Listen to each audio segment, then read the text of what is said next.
Unity is strength. Make we reason. Make we talk. If we see corruption in any shape or form, we're going to highlight it. Make we talk. Jeffrey Tavares represents yard and broad and the entire diaspora.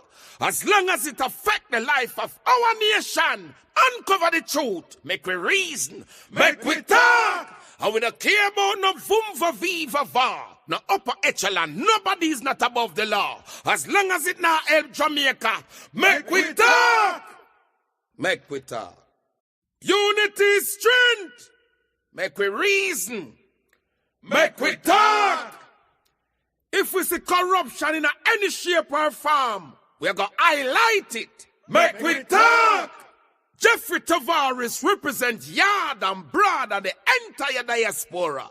As long as it affects the life of our nation, uncover the truth. Make we reason. Make we talk. And we don't care about no vumva viva va. No upper echelon. Nobody is not above the law. As long as it not help Jamaica. Make we talk. Make we talk. Unity is strength. Make we reason. Make we talk. If we see corruption in any shape or form, we're going to highlight it. Make we talk.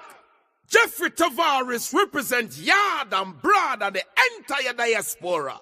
As long as it affects the life of our nation, uncover the truth. Make we reason. Make we talk. And we don't care about no vumva viva va. No upper echelon. Nobody is not above the law. As long as it not help Jamaica. Make we talk.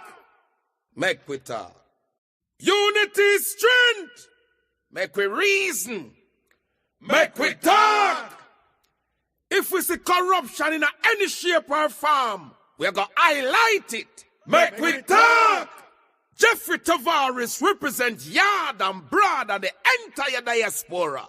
As long as it affects the life of our nation, uncover the truth. Make we reason. Make we talk. And we don't care about no vumva viva va. No upper echelon. Nobody is not above the law. As long as it not help Jamaica.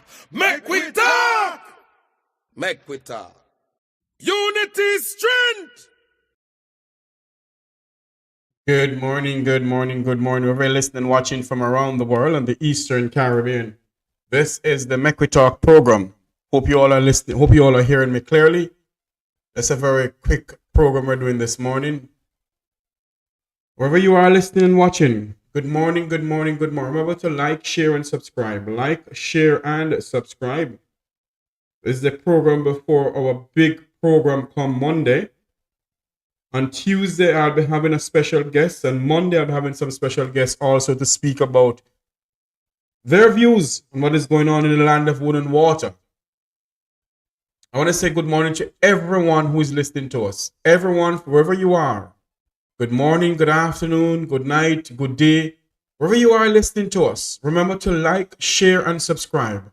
Like, share, and subscribe to our channel. I want to start this morning with something that many of us in our country may be saying to ourselves, no, we not do it. But we need to. Our topic today is 45% of Jamaicans plan to vote in the next upcoming general election. It also stated that pollster Tavares is saying that do not expect a whole turnout of people. That don't sound good. A medical doctor was found dead on the University of West Indies Hospital in Mona, Kingston, Jamaica yesterday. The Prime Minister is saying that crime is going down, along with the Minister of National Security and his second in command, the Commissioner of Police. Many of us, including myself, is saying, not go so. Not a thing don't go so. Like up this live feed, and share up this live feed. I don't believe anything go like that, but anyway, let us not dig too deep in that. We're also going to speak of Corporal Rowan James. We're going to speak about Corporal Rowan James and what is going on within the rank and file of the JCF. I see wherein they want to cut funding from Corporal James pertaining to his legal battle with the government of this country.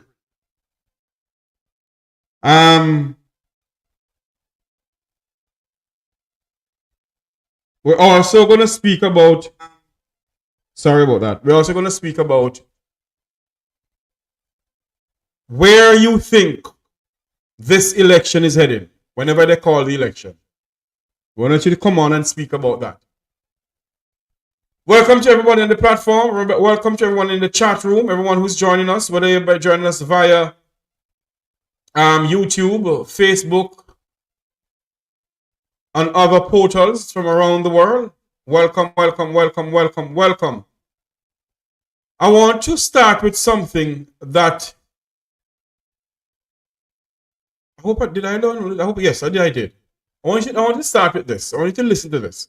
The governing JLP has been making the rounds, spreading what they call good news about their record of performance. The opposition PNP, on the other hand, has been tracking activities, scrutinizing every major policy decision while openly criticizing the government. So between January 29 and February 13, 1,021 registered voters were asked to rate the performance of the governing JLP. 20% said it was very poor and 17% poor. 33% said it was average, 17% good, and 13% very good. Overall, the JLP had a 37% negative rating and a 30% positive rating. Some more persons felt that the performance of the JLP was negative than who said it was positive.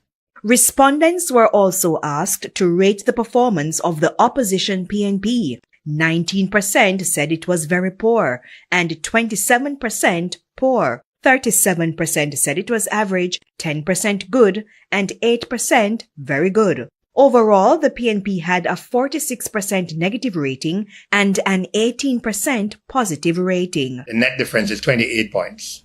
All right. And that's significant in terms of a differential for one party vis-a-vis the other.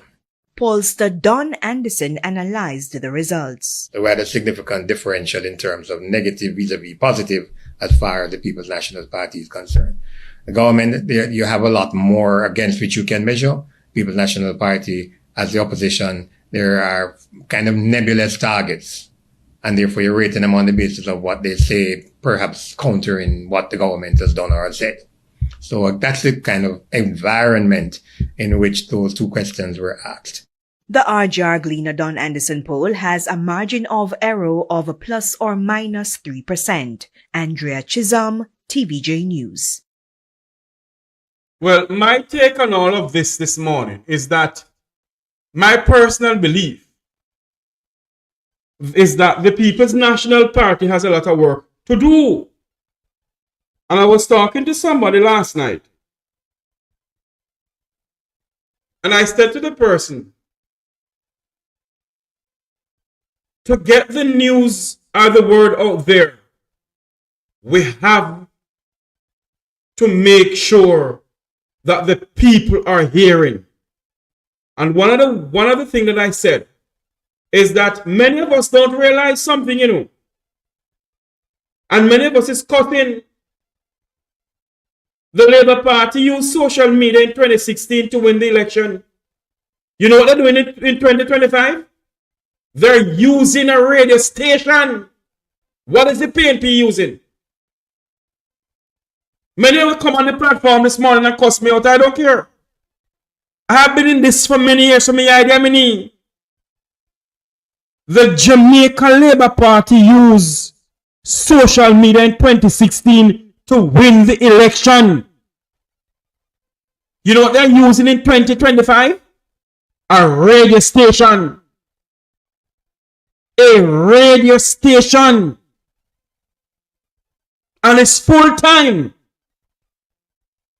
It is full time. The People's National Party. Get up off of the lowers and push this thing. I was speaking to a member of the PNP last night, and I said it. I said, don't you all realize what is going on? I am not here to promote PNP nor JLP. What I am saying is that the message of the government is going out. Whether it be false news, fake news, propaganda news, or whatever, it is going out.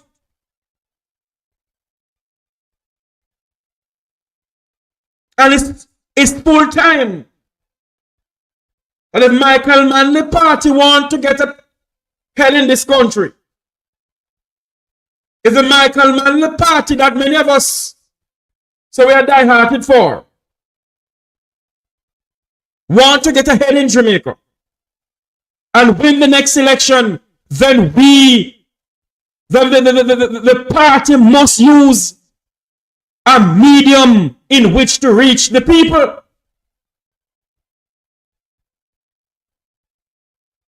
Many of you said, Jeffrey, you're chatting crap. I'm not talking nonsense. The Labour Party is using a well-known radio station to send their message.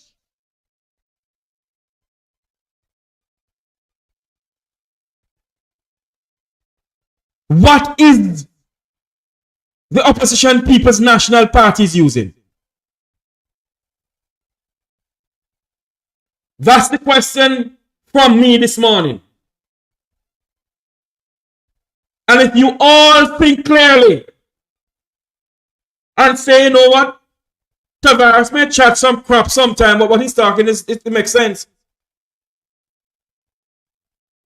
Hold on there for me. I don't know why anybody calling me so early, but hold on there. Good morning. One moment, please. Welcome to the program. Morning. Hello? Hold on there. I think I'm going to use this. I don't know what's going on with this thing again this morning. Yes, go ahead. Yeah, good morning to you and good morning to you guys. Jeffrey, you're perfectly right, Jeffrey. The People's National Party is not doing enough. And some of that, we could say, okay, they're not getting the coverage from the main media. But they also need to counteract that by appearing on all. Thank you. By appearing on all the relevant social medias and even the ones them that's not relevant because they have viewers. Because more people watch these YouTubes and these Instagram people than they watch TVJ, CVM and Nationwide. Thank you. Right? Another thing that the PNP need to do, you cannot let the Jamaica Labour Party just going around and be appointing people and you're not pushing back against it. And these people who have been appointed, they have a track record. They have a track record that clearly put them to say, okay, even if you're not, but we're not sure you are, you cannot hold that position because of who you associated to, what you're seeing, doing, and your comments in the past. That's basic. Like right now, Jeffrey, I could tell you, the illicit that you're waiting on, that's dead. Of course, that's dead. That's dead as a doorknob, and that is why, my good friend, the People's National Party must make a stand. And when I say make a stand, what I meant is this. If the Jamaica Labour Party in 2016 used social media to trump up the Jamaican people, and they won, in 2025, the People's National Party must do something. They must, as what you said before, get on social media. For some reason, they refuse to do so. They're lackadaisical. They believe they have arrived. Jeffrey, they need to do so. And Mark and the entire PNP, they don't need to discuss them whole manifesto. But just to give Mark a little idea, Mark, if you want the people them to vote for you, more people, just tell them as you go in, you're going to cut back the salary that increase that was given to the politicians, the judges, the top police officials, and all those people, because people are waiting to hear something. And also, if Mr. Golden wants to get the vote of the Jamaican people. He must drive home that if he become the next government of this country, they are going to investigate and they are going to order forensic audit into every government ministries. There will be no stone unturned who must go prison, go prison. And also, Jeffrey, people may not like Donald Trump, but some things you have to take out his book. Like when the People's National Party, if they get into power, the People's National Party need to remove some of the people who are in position that are placed there who are not qualified. No questions asked.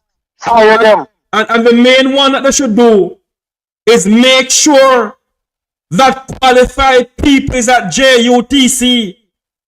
That qualified people who are so-called project managers will never go to school for project manager, never go to school for become a chef. Not the economy regional hospital work.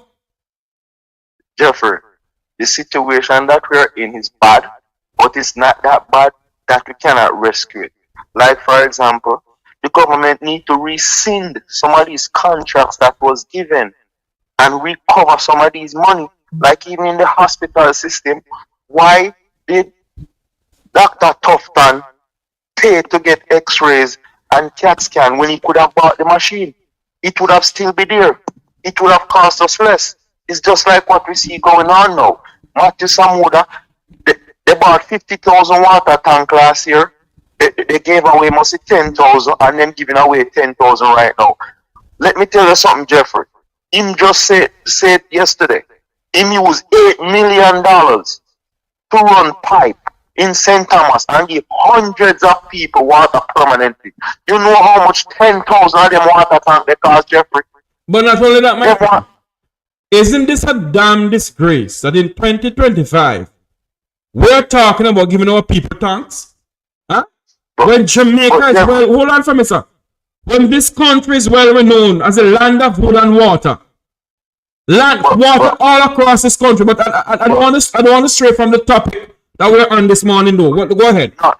I'm not straying from the topic. We're just touching some of the things that the People's National Party need to elaborate on that people waiting to hear. You understand me? So even the water thing is very dear to me, Jeffrey, because we're watching the people. Not only is he giving away 10,000 tanks, them allocate $200 million for the trucking of water, Jeffrey. So you're telling me again. So you're telling me, Jeffrey, the amount of money where you take to buy the tanks and you never give them out. You could have run pipe and give them people energy, Jeffrey. It's just a way out to waste taxpayers' money, and these are the things the PNP people, they need to be out there on all the social media platforms. Forget TVJ, forget CVM. When you come into power, you need to do like Trump. I don't want you in the room because you bring fake news. I don't want you in the room. You need to make an example out of these people. And you need to do justice swift right across the board. Talk against the things that Paula Lewis is saying. When have you ever in the history, even in America, the public are talking about that case? You ever hear the prosecutor come and tell the public to stop talking? Because, listen to me.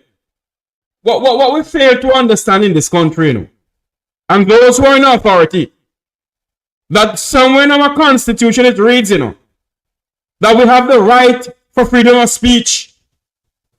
We have the right for a peaceful assembly. We have the right to protest. So for those who believe that you're going to use strongmanism and stop the Jamaican people from standing up, will make a sad mistake. Caller, thank you for calling in. You're welcome. Have a good day. Same to you, sir. Yes, it's full time. It is full time.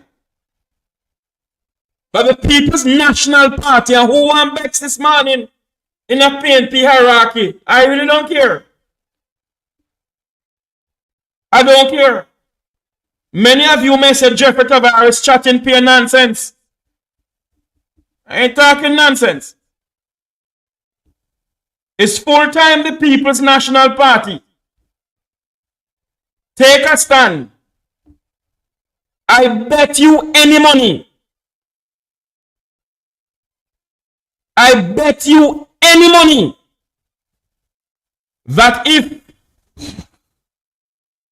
The Jamaica Labour Party was opposition party in this country.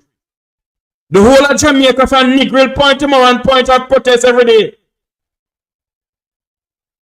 There are protests every day. $3 trillion unaccountable for. $2 billion of NHT and NIS money and banana board money gone down the drain in the SSL. Huh? 28 bank accounts. They keep on saying crime is going down. We hear nothing from the PNP pertaining to certain things. I'm going to say it again. I'm going to repeat myself this morning over and over and over and over. The People's National Party, they must take up this thing. The People's National Party, I'm going to say it again. The People's National Party, the Jamaica Labour Party used social media in 2016 to trump up their election and their campaign around this country. What they did now in 2025 is to use a mouthpiece radio station. What is the PNP using to send their message across this country? Yes, they go around and have meetings all over the place. Okay? But you also have a social media presence where you speak to the people too. Speak to the people too. Speak on issues facing this country. Let the people know that the People's National Party, if they gain state power, they will order a forensic audit into every government ministries in this country. And who must go to prison, go to prison.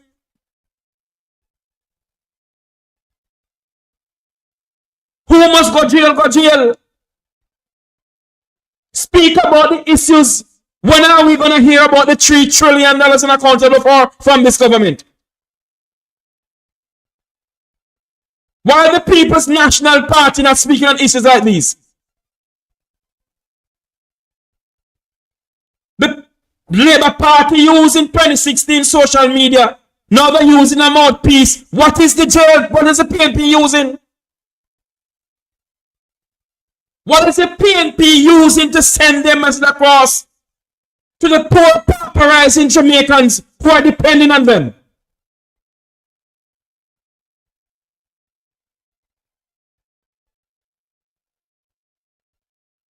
Huh? Last night I hear a radio station broadcasting from West Rural St. Andrew. Yes, the PNP men have no money. I don't ever have money, they don't have no money. I don't know. But you all have social media. You never pay nobody nothing. You never pay me. Sure the hell you never pay me no money. You never pay Ratigali no money. But come out and tell and talk about the issues facing this country. Take to social media. And I say to the president of the People's National Party this morning, after the budget opposition leader, make sure you take to social media. I have invited the General Secretary and so many times. The gent said, don't answer me. He not even said, dog, I get the message. He doesn't answer. But I don't have the General Secretary for that. If the Gen Sec is listening, you're welcome on this program. When I hear the things coming out of the Labour Party mouth, I ask myself the question, what the hell is going on in this country?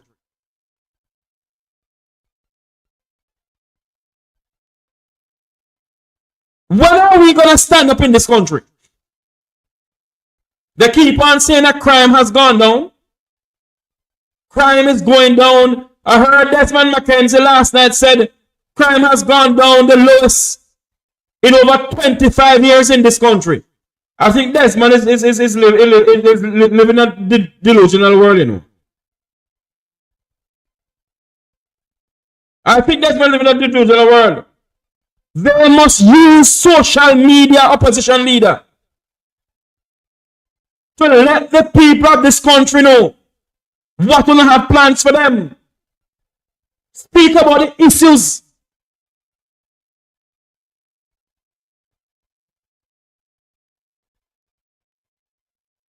Come on, man. Use what will have at your disposal. When you hear this report, and listen to this. The governing JLP has been making the rounds, spreading what they call good news about their record of performance. The opposition PNP, on the other hand, has been tracking activities, scrutinizing every major policy decision while openly criticizing the government. So between January 29 and February 13, 1,021 registered voters were asked to rate the performance of the governing JLP. 20% said it was very poor and 17% poor. 33% said it was average, 17% good, and 13% very good. Overall, the JLP had a 37% negative rating and a 30% positive rating. Some more persons felt that the performance of the JLP was negative than who said it was positive. Respondents were also asked to rate the performance of the opposition PNP. 19% said it was very poor and 27% poor. 37% said it was average, 10% good, and 8% very good. Overall, the PNP had a 46% negative rating and an 18% positive rating. The net difference is 28 points. All right. And that's significant in terms of a differential for one party vis-a-vis the other. Pollster Don Anderson analyzed the results. So we had a significant differential in terms of negative vis-a-vis positive as far as the People's National Party is concerned. The government, you have a lot more against which you can measure. People's National Party, as the opposition, there are kind of nebulous targets. And therefore you're rating them on the basis of what they say, perhaps countering what the government has done or has said. So that's the kind of environment in which those two questions were asked. The RJRGLEANER Don Anderson poll has a margin of error of plus or minus 3%. Andrea Chisholm, TVJ News. Yeah. You hear that? Now this morning, Gleaner is reporting that. I'll go back to the Gleaner this morning. Hold on there for me. Let I go back to the Gleaner here. The Jamaica Gleaner this morning is reporting that we're going to look for a big turnout. Don't look for a big turnout in the upcoming election.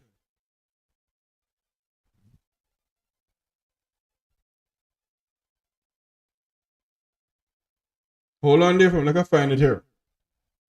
Here it is. This is what the Gleaner is saying this morning. That 45% of Jamaicans plan to vote in the next general election. But pollster warn against overtrending turnout. Warned against an overlapping turnout of people coming out. 45% of Jamaicans plan to vote. That no sound cautious at all.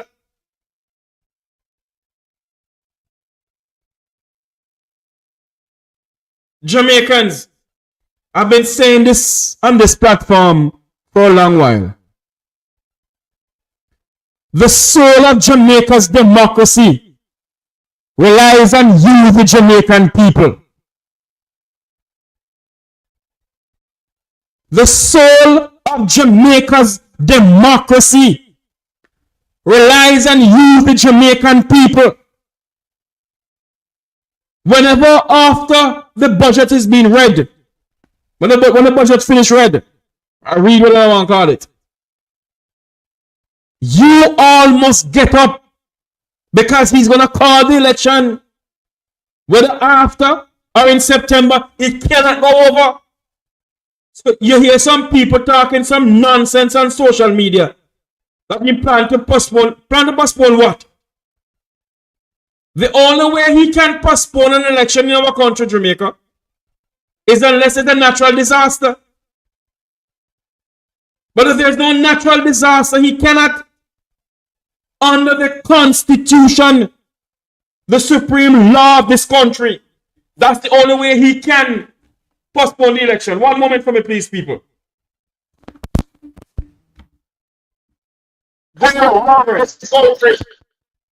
Yes, my friend. Oh, okay, I'm going to send it to you right now. All right, cool. One moment for me. Somebody just call and ask for the link. Let me just send the link to the person. One moment for me, please. Don't move anywhere, people. The person who want to hear this person's voice, because this person don't mince words at all. Where is this thing? Here we go. Here we go. Here we go. There you go. One moment for me, please, ladies and gentlemen, people. Let us get this person onto the platform here. Here we go. Yes. Hold on here, Jeffrey. One moment for me. My fellow Jamaicans, home and abroad. There we go. We're going to bring on our good friend, Head Boy, who's going to come onto the platform. We have to go out and vote. I want to say good morning to my darling auntie who's on the platform tonight, this morning. Lady Reynolds, good morning to you. We must go out and vote. I won't tell you who to vote for, who not to vote for. But we must go out and vote. The soul of Jamaica's democracy relies on us, the Jamaican people. And we have to go out there and vote. And I say to the People's National Party, the Jamaica Labour Party in 2016, use social media to trump up their vote. And now they're using a famous radio station. Use social media. Now PNP. To garner the people of this country. Welcome to Head Boy. Good morning, Head Boy. Head Boy? Good morning to you, my brother. Jeffrey, good morning to you. Can you hear me? Loud and clear from Negril. Point to more and point a little louder though. Okay, let me say good morning to you and your listeners and to everyone in the Jamaican diaspora, the wider extension, United States, Canada, Eastern Caribbean, and all over the world who's listening to you. You know, I must commend you, Jeffrey. I must commend you because I was wondering when somebody was going to discuss this poll. And you know, I joined you at the last point you made about the voter turnout. Yeah. You said that the intended voter turnout is going to be what, 45%? 45% of Jamaicans plan to vote in the next election.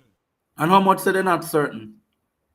Well, hold on there. I didn't get to that part because the pollster, Mr. Don Anderson, is warning against an overwhelming amount of people. In other words, not a lot of people did plan to vote. Yeah, well, Jeffrey, if the turnout is going to be 45%, right? Let me tell you, the last time Jamaica saw a voter turnout beyond 45% was in 2011 in Portia's election. Yeah, we have been declining from. We have never really seen voter turnouts in Jamaica below above 50%. Yeah, we have never. So if the voter turnout is going to be 45, remember the last one was 37. Right. So if we do our mathematics, it means that it is 3 and 5. That's an 8% turnout. That 8% turnout seems like it would give the PNP the edge a huge gap. Because when you translate that 8% turnout, yeah, it, from my understanding of the numbers, it would give the PNP a huge gap in winning. Yeah.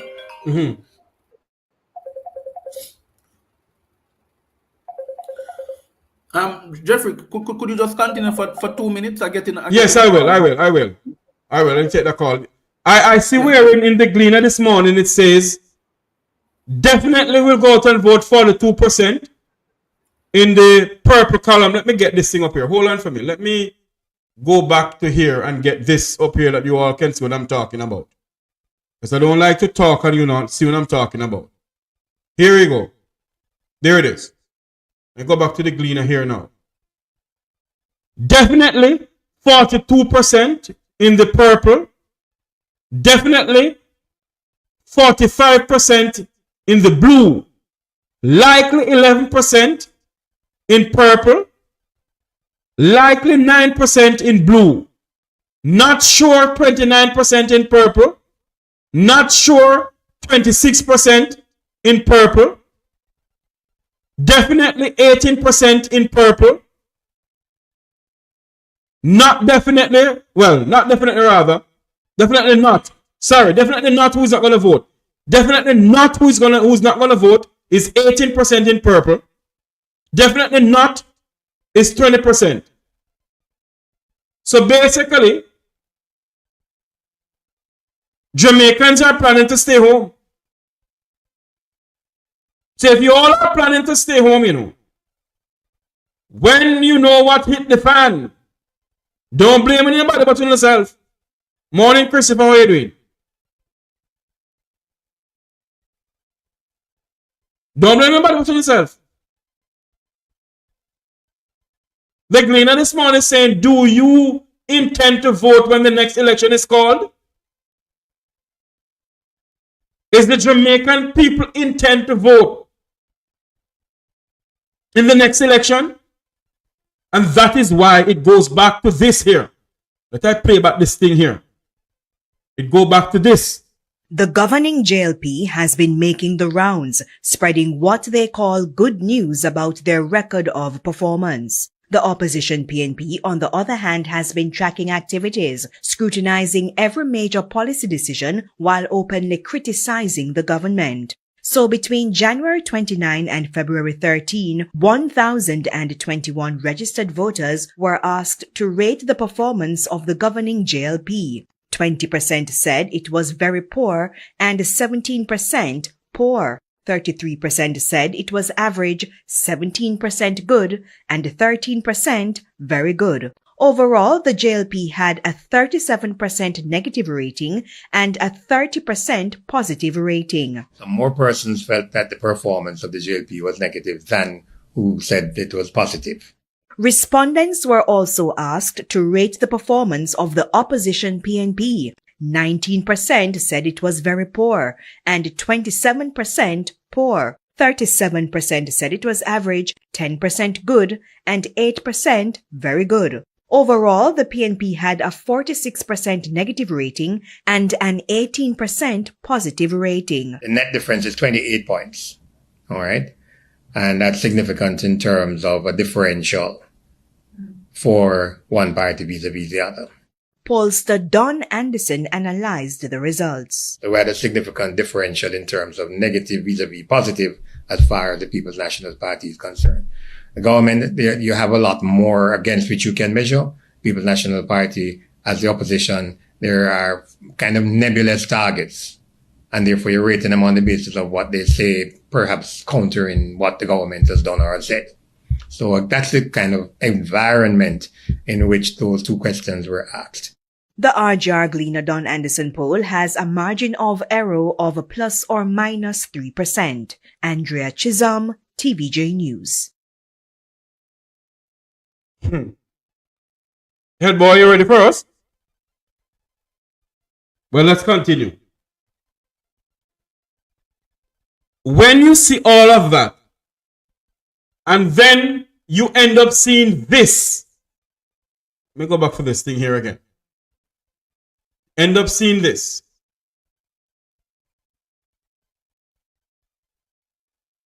I don't like how this definitely is 42%. I'm going to repeat myself. There's a reason why I'm doing this. Definitely 42%. That's in purple and blue, 45%. Likely 11% in purple. 9% likely not sure, 29%. In purple, blue, 26%. Definitely not. Who's not going to vote? It's 18% and also 20%. And also, Mr. Anderson is saying that we must not jump and say, okay, XQY is going to come out and vote. That is why I will say this, if I make any sense this morning on this platform here, that the People's National Party, remember to like, share, and subscribe, people. Like, share, and subscribe. Share up this live feed. Share up this live feed. Morning, wherever you listen from around the world and watching. Good morning to you. Good morning, good morning, good morning, good morning. Jamaicans, good morning from all across the length and breadth of this world. Jamaicans who are listening to us, watching us in Kenya. Good morning. Mozambique, Zimbabwe. Good afternoon, good morning to you, South Africa. I want to say good afternoon to the former Interpol ambassador to South Africa, Andy Mashiley. Good afternoon to you, sir, over there in South Africa. Good afternoon to our friends and family over there in Kenya. Kenya is logged on. I am being told every time I go live, there's a radio station in Kenya that pick up this live feed. And yet to get that live feed from Kenya anyway. Jamaicans must go out and vote. If it is not today, it is today that our best work can be done.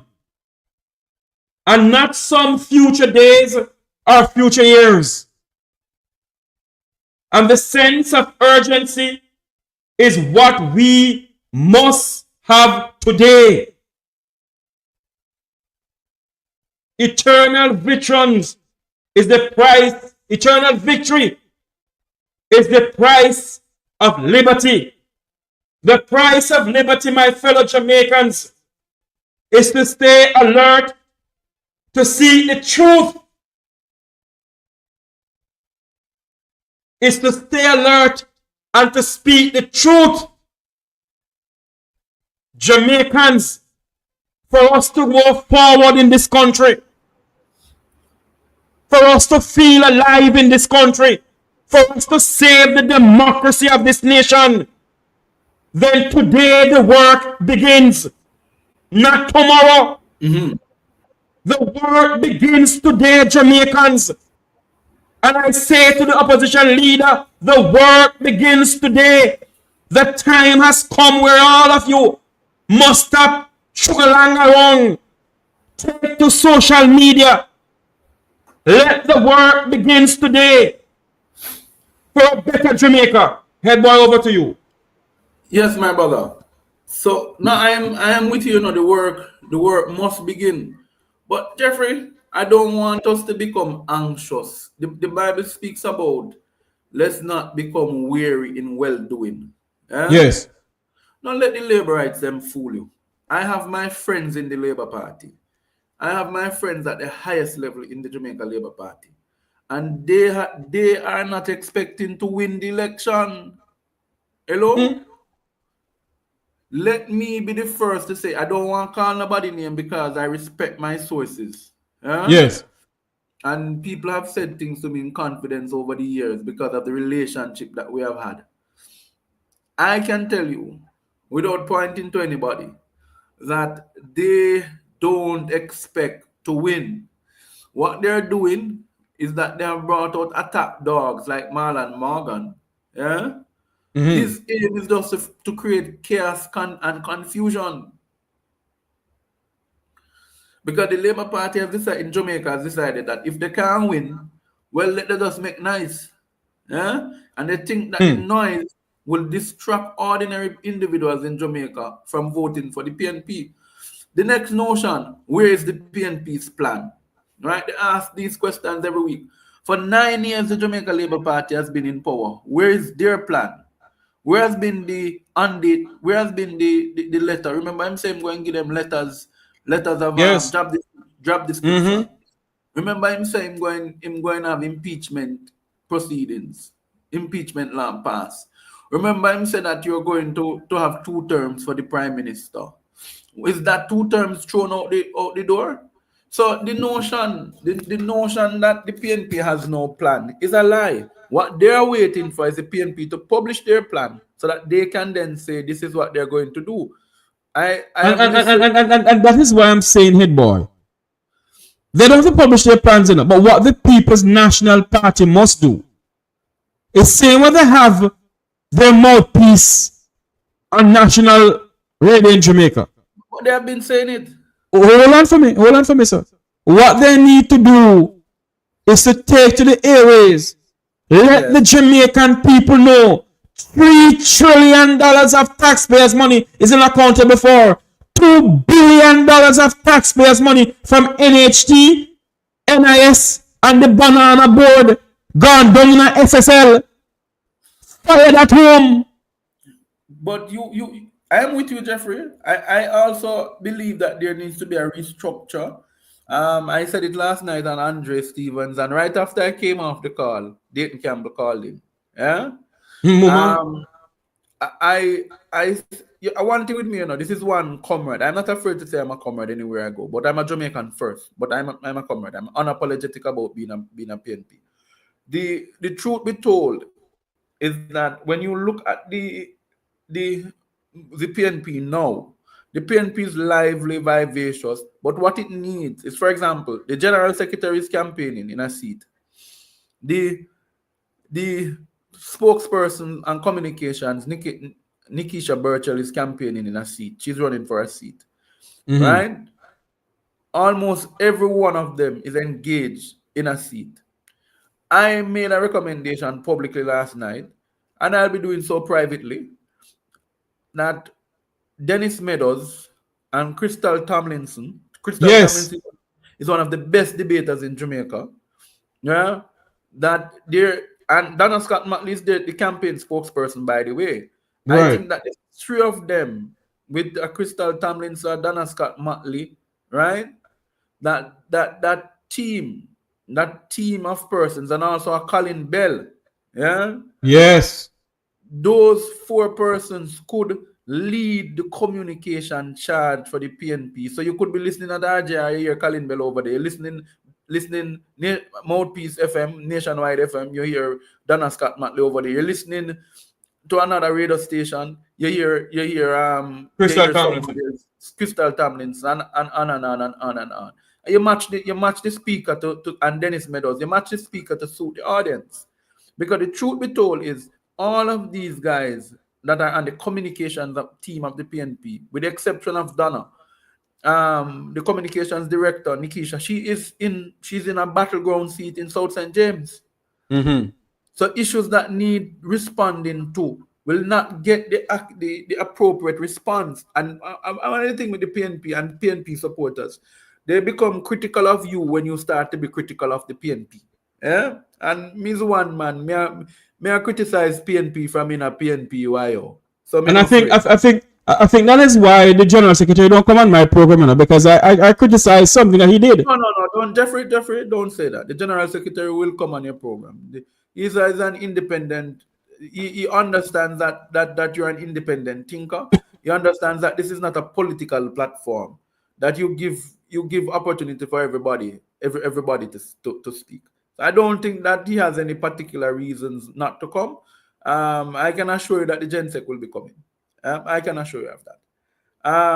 The truth be told is, let us be real. The communications of the PNP has to step up to match. Marlon Morgan is unmatched. The man is just chatting a load of BS. Yeah. The man is chatting a load of cesspool that is running down King Street in downtown Kingston. Yeah, and there's nobody to rebut him. To counteract him, yes. I had a debate. By the way, I debated at college, so I know I debated at university level, and at high school. So I understand you cannot have arguments unchecked. Yeah? Because the more a man start to talk a thing, the more people start to believe. Yes. You see what I'm saying? So we need to know quickly, look at one, how the PNP needs to improve its communications arm, but also to the PNP suffering from something that I don't think the general public realizes. The PNP is not getting airtime in the sense of the media is deliberately not bringing some of the statements that the PNP is making at their rallies and at their different things. Yeah. And that is why, hold on there for me now, head boy. Hold on there for me now. That is why when the People's National Party may have a BOJ TV doing a broadcast, set a BOJ TV, allow other social media bloggers to log on to you, no? And bring it out to the people. You don't think so? That could be something that could be arranged. Hold on, for me. I have a call coming in. Hold on. Good morning, Miss Minnie. Welcome to the program. Good morning, sir. Good morning, head boy, if you're still on. Now, Mr. Jeff? Yes, ma'am. It's okay, yes, we said the PNP should do this. They're doing the best they can. Let's see now on Sunday, they're going to be is it a demonstration or a big thing for Portmore? Let's see the turnout there then. Hold on. You know, Hold on, Miss Winnie, hold on. If you was listening to this when I started the program, what I'm saying. No, I just no, sir. I just get up and I just turn on to you. Okay, let me correct you with something then. Let me correct you with something. When I started the program, what I said was the Labour Party in 2016 used social media to win the election. Hold on. I see. In 2025, the Labour Party is using a mouthpiece radio station to garner the support of the Jamaican people. Well, some of them. What I am saying is this, that the People's National Party must bombard social media with the message. I think we should have a mouthpiece station as well. Even if it's for this election, we've got to get one. And we got to see if our people, not the one who pretend that they are PNP, but are JLP coming in and dropping in. Miss Winnie, me a Jamaican. Not you. Did I say you, sir? I'm talking ordinary people. Right? Because I could come in now and pretend I'm a PNP and dig in at the I could pretend I'm a JLP and dig in at the PNP. You understand what I'm saying? That is happening regular, and I hear it. Not only, but all I can say, Mr. Mark is doing his best, and all I know that now we need to go out more and reinforce it. We got to get on this station. We got to do something more. Because if we let the JLP go back in, call them Jamaica. I am not living there, but I'm a Jamaican. My old blood, every part of me is a Jamaican. Dog, me and go back in. But I'm telling you, nobody in my country can call me and say they can't pay the water bill, they can't buy the gas. So, Yeah. I'm telling you, we got to get a mouthpiece station, not at night, during the day and at night, to call in and somebody there to be like Idi Amin. You understand? So all I can say, we got to get there. Yes, ma'am. We got to. Mr. Mark alone cannot do it. There are people there. There's a couple of them there that is not for Mark, but they're pretending, and I know they are. I'm not calling on him. All I can say, we got to do it. And to Ed Boy, hello, if you're still online. He is. Ed Boy, all I can, is he there? Yes, he is. Yes, man, I'm here. Ed Boy, what more can Mr. Mark do, or the other Dr. Campbell and everything? What more? Mark got to come on. Please see if he can come back on Mr. Jefferson's show and see what he can do. Huh? All right, Miss Winnie. He's going to answer you. Okay, thank you. Okay. To respond to Miss Winnie Jeffrey and to respond to other comrades who are listening, no one is saying that the PNP is not performing. I want people to understand that. The PNP actually, if you look, the PNP, there's a thing in politics that is called you rise and you plateau. You can't go further Yes. than there. Yes. Yeah? The PNP has not fully plateaued yet. So I'm saying there are some strategies now that the PNP can employ, and you are pointing them out, which is to, so they're winning the mainstream, they're winning the what do you call it now, the social media war, which is important. But what Andrew Holness did in 2020, 2021 was he tried to discredit social media. Thank you. So they now have to understand that you have a social media that is being aggressively trying to be aggressively being discredited by the Prime Minister and his team, even including media workers in Jamaica, without me having to call a name. I'm afraid to call them Emily Shields, Mouthpiece FM, and others who are saying, "Oh, it's them on social media creating problem." But when you put the facts are facts. It doesn't matter where it come from, right? What hurt a lot of them is that social media has taken away from their listenership. So now understand that there's a war between the regular media and social media, because social media has taken away from the traditional media listenership. Nobody now listen to radio again like one time, except old people. Yeah. I'm telling you as it is. However, there is a base. The PNP's base is an older base, which means then that it should be in that space, fighting in that space. Yeah. When you understand the demographics of your party, yes, the young people are on social media, so you can win the war on TikTok and YouTube and Facebook and whatever. But when it comes on to the local media war, that is where the PNP needs to take it to them in that space. And I'm saying any well-thinking and any understanding, any person in the PNP who understands the PNP structure knows that a Nikisha Burchell, who's doing a very good job at communications, by the way, when she does respond to things. But the truth be told is, it is now time for you to set up that communication apparatus, right? That's just their job every day. Them not see it around, you know? Their job every day when them get up is to respond, and not respond. Sometimes they can be on the offensive.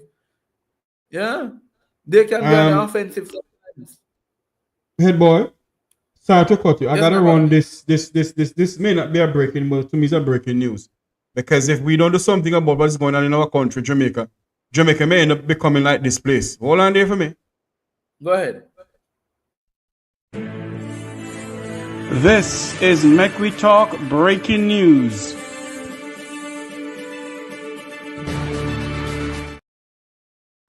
The United Nations this morning is warning that over 1 million Haitians has been displaced due to gang war, political corruption, and nepotism.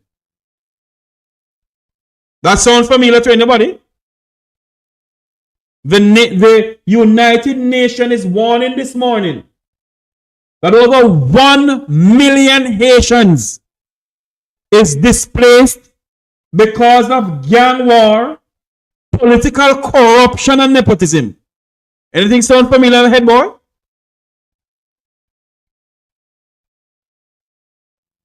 Head boy, you there? Yes, I'm here, Jeffrey. It does sound familiar.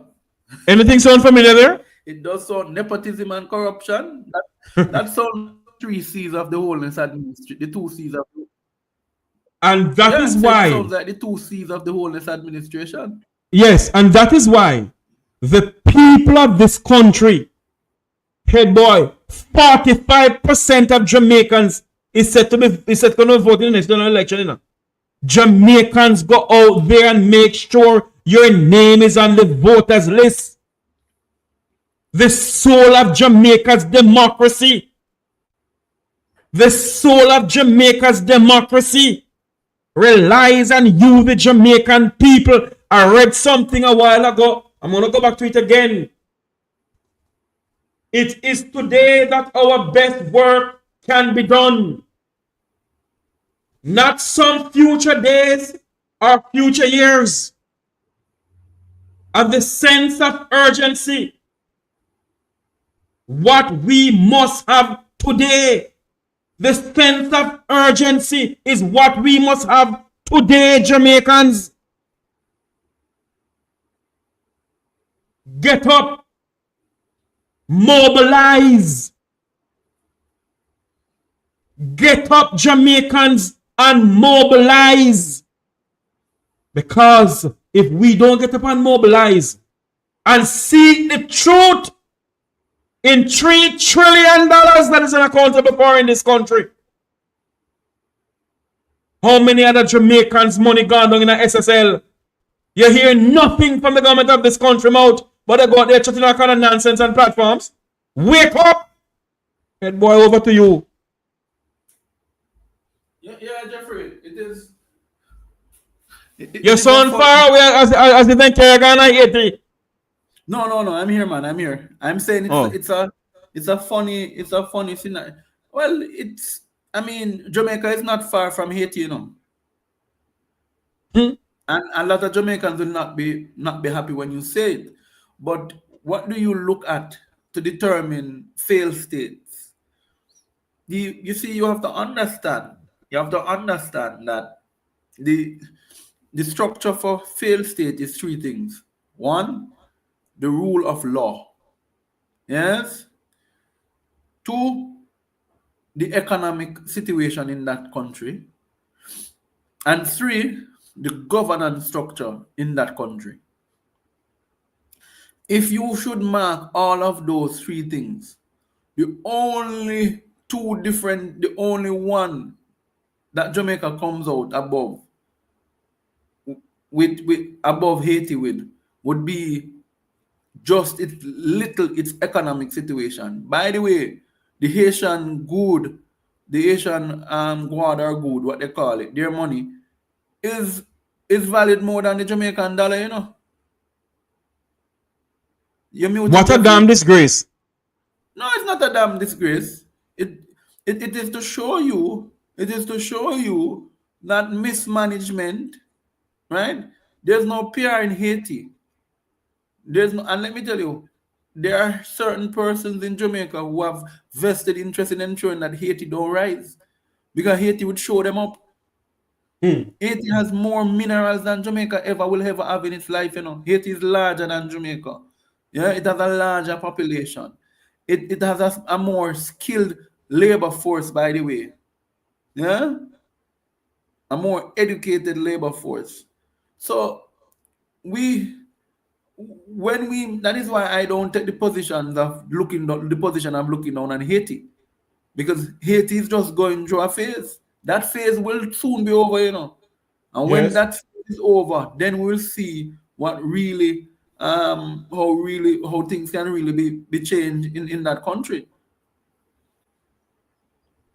I'm seeing something here, head boy. According to recent data, the Dominican Republic is currently experiencing the fastest GDP growth in the Caribbean. There was some that came out the other day where they said Haiti and Jamaica has not grown, but other Caribbean countries has grown. Did you see that? You heard, boy?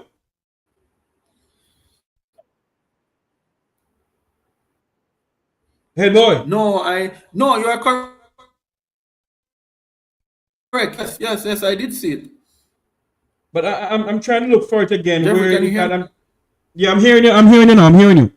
I'm saying that I'm trying to find out where did we see it? Is it in the Gleaner? Was it in some world news? I saw it where they said that Jamaica and Haiti was the only country who has not grown since the passage of Hurricane Beryl, and also since the passage of is it the virus that went over? They said Jamaica and Haiti has not grown since. We know the economy. It was they were referring to the last end of the COVID. Right. Yeah. If I remember the article correctly, it showed that Guyana was the fastest growing with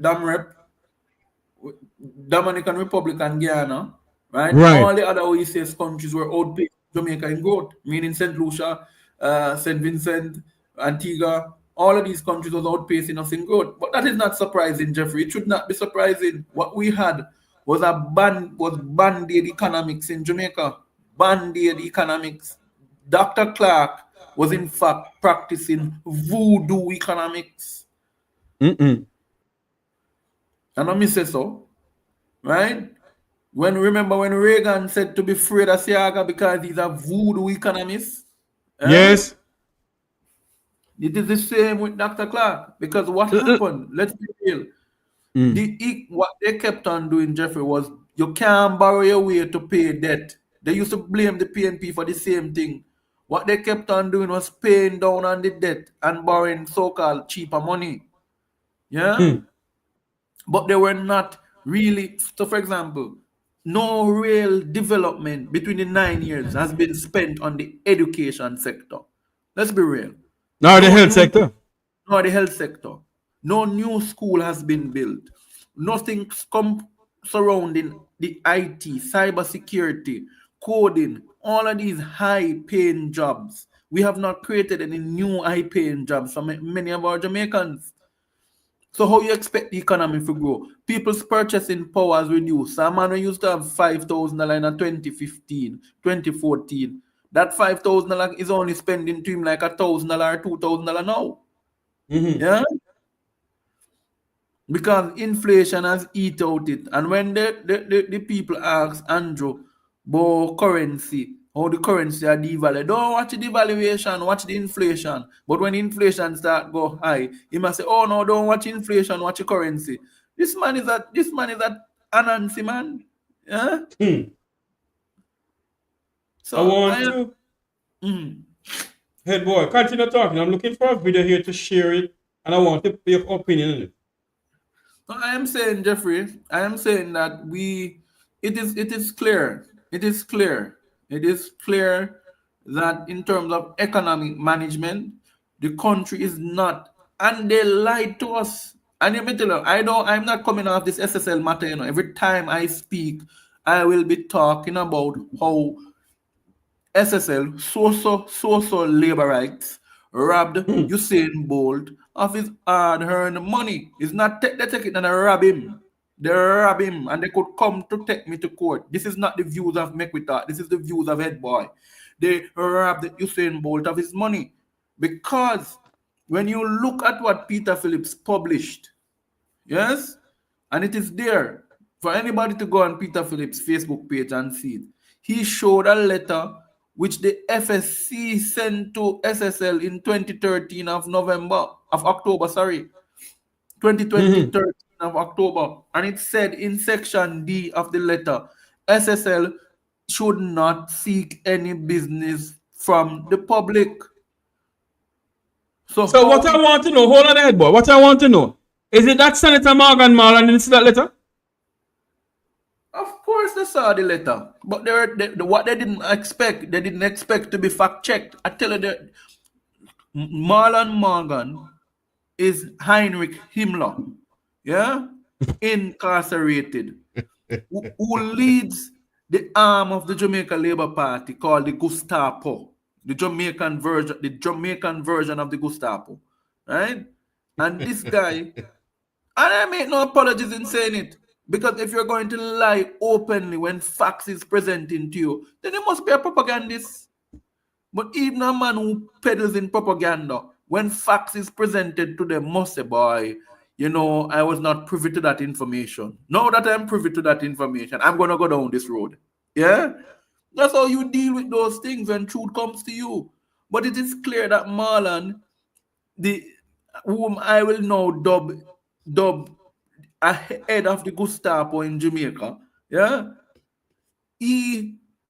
whenever facts are presented to him, he doesn't want to admit. So you know that you stop them from take money from the public in 2013.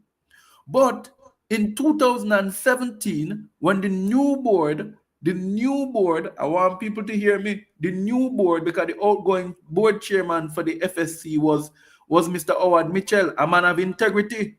Right. Yes? When he stepped down is when them approve SSL to go back in a business. I wonder if people hear what me say. And it is they appointed one of their members from the VUMVV and the VUMVV. Yeah? And that member was a financier of the JLP. No, hence why then couldn't lock down SSL.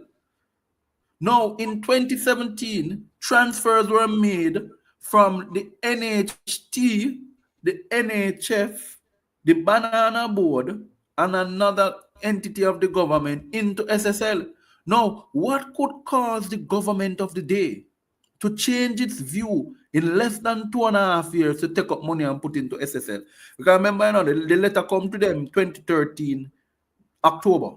Yeah? We had 2014, we had 2015, 2016, and 2017. In less than 4 years, the position of the Jamaican government had changed on SSL, an entity that did not do anything to change its course of action, did not do anything to change how it was operating. What would cause them to change? I could tell you what could cause them to change. Because in 2016, certain persons' palms were greased with a little money, a little oil in the lamp to keep it burning. Yeah?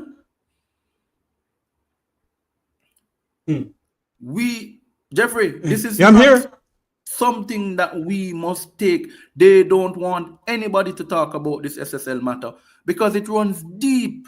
It runs deep, and it shows the nastiness in the Jamaica Labour Party. And that is why, head boy, I am saying this. I want to say it again.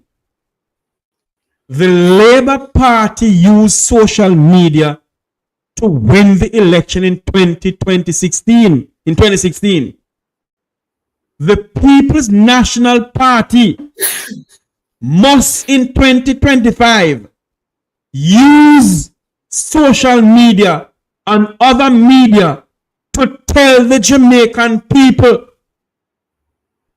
and to ask the Labour Party before they call the election to release the report for SSL. Let the people of this country know what sort of skullduggery that went on into SSL. And the people of Jamaica must ask this Prime Minister, what sort of information you got while you pull out your money?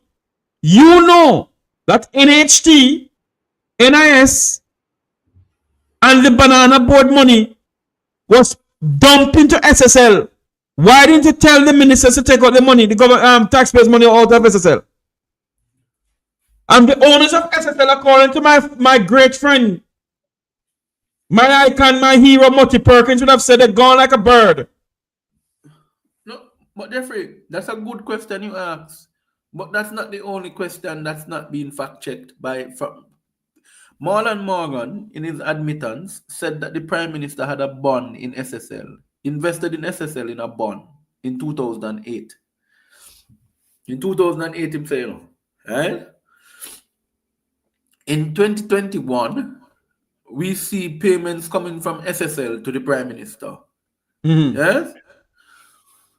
Now, the Prime Minister said he had an investment account at SSL.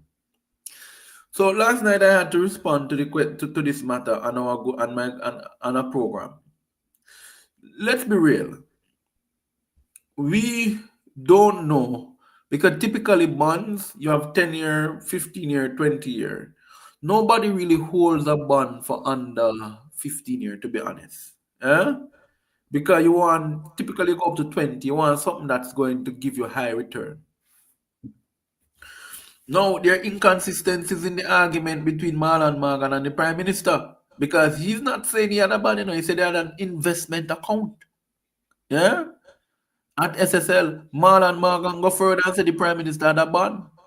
But the monies were returned from SSL. Why can't we see that bond? What was its face value? When was it issued? What was its maturity date? Because there are penalties for cashing in a bond before its time.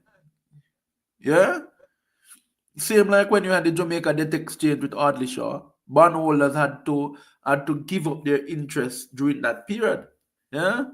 So typically you hold a bond and collect the interest. You don't ask for the full bond.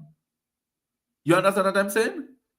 Yes. So when you have a bond invested, every year it pays out a dividend. It pays out interest payments in dividend. Yeah? Or something Yes. similar to it. So you collect that interest and you live from the interest and keep the bond invested. The bond, Andrew Hollis, because Marlon Morgan said, you know, so you can't catch people when they lie. Him said that Andrew had a bond. Yeah? Andrew had a bond. But which bond Andrew had? Because the truth be told is if you had a bond invested, you can't just go tomorrow morning to the broker and say, hey, I'm ready to sell this. The broker has to find somebody to buy it. Yeah? So I don't understand. I really don't understand what they're doing. And the begs to ask, go ahead. Something is not adding up. Somebody is lying. Somebody is lying. Because no bond, you can't. But you know, the whole SSL matter is a bunch of lies. And there are people in the PNP, and I'm calling them out, and I'm calling out Peter Bunting. Yeah? There are people in the PNP who are investment bankers themselves, Peter Bunting, Mark Golding, and others. You all understand the investment process. Come out and talk to the people because you have been there before. You understand investment and rebuff a lot of these lies that the man is telling. It is so lie. Maybe that's what SSL mean too. So lie, SSL, and so labor right. But head boy, a lot of people may ask this question: why is it that investment bankers like a Peter Bunting and others are so quiet? Is it that they know something that they can't come to the public with? I mean, the assumption. Remember, Jeffrey, you're a doctor. A doctor is not going to be critical of another doctor. So does a lawyer. That's one. Two, they have their. I mean, Mark Golding has removed himself from all of the investments he would have had with certain things. He's no longer into the investment side business.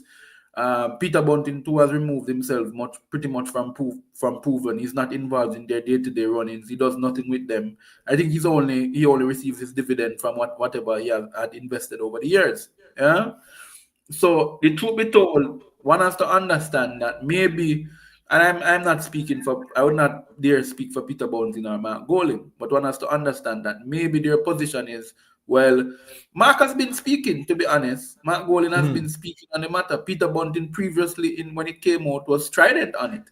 But as I say to you, Jeffrey, that is why you need to have organized speakers. So even if Bunting and Mark prepare the speech for the persons who are going to speak on these matters, right, it would be well prepared. And I'm recommending a Dennis Meadows and a Crystal Tomlinson to join Donna Scott Motley and Colin Bell. Four stern persons who could then hit the ground running. They don't have no seat running. They don't have nothing else doing but to speak. Yeah? But to speak on issues. Because no matter what the PNP want, and I'm saying it so they could go take it back and tell them, head boy said, because 3/4 of them know me, that if you don't think you can win, so you continue. I am saying, you have never heard me say this before. You have never heard me say this before, Jeffrey. I'm saying it on this platform, that the communications of the PNP has to change. It has to rebrand. The communication whole tired and packed down. Yes. And that is why I keep on saying, stop using one of the old bus of the People's National Party, Red Isle, ready to go. Isle ready to go nowhere. Have Labour Party yesterday, they use a well-known radio station in this country, spreading their news. What are you people using? Huh? The next thing, today I'm going to let go my mouth because some things that bother me for a long time. Something that bother me, man. Go ahead. There are too many persons in the PNP who sit down on large chunk of resources, right? And there are some people in the party who don't want to see Mark Golding win. I'm going to talk it today, right? I'm not going to call no name, but I'm going to talk it. But go ahead. I am waiting to see if Mark Golding wins. Not if, but when. when he wins, if these same people are going to come to the front of the line, because my word, as there is a God in heaven, I would be the first to call them out and remind them that you sat down for 5 years, did nothing to help the party, but you want to come and reap the. They say nobody want to plant the corn, but everybody want to read the barn. Yeah, there are a lot of them who sit down on their resources, but this is a problem of the PNP. The PNP has had this problem for years. Jeffrey, I could tell you, and I could say this. There was a proposal from certain persons, I would not call any name, then for the PNP to acquire a radio station. You hear I said to you? Yes, I think I remember, you know. I'm letting it go today. Is it careless? Yes, my friend. Right? Okay. They would have acquired the radio station. It wouldn't be a political station. You'd have allowed views to content. Yeah, it's not like what happened over Mouthpiece FM. Yeah, but you would still have an arm of that you could go to make presentations, because the truth be told is, except for Power 106 FM and maybe if Labor Right, I mean if Emily Shields call them to come in, right? That's the only time they really get a chance to be heard on the media outside of Power 106 and RJR. Nobody else really, when Nationwide call them, is to cuss them or to pin them down in a corner, right? So if you had a radio station that was, they're not doing a bidding, yeah, because it's a business, but you could have your airtime there. You could have your airtime there. You could have a man like a Lambert Brown, who, by the way, should, I don't know how them have Lambert Brown doing remember, Lambert Brown Evening Edition is what used to help the PNP. Yes. Right? I would be tuned into that, like glued to that, like there'll be nothing else. And not only Lambert Brown, former Speaker of the House, Lloyd B. Smith. Yes, Lightby was very good on radio as well. So I'm saying they have the technical skills. Stop being cheap. It is not hard to buy out 2 hours from a radio station, right? And have a program with some persons in the party, including the lineup I've just spoken about, right? And then you look at the one, because by the way, Nationwide is the least listened radio station in Jamaica, you know. So don't let nobody go to the least now? Yeah, the survey show is about 5% of the country listen to them. Whoa. But yet, though, they get the most government contracts in terms of media. So, yeah, because obviously, I don't remember, I'm going to say head boy. The other day I heard, was listening to them, and I heard, the temperatures brought you by the office of the Prime Minister. I said, what the backside this? Yeah. Blessed Jesus. Let me let the puss out the bag. Right? When Albany... Hold on for me. You know, I wonder, remember I'm going to say head boy, I wonder where some people learn and have, if they have any education.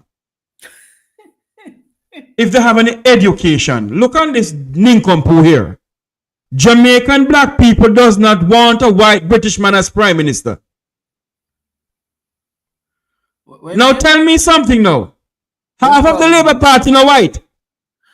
No. Hold on. No. What is his handle? See it on the platform. See it on something there. Programmer dude. Well, let me tell one of the Labour Party propagandists.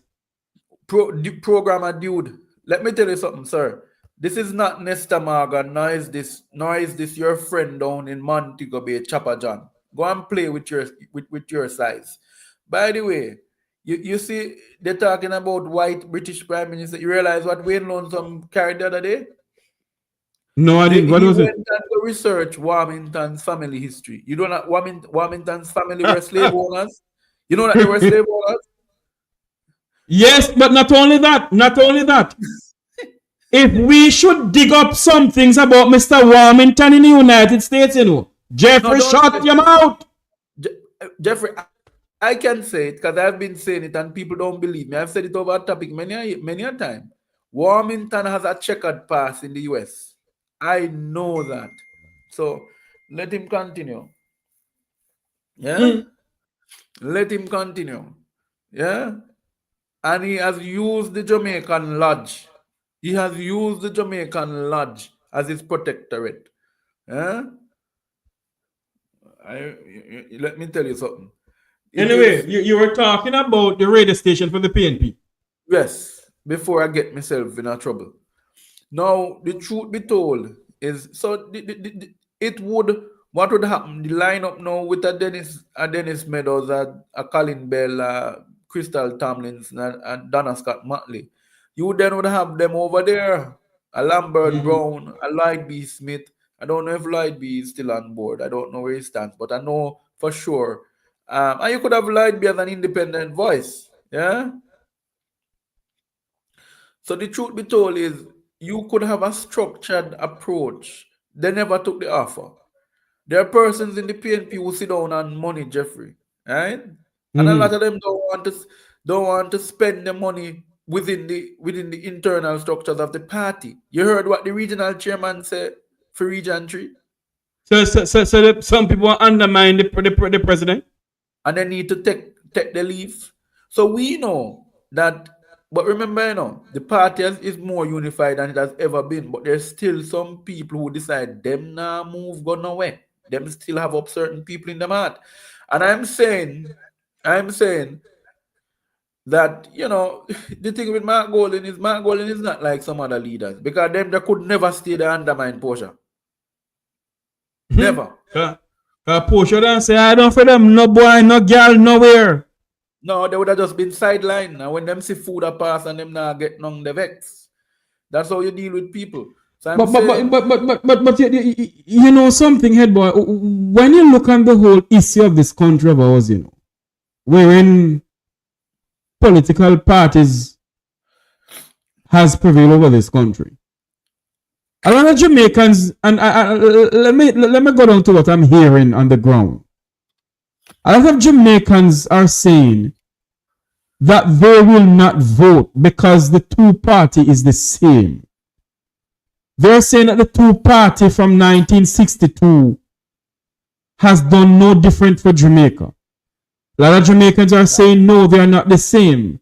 And Mark Gold has never become Prime Minister of this country. Majority of Mark people are in there like a Gabriella, a Denishka, a Christopher Henry, Raymond. Well, Raymond was there before. Well, others have never get the hem of leadership. So they're not the same.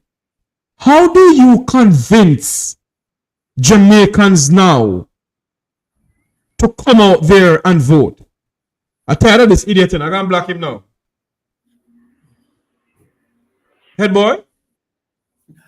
I mean, you have to understand, Mal, if you have idiot leading the communication team, a lot of idiots will arise. But anyway, let me behave myself and respond to the question you directed. Now, the truth be told, Jeffrey, this argument being peddled needs to stop. And let me tell you why. In the 1960s, the JLP inherited a country where the economy was good, bauxite was booming, everything was on the up and up.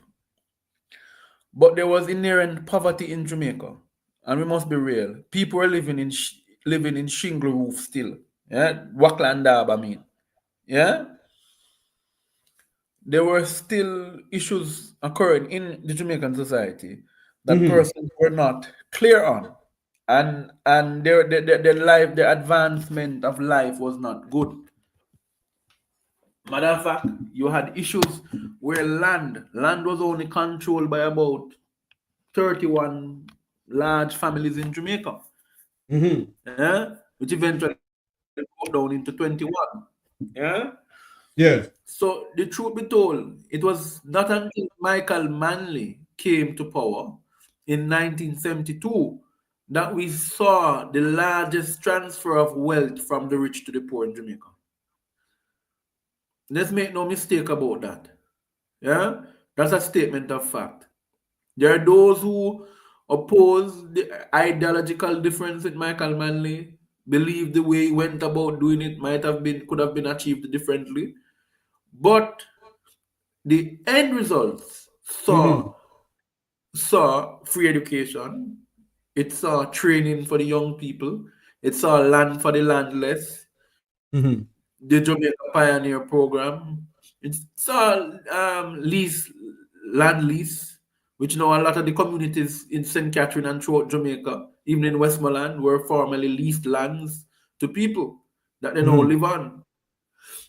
So the PNP historically, so from Michael Manley, Edward Seaga as well, with the development of the University of Cass University, with Arthros NTA, which was a merger from a program in the 60s that he recreated the Arthros NTA out of, which was the Pioneer Corps actually. So the both parties have contributed to Jamaica's development. The question may ask, have they contributed to it at a larger scale that could see it go faster and much wider? Yeah, I want to be balanced in how I'm answering the question. Yes. This argument that the PNP and the JLP now are the same, it's not true. And let me tell you why it's not true. There's not been somebody in the jail in the PNP who has been convicted for thievery. That's one. There was no person in the PNP who, like what we're seeing now, going around and grabbing up poor people land when they were member of parliament in the 80s in St. Thomas. Yeah? Who acquire land and can't tell how them get it. There's no PNP member you can point to that sat in parliament in that manner. Yes? None. If you know them, tell me, Jeffrey, let me ball out them name. Good. You mean within the People's National Party use their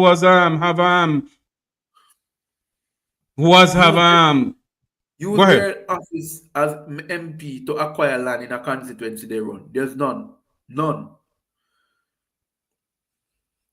Yeah, none. Yes. There's none you could point to. So what is the point I'm getting at? I am saying to you, in 1980, 1983, 89, PNP came back to power to rescue Jamaica. The economy was crumbling. Yeah? 2007 to 2011, the PNP had to come back to power again in 2012 to rescue Jamaica. Every time Jamaica has been at a political crossroads, it has looked to the PNP, the same organization where some people don't like and they like to cuss. They have looked to them to come and stabilize the country. And every time they stabilize the country, it is the time they give them a one term. So my view is the parties are different. The philosophies are different. The ideologies are different. You see, so this notion, we need to get out that because clear and more the JLP is showing its difference. One time I would not be afraid to say one time you couldn't tell them, but now you're seeing one more thief than one. May I tell you?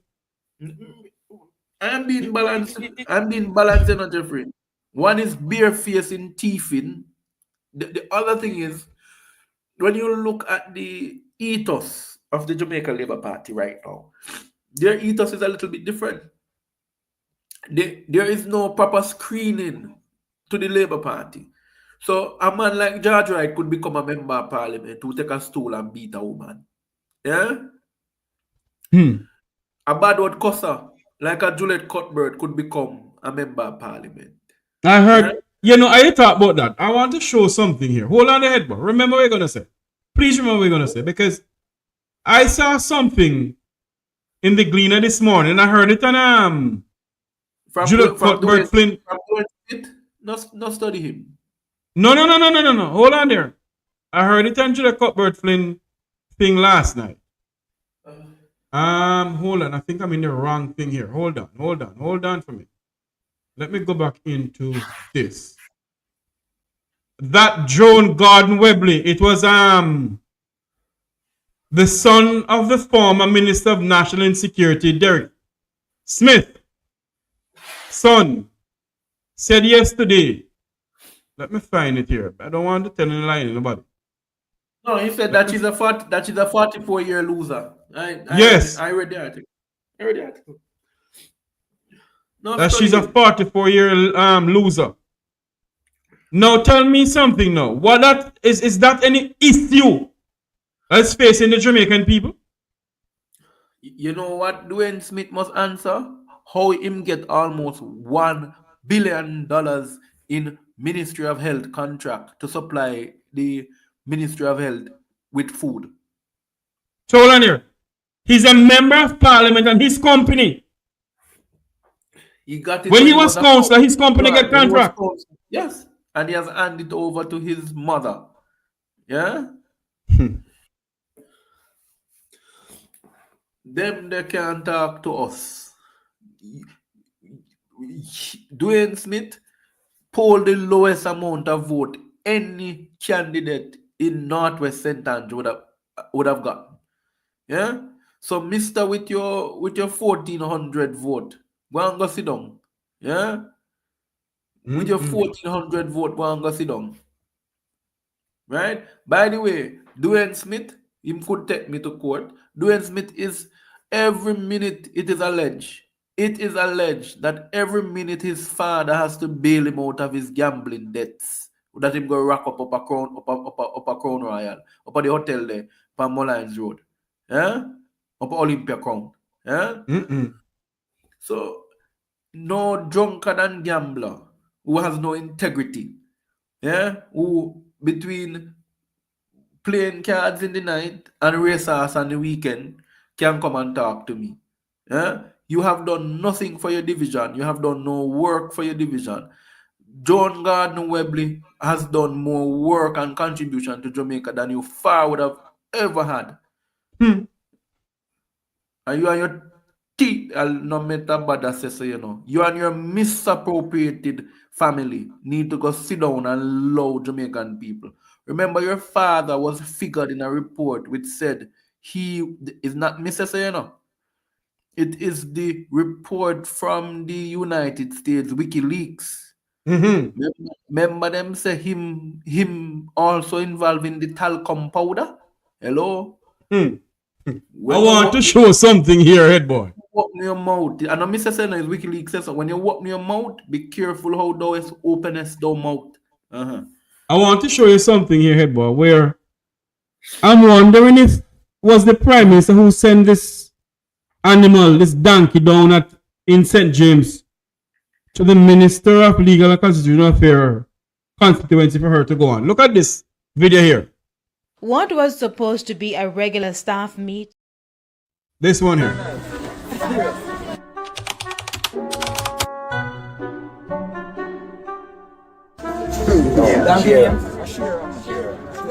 Who you give him a former prime minister?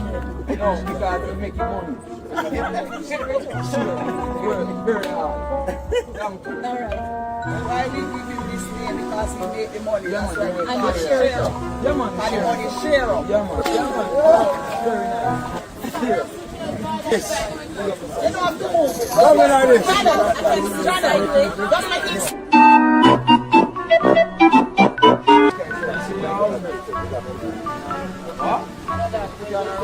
Listen to me. Here. Right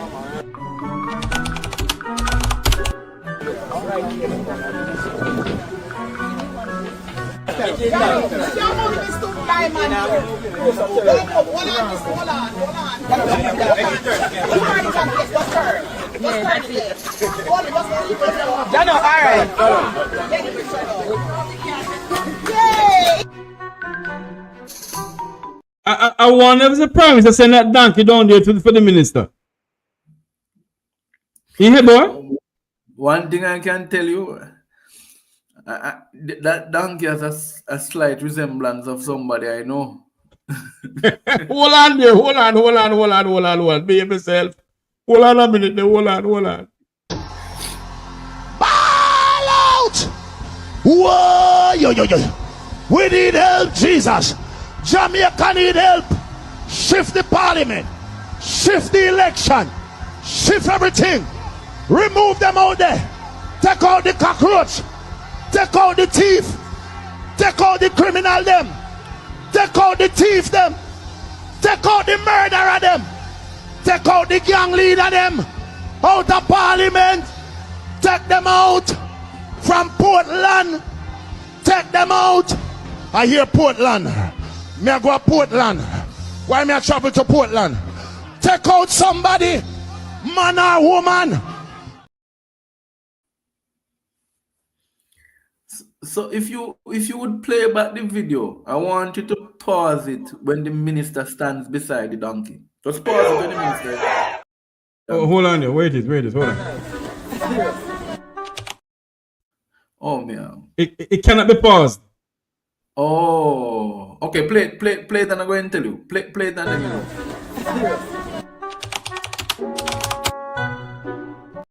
Play all of it. No, I'm saying look at the eyes of the donkey, and look at the minister. Continue talking for me. It is obvious to me that these people are so low down and desperate that they would do anything to look relevant. You know, Andrea Artner has her pinned down in East Central St. James, so she can't. West Central St. James, so she can't do anything down there. She just has to be going around and trying to make up with people. She didn't study them for 4 years. 4 years, you know. She has been member of parliament since 2016, for 9 years she have ignored the people. She has done nothing there. Nothing worthwhile, nothing worth telling. But the only thing she can do in the constituency is go look for one donkey named Shira. Well, I tell you, this minister is a poor and sorry excuse for a member of parliament. And the people of West Central St. James should treat her in like manner. Yeah, they should treat her in like manner. They should send her out packing because she's reflective of her interaction with the donkey is a reflection of how backward she has made the constituency of West Central St. James. And you know what will happen? I am proud that Andrea Hatton, who is a digital man, Andrea not talk about donkey, and Andrea talk about drone, using drone in fighting national security. Yeah. Mm-hmm. So this donkey minister, because she has a donkey prime minister, when they call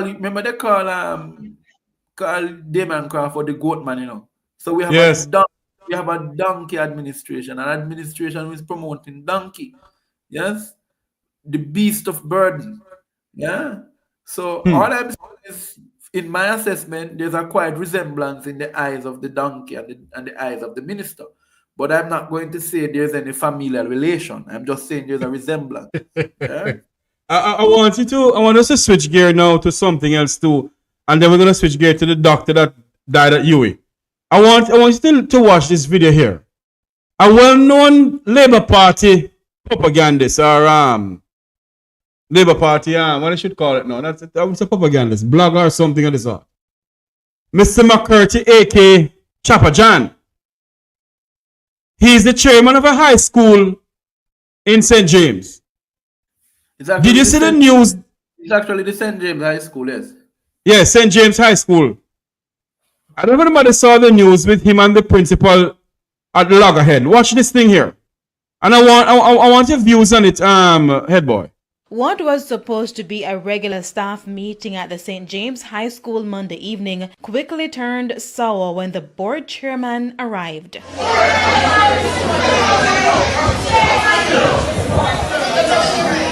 The heated exchange went on for a few minutes. From the look of things, it appeared the principal, Joseph Williams, seen here in the brown shirt, got upset that the chairman, Christopher McCurdy, showed up uninvited. And when staff members intervened,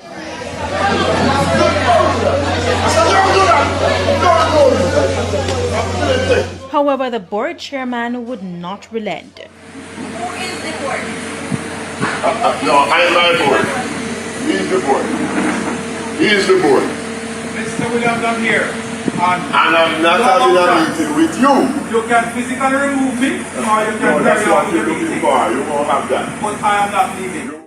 We were told the meeting was later cancelled. However, the dispute continued on the outside. It must be noted that the principal and the board chairman have been at odds for years. One of the most recent incidents leading to further friction between the men happened after 2 students were expelled without the board being consulted. Carry on.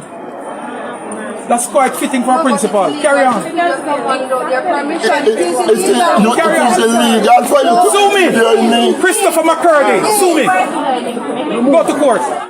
Fast forward to Tuesday morning, this debris was used to block the entrance of the school.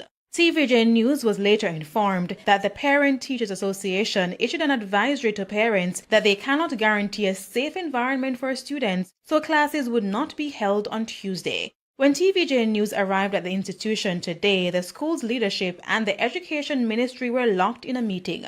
Education Minister Dr. Dana Morris-Dixon also issued a statement saying, situations like this make it clear that we have to provide greater support in the operationalization of the leadership and governance structure within our schools. Under no circumstances should we have our leaders at odds, much less behaving in a manner to deprive students of a day of learning and good example of excellence in stewardship.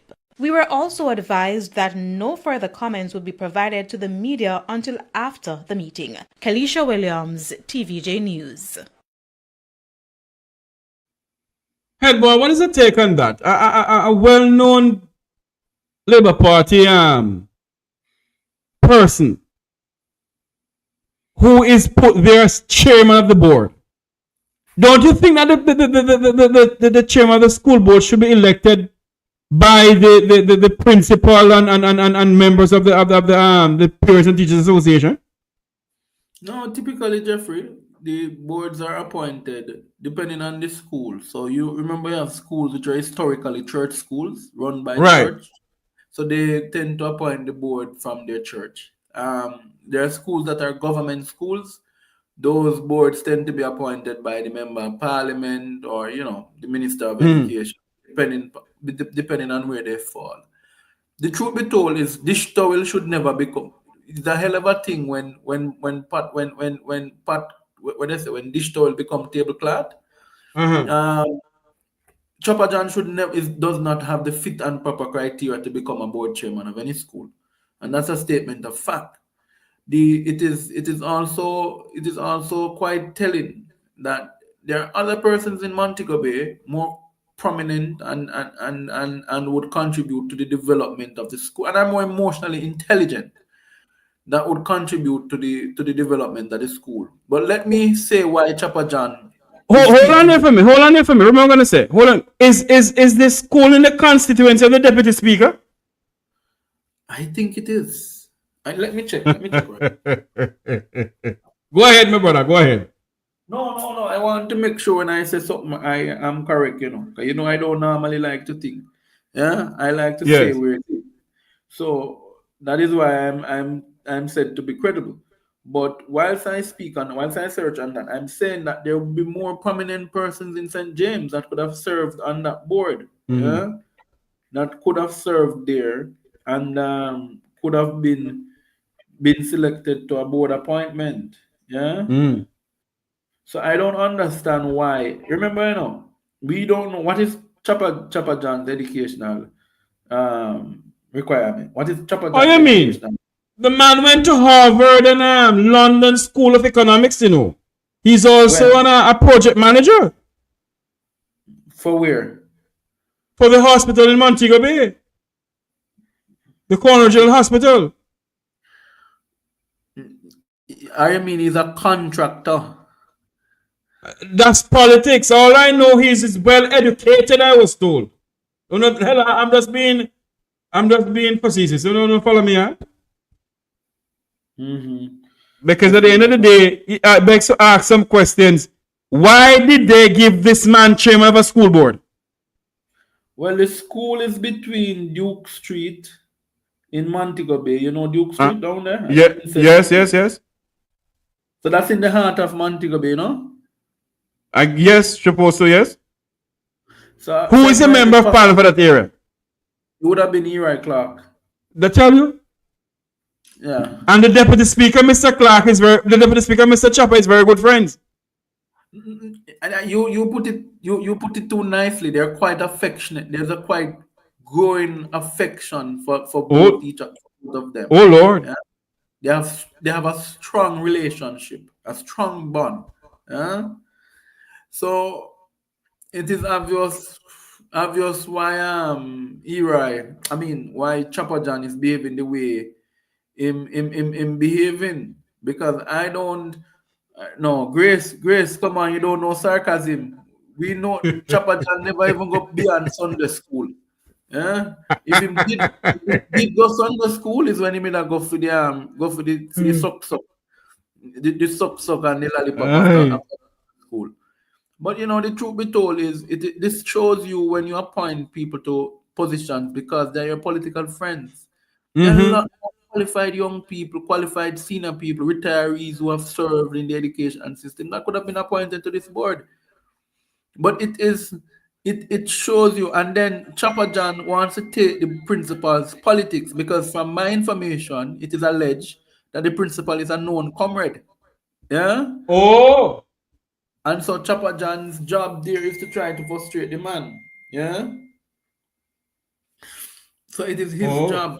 It is his job to frustrate the man. So I am of the view that, you know, Jeffrey, let me tell you something. You see, the Jamaica Labour Party is on their way out, right? You saw they appointed 3 blind mice as senators. Yeah? I'm not moving from the situation. I'm going to show you it connects. What they will be doing over the next 6 months is to create mischief, chaos, right? Because what their intention was, and I think Chopper John, because he was never invited to the meeting, it was a staff meeting. What a chairman doing at a staff meeting? And he went there because he's Mr. Don of Dons. No, but let's get the question correct, Jeffrey, so that the public understand this. You are a parent. If you have a staff meeting for staff, could a chairman of a board go to a staff meeting? No. Unless he's invited to the staff meeting, but the staff meeting is really for the staff to discuss issues affecting them as staff. And then board meeting is convened. You have all the boards are structured in Jamaica. You have a representative from the Jamaica Teachers Association representing the teachers that would go to the board meeting to present what was discussed at the staff meeting. Yes? Yes. Yes. That is how it is structured. So Chopper John is damn forward and out of his place. And he should, and we must not rest upon this, he should resign from the board. He should not be seen anywhere near schools. By the way, a lot of pedophiles, and because this thing is going to get me angry, a lot of pedophiles have been appointed to boards in Jamaica. A lot of pedophiles have been appointed to boards. I'm not saying Chopper John is one, but I'm saying there's a lot of board. Indeed. And that is why I keep on saying I don't want no order of old donkey and order of old jackass, you know. Because a lot of people that give those things too. Don't get me wrong, you know. You have some decent people who get the awards, who deserve the awards. But you also have some people who are well-known pettifiers and human traffickers and that sort of thing. There is a big thing going on in the Senate this morning where when it comes on to the boundaries and so forth to make Portmore a parish. On his feet in the parliament now is Chopper, his head boy good friend. Idi Amin. Idi Amin. Yes, he's on his foot. He's on his feet. Let's do what he's saying. He's on his feet. No, Jeffrey, I'm going to leave you now. Jeffrey, one second. Yes. I am actually running. It's time for prayers, so I have to leave you. Okay, no problem, my friend. I'm gonna just pay this and go off too. Thank you very much. No problem. Thanks. Who have come to call Portmore home have largely had a modest and humble existence. They cherish their opportunity at home ownership and want to see better for themselves and their children. Portmore, Mr. President, becoming Jamaica's 15th parish is a further step toward helping the residents of Portmore attain their aspirations and seeing better for themselves and their children.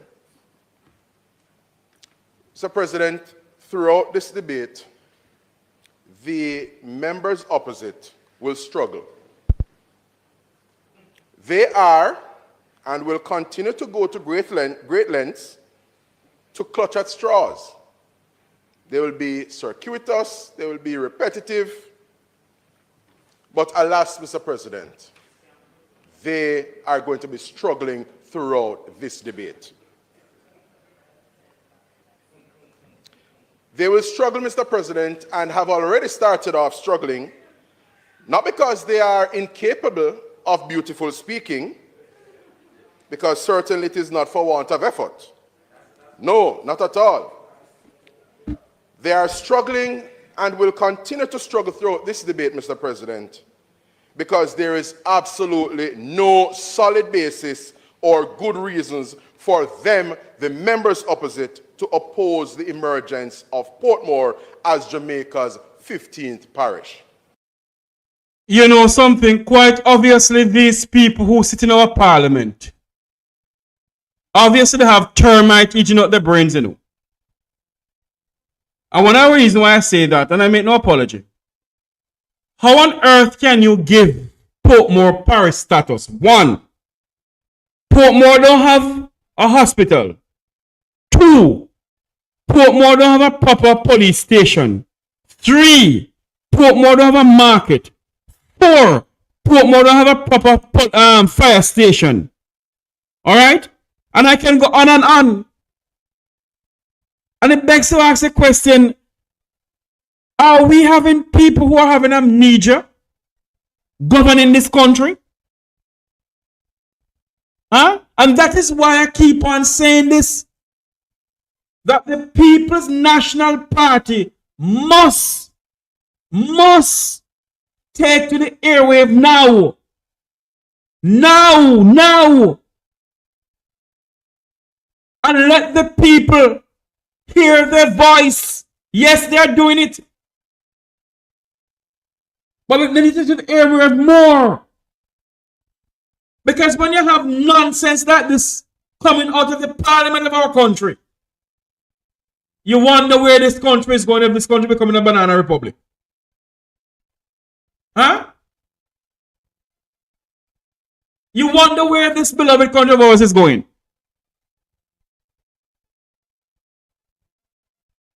You have this man just issuing some water that's running downtown Kingston from out of a cesspool. Some of Alice well-known thing I should have to do at the crab market. But that just come out of his mouth. Some of Alice things.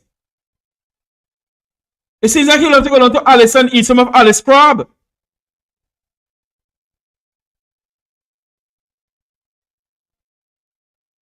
And I say to you this morning, my fellow Jamaicans, get up. Get up and speak out. I'm going to open up the phone lines for you all to call in. Call into the program and speak your mind.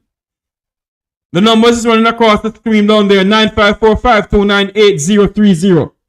954-529-8030. Call into the program and speak to us. What's your views on what is going on in our country? Portmore becoming the 15th parish. Number one, this man who's talking in the Senate, don't live. Him don't live in Portmore, you know. Watch him. Don't live in Portmore. But he's there speaking about Portmore.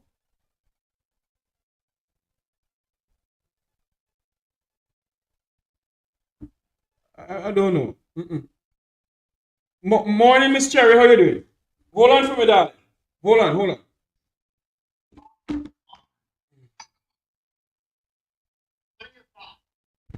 Good morning, Miss Cherry. Good morning. You're live? Yes, you're live. Hello? Yes, Miss Cherry, you're live. Go ahead. I don't know really what's going on in Jamaica, man.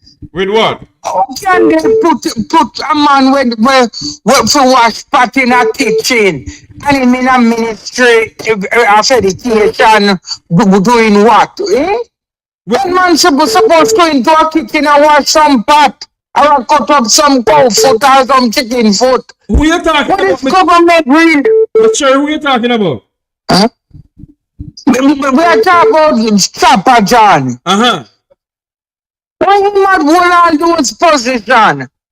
What a prime minister. This man have to go, you know, because he don't know what he's doing. Look how the man run the country. In a sinking sun. With all fairness, don't know, Miss Cherry, at the Prime Minister, Deputy Speaker, obviously give this man chairman of the school board. Go ahead. What if that them give for contractor or something for the hospital? No, them give no for in the ministry thing. What's really going on? Can something go like that? The nation is in crisis, Miss Cherry. Man, the country gone into a sinking sun, man. Into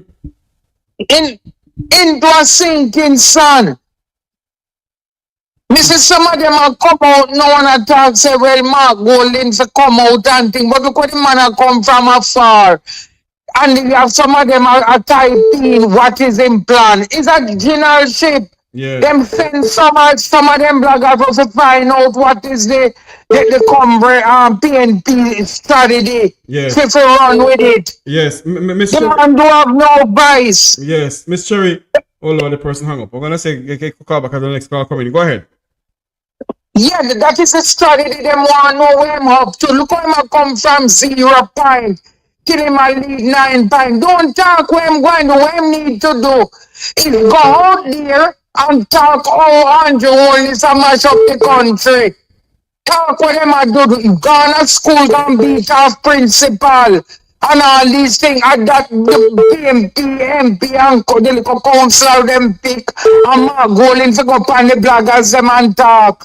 And them block him from everything. Them know what them a do. Same thing what them do with the election. Yes. The man mustn't talk what him going to do till when the election call. Yes. Then him go, they go speak what he going to do. This man a fight the hardest way for win again third term. Years of imprisonment in Jamaica. So go take another what? 7 years and 5 more years, another 9, 12 years. A prison again. It cannot run like this, man. People are suffer. Hungerness, poverty. And the man only go there with peers propaganda. Promising. We never do nothing 9 years. What you going to do for 6 months now? They need that 6 months. Can you build the country back in 6 months? You never do nothing 9 years. Then how you going to take 6 months to go build a country? How dumb them is. Them take the poor people them for idiot. Especially the country people them with them feel they can't read or write and think. That brother is a scammer. That brother is evil. Him have no heart. Him have no love. I watch him face, or him face look like you can't throw gallon of water in him face and it run like stream in him face. And the sinner take him. Poor people, high water is on him. The country cry out, help, murder, murder. All right, and everything him go there talk about Mark Golding. Mark Golding is just an opposition leader. Any station him a go up and them block the man to talk. But Mark Golding is to come on the bloggers, them come talk. Time now no radio station to go up on. Cause them a block him. And go, they go hammer him. That him have to do with him MP, them MP and him councillor them. The Michael Manley a go out there. And even Portia, you're wrong for trouble, Joshua. You're wrong. And you always wrong for trouble, Marky G. And you know something, Miss Cherry? Those songs are not being played anymore. Mama Cherry, those songs are not being played anymore, Mama Cherry. But them song, you're wrong for trouble, Marky G. You're wrong. I saw you need song of vibes. And go out there. We have to go there, go see what the brother do to the country. We have to get them 24 voters decided voter. We have to get them in. Don't talk where I go do your team plan, but go, they go armor the man. You put a dunce with in a kitchen with a tap up kicking foot and chicken back in a kitchen and wash pot. So go and beat up Principal. thing there. Principal. Prince, what can go so? What can go so? All right, Miss Cherry, thanks for calling. What really can go so? All right. Mama Cherry talk here again. Okay, Yeah. Mama Cherry. Okay, bye-bye. The number to call is 954-529-8030. There's a call coming in from Pennsylvania, I think. Let me see if I can get the call from Pennsylvania. Oh, here it is. Hold on for me. Good morning. Welcome to the Mek Wi Talk program. You're live. Hello? Yes, morning. Yes, sir. Go ahead. You're live. All right. Listen up. Another person that's understanding is that the JP has something where they are selling their product. Regardless of what person may believe or perceive, they are selling their product. Mm-hmm. PNP have to sell your product. It doesn't matter how good your product is, if people don't know your product and what you're about, your product will be as good as good. So it will organize themselves. You can't do you look at what your opponent doing, but you must focus on that. You have to focus on what you can do and start to look at the people of Jamaica and to really sell what you have to the people of Jamaica. So people can know really where you are about.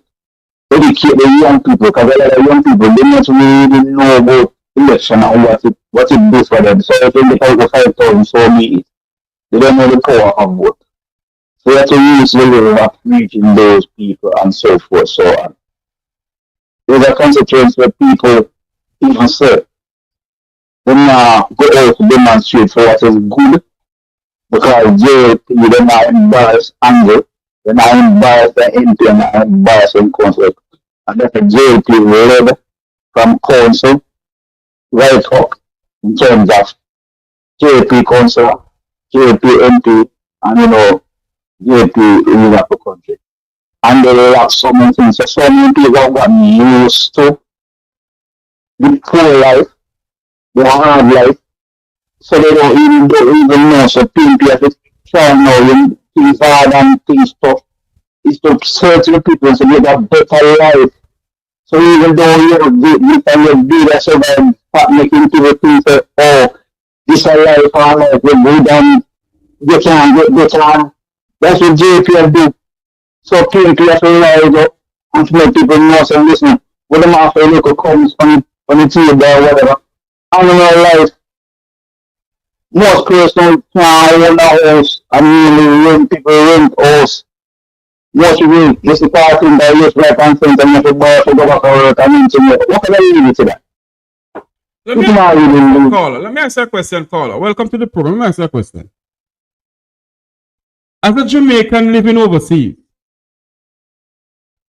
and you see where the Gleaner is saying 45% of Jamaicans plan to vote in the next general election. But the pollster himself, Mr. Dan Anderson, is also saying, don't bother think you're going to see a whole barrage of Jamaicans going to the polls. What would you say to those Jamaicans who decide to stay home? What would you say to them? And what would you also say to the PNP to get those people to come out and vote? All right. First and foremost, it's first of all, educate the people in terms of the power of your vote. In the past, poor people never had the power to vote because they never had the money to buy the vote. So the vote is so effective. Sometimes things will look at one vote, it doesn't make a difference. Look at Central Kingston, look at those small margin that make in West, I think Eastern Westmoreland, think about 8 votes or something like that. So the vote matters. And the basis will come down to the PNP now. PNP have to start to package things to reach to the younger people. The older end of the PNP diet who really and truly know what's the difference between a JLP and a PNP. They, if you notice in the polls, they are always supportive of the PNP. The younger people in the 30s and those age, they don't really familiar so much as to understand real and truly. Yes, caller, hold on for me. Your phone is a bit muffled. We can hardly hear what you're saying. Are you using a headpiece? Yes, sir. Take it out, please, because your phone is very muffled. Yes, I don't know if you hear me now.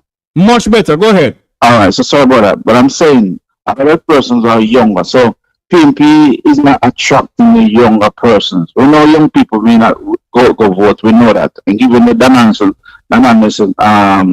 figure as well, if it poll, if the younger people are they not so young, when they're turned off from the system, a lot of persons don't know the power of the vote, and they are also looking at the PNP and JP as the same thing.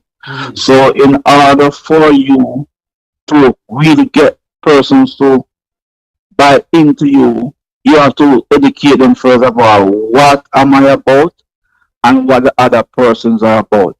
So you create a clear line in differences so persons can really know why you should come out to vote for them and what they stand for and what you do different from what obtains. So that is what will drive people to start to attract to the people. I'm away from the yaga and those things. And what PNP can do is that when you have, for example, the various rallies or when they introducing a candidate, start to move out. Don't have so many speakers. Maybe lower the amount of speakers, but have speakers will come with a message. And then you can, the person in charge of planning the meeting say, you know what, give this person what to speak about. So why you don't come and repeat our people are so with up on their mind. No, be more focused so that people can start look back on the PNP again as the party to take you out of our struggles. So don't have this one heap of people coming and speak at the rallies and so forth. Be more focus driven and get the points across so that he can sell the product that the PNP has.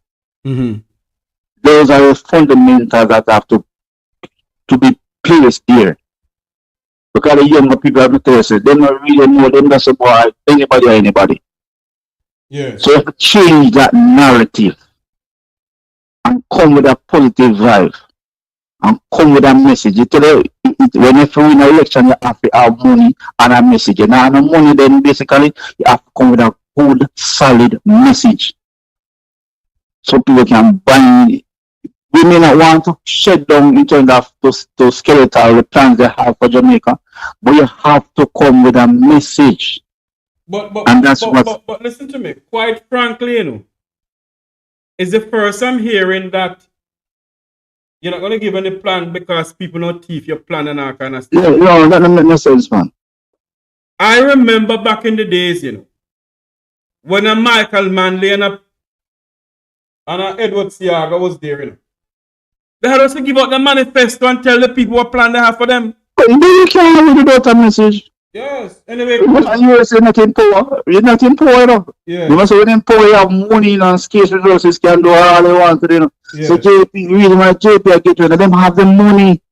And Jamaica is operating on a transactional basis in terms of the younger people. When you go to vote, the first thing they say to you, if you not come with the money, nobody come. Yes. And we can't put a foot around it.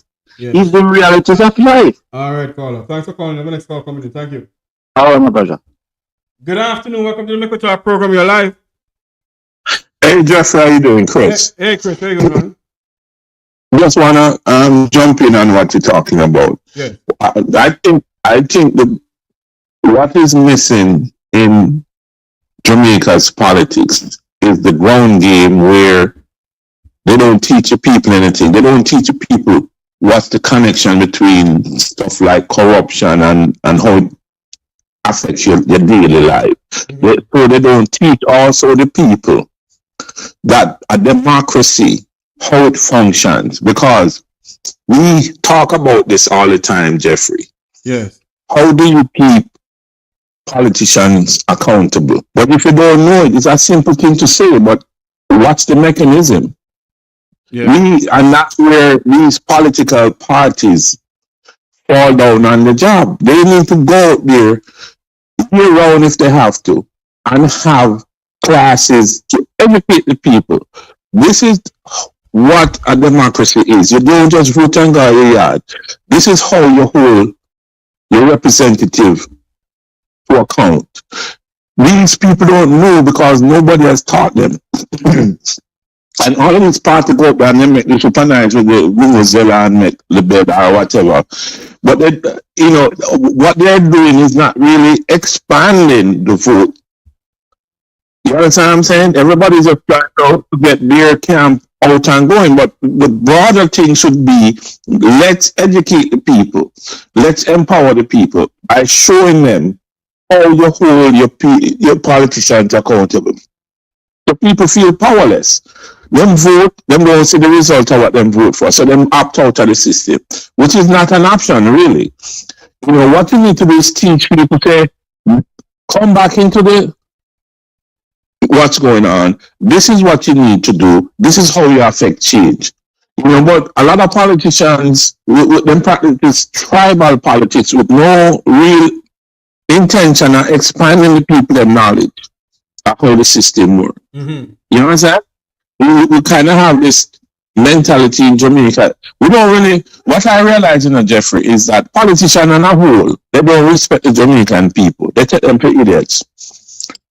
They take them for illiterates. And so they talk down to them all the time. Yes. And it's a kind of patronage politics where, you know, I scratch your back and you scratch mine, which is fine. Politics is supposed to return something to the people, but not at the level where you buy them vote and I give them box lunch and them things. You know, educate them children. So I think that is. Christopher. Let me ask this question here. The Gleaner is reporting this morning that 45% of Jamaicans plan to go to the polls when Andrew Holness called the general election. And the poll says also, saying, if you read in the description part of my channel, you can also go on the Jamaica Gleaner website and see it. Where Posted and Nancy is saying, don't but I expect a whole influx of people coming out to voting. Don't you see that there's something fundamentally wrong with that, sir? There's a disconnect. And Jeffrey, it also goes to the fact that we were talking the other day, texting, and I said, how can only 8% of Jamaicans believe that corruption is not a problem? Or is a problem? Is a problem. There's a huge disconnect in everything in Jamaica. It is. You know, the thing's just not connecting. There are people, it's as if them in bubbles. I don't know what it is, but nobody can connect the dots down there in my mind. You know, because when I read that, when I looked into the whole pool and I saw stuff like that, I said, you know, if I was Andrew Holness and I saw that only 8% of the people in Jamaica thinks corruption is a problem, I'd be happy with that, with something like that. Because that's supposed to be like a millstone around my neck, and it's obviously don't bother the average Jamaican that corruption is a problem in Jamaica. And corruption is the main reason why the country hasn't gone further than it has. But nobody has connected that. We have lazy politicians. All of them. One thing I can tell you, Chris, I have learned from the American election, and I don't want my good friend Dan Anderson to be upset with me. But I've learned from the and don't get me wrong, Dan Anderson has been on point when it comes down to predicting Jamaica's election. Yeah. But when I see what happened in the United States, I said to myself, I don't think I can rely on polls anymore. And I will say this now, that polls don't win election enough. People win election. If they don't go out and vote, then God help you. Exactly. And remember also, there's a famous saying that polls are just a snippet in time. Yes. Right? So that poll that they came, remember, that's taken months ago, and to tally the information and put it out now.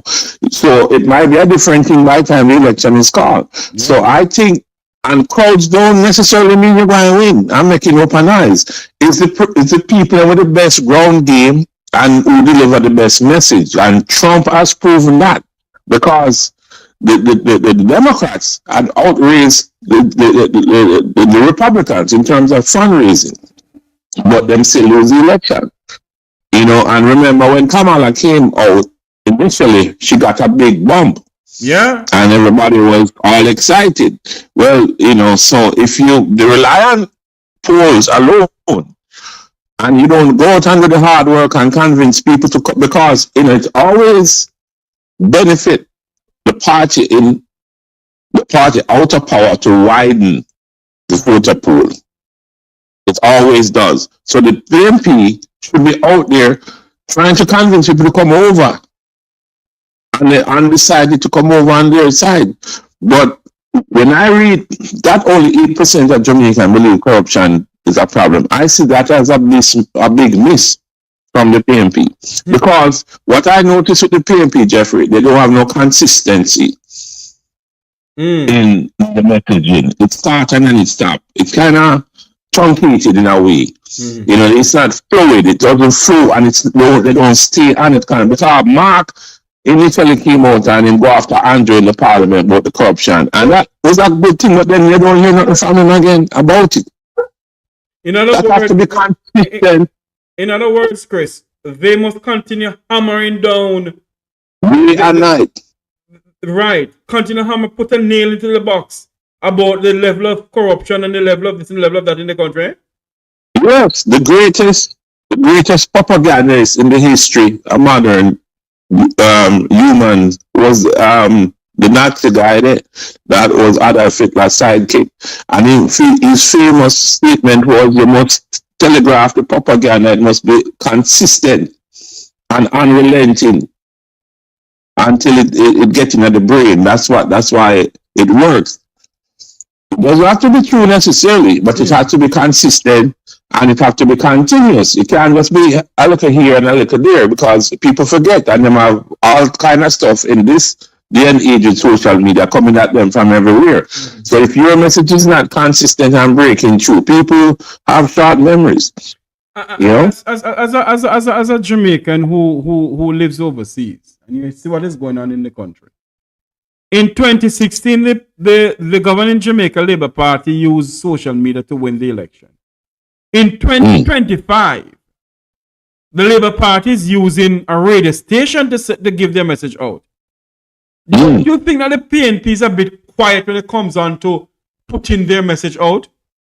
Of course. I think that has been, to me, the weak part of the PNP has been that. You know? And if it wasn't for the bloggers, by the way, they would be in the wilderness. I don't think they would even have a chance of winning the election. It's the bloggers that really turned the tide on Andrew Holness, because Andrew Holness wasn't planning for the bloggers, you know. You never see them coming. Because what happened, you know, he used the same bloggers to win the 2016 election and maybe 2020 election too, you know. So he never knew that the tide would be turning on him. Yes, exactly. He didn't realize that the blogging community was coalescing around a message, which was corruption and stuff like that. And that community was relentless, because you had people all over the world. So when some are we asleep, some are we up. So he never get a break. They never calculated the impact of the bloggers. And when they did, them tried to together a coalition of their own, which was not effective because it was based on lies. And so they've been trying to play catch up with the blogging thing ever since. So, you know. Hold on here for me, Chris. For those who are just joining us, we're speaking about the issues facing our country, Jamaica. 45% of Jamaicans plan to go to the polls when the election is called. Remember to like, share, and subscribe. The numbers to call is 954-529-8030. It's running right across the screen there. 954-529-8030. 8030. It's also a WhatsApp number. 954-529-8030. It's running across the screen. Call in and tell us what you think about the upcoming general election. Continue for me, Chris. So Jeffrey, we know that there is an uptick in the amount of people that say they're going to vote from the last election. I think the last election was in the 30s, right? Yeah. And now it's the 45%. But something that has always fascinated me with Jamaican election is that the educated people don't vote. There you go. That's true. Chris, coming in. Yeah, they don't vote because the people that not really vote is the people in the garrison and the poor people. And the educated people in Jamaica has opted out. And at them at the pay, at them at work, them at the middle class and service server who are paying the high taxes. Yes. Them can't escape it. Yet still they decide that them not going to vote, which is a kind of stupid thing. Indeed. True, my friend. All right. Go on, continue listening. Thank you, Jeff. Thank you very much for calling, Chris. Thank you. Yeah. The number to call is 954-529-8030. Somebody calling know what's going to happen. They didn't wait. Let me see if I can get them back on the phone here. Hold on. 954-529-8030. That's the number to call. Hello. Good morning, sir. Welcome to the program. You're live. Hey, it's me, Brownstone, again from the West Coast. Hey, what's going on, West Coast? You know, everything good, everything dandy, but I hear about this 45%. Yes. Where is the rest of it?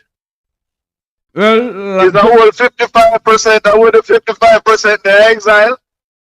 I don't think they're in exile. I think Jamaicans have reached a point where they're tired of the two political system in the country. Well, yes, because I have a long debate about this at a truck stop last night, you know. And it seems like there are certain things that are preventing the people from coming out. Like what? So, for instance, I was bringing up the protest that was mentioned on Ratty program, right? Mm-hmm. And out of the 10 of us, all 10 of us thought that it was a good idea. Mm-hmm. Because neither the PNP or the JLP, I haven't heard any of them coming out saying, you know what? The sex registry needs to exist. It needs to be made public. It needs to be enforced, regardless of your political affiliation. It's same one rule, one order for everybody. Mm-hmm. And then you have just a lot of these people now where the gunman police them coming at them yard and I kill them pitney and this and that and nothing do them reach out to this politician, that politician, no answer, no response. So there are several limiting factors as to why people do not want to vote. I think what happened also, Carl. I think what happened also, Carl. Yeah. The youngest of the Jamaicans, they come up and they see what is going on in the country. And when we on social media hammering this home, that $3 trillion of taxpayers' money is unaccountable for. It doesn't matter how the government want to put the $3 trillion accountable for. It doesn't matter how they want to say it is missing, it is not in as yet or whatever. It is missing. It's unaccountable for. And if they cannot give any account. And if they can't come and tell the Jamaican people where the money is, then the money thief the money. Yes, and then you have people like Mr. Ozempic here, Marlon Morgan. I spread misinformation. And you know how lie and misinformation spread. And just like the mouthpiece, JLP, Big Mama, we're in a BDSM. And also, when you look on the whole thing of $2 billion of taxpayers' money from the NHT, the NIS and the Banana Board. The NHT, the NIS and the Banana Board. $2 billion of taxpayers' money that's gone like Sammy Mount out of SSL. Yes. And nobody from the JLP from talk about it. And nobody, there you go, and nobody hasn't hold anybody in SSL responsible more than this young lady. The owners for SSL them gone like and free like a bird. Yes, and this whole SSL thing now, I watched a little snippet the other day when Bars was sending out some type of cease and desist and all this foolishness. And towards the end of the snippet, I hear a little thing about is Mark Golden in firm was involved with some type of legal end of the SSL business, but I wasn't able to go back and watch the video. But I need to find it again. I need to find it on a program because I don't understand now how Mark Golden and his law firm is drawn into this. What he's saying, you see, based on what I am gathering and what I've read, is that the building is owned, or SSL was in. The owner for the building hand over the building to his daughter. So there was some legal thing that was involved that apparently the young lady's father, who is Mr. Vaz's daughter-in-law, got Mr. Golden law firm to draft up the paperwork. So that is why he said that Mr. Golden law firm was involved in the whole whatever. You know, as much as I am right down the middle, I don't join color. Neither do I. Nobody don't have no shears for my phone nor my mouth. Neither do I. So I think we need to probe into that. Somewhere with Sheriff Power Farm, I feel like we need to probe into that. I'm not knocking Mark Golden. I'm not knocking anybody, but we, as the people, we need to see what is going on because there's too much fine print going on around here. Way too much fine print. And you see, if the Prime Minister was a wise man, you know what I would do? You see the big house with the expensive grill? I would make it into an next Cheshire village. Next what? I'll resign. The same village where Mark Golden father did start up. Oh, you mean into helping the rehab, Mona rehab? Yes, give up that big old house there to the people of Jamaica. You don't need it. You need to get locked up. The Jamaican people need to benefit. And you know what? The people in the diaspora, we are going to stop sending more money. Because they look like, say, you don't only want to beg and ball, but you don't want to vote. You don't want to take on $5,000 on a box food, and the other to know want to live fun. And then expect people like Jeffrey Tavares, Andre Stevens, Wayne Lonesome, Rattigan, Mystic, many more, to spend them time and show you these things. And you know something, Carla? They do not know how tedious it is to find the correct information to put out, you know. It takes you, listen to me, Monday night program coming up. It's gonna take me today. As a matter of fact, I start from Wednesday. No lie, I start from Monday. From Monday evening, I start planning next week program. And it takes you a lot of time. You have to be calling people in Jamaica. Sometimes they don't have no WhatsApp. You have to be calling them direct. And you have to pay that telephone bill. So when you come on here and say, like up the super chat, people say, you can't beg him, man.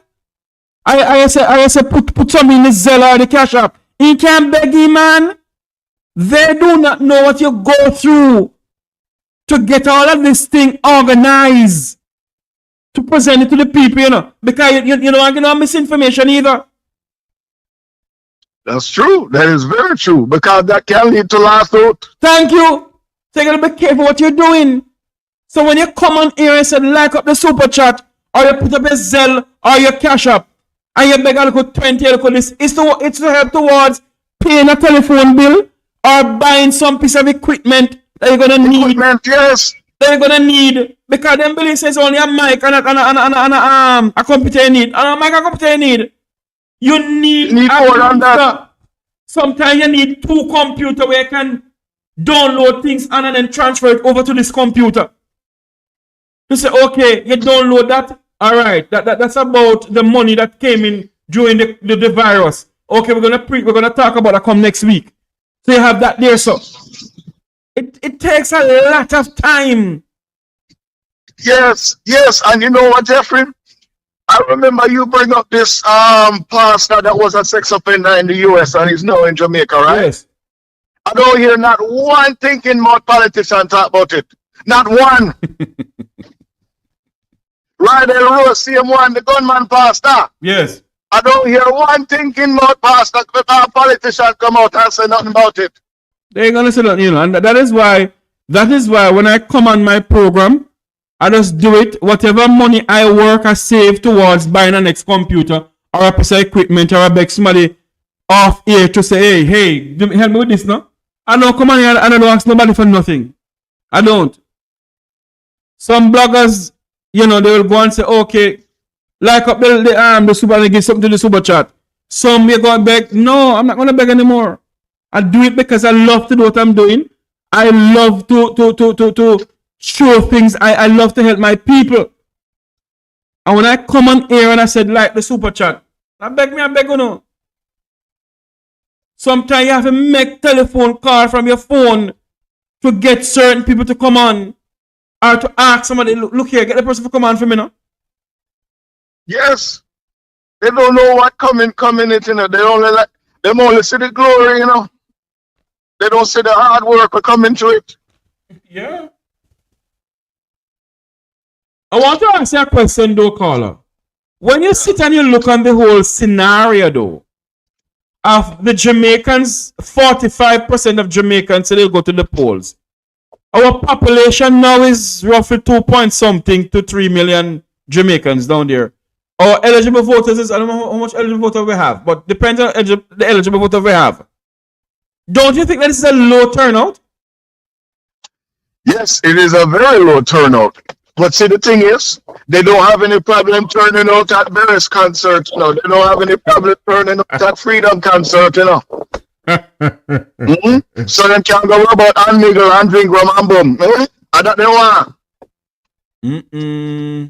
That's why Jamaica known for the most jacket. More jacket than Costco and Walmart, This is a shame. We only show up for where we want to show up for. The boogo yaga jump up and rum. Yeah. Meanwhile, we have the Chinese with grocery store talk to it. We come on Jamaican like so we are garbage.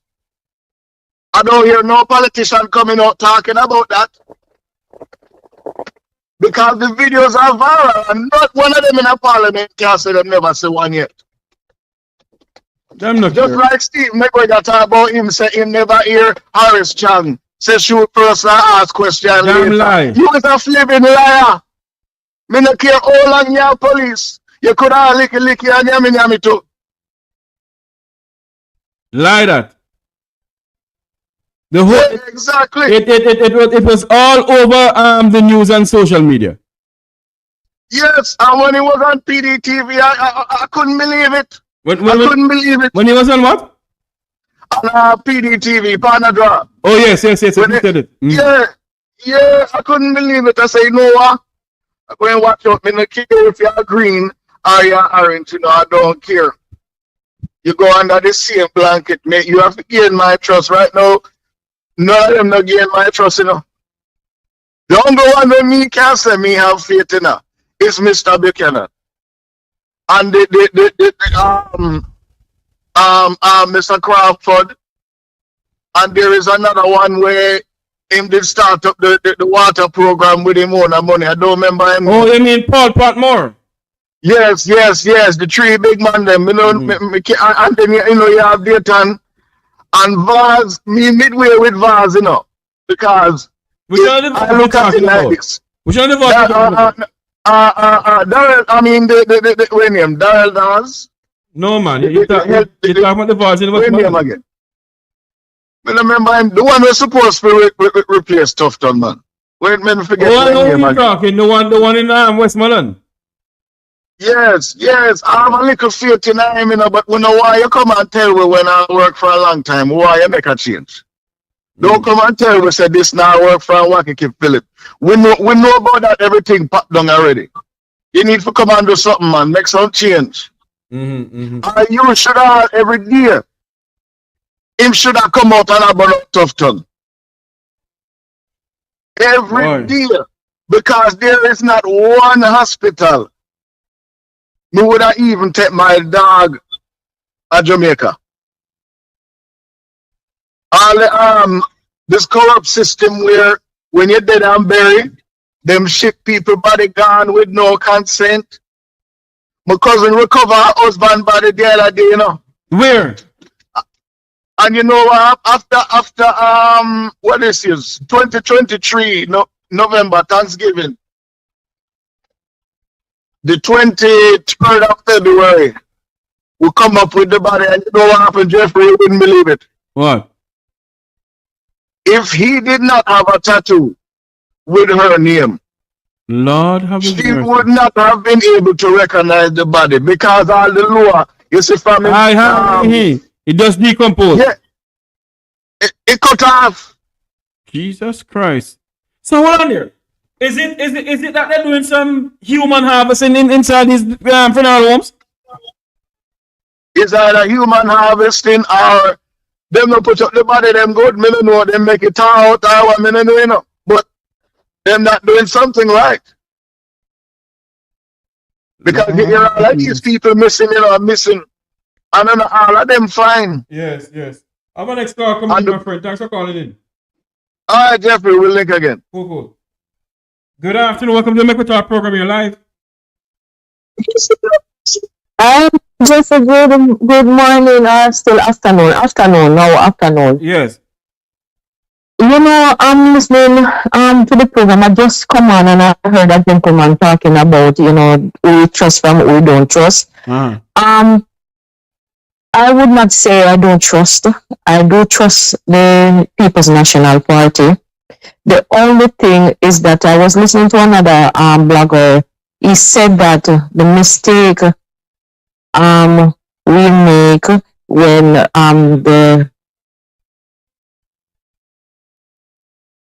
they didn't give the opposition anything to use to work with in the parliament because they gave them 43 and gave the People's National Party, I think it's 14, something like that, the majority. So they have no power much in the parliament. People are saying that. Hold on. You're confusing me. Who gave who what? No, like the voters, when the voters vote, you know, yes, for the election, man. Yes, for the election. Sorry. Right.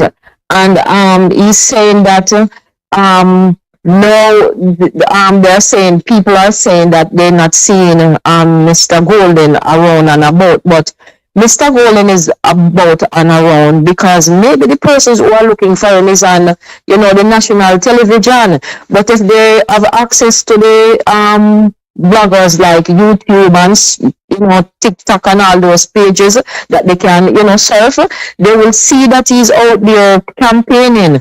And the thing is this too, with the national party, the People's National Party, I would love to see, you know, when they have a football game, they have every man stick up another man, one side sticking up the defender. I would love for the People's National Party.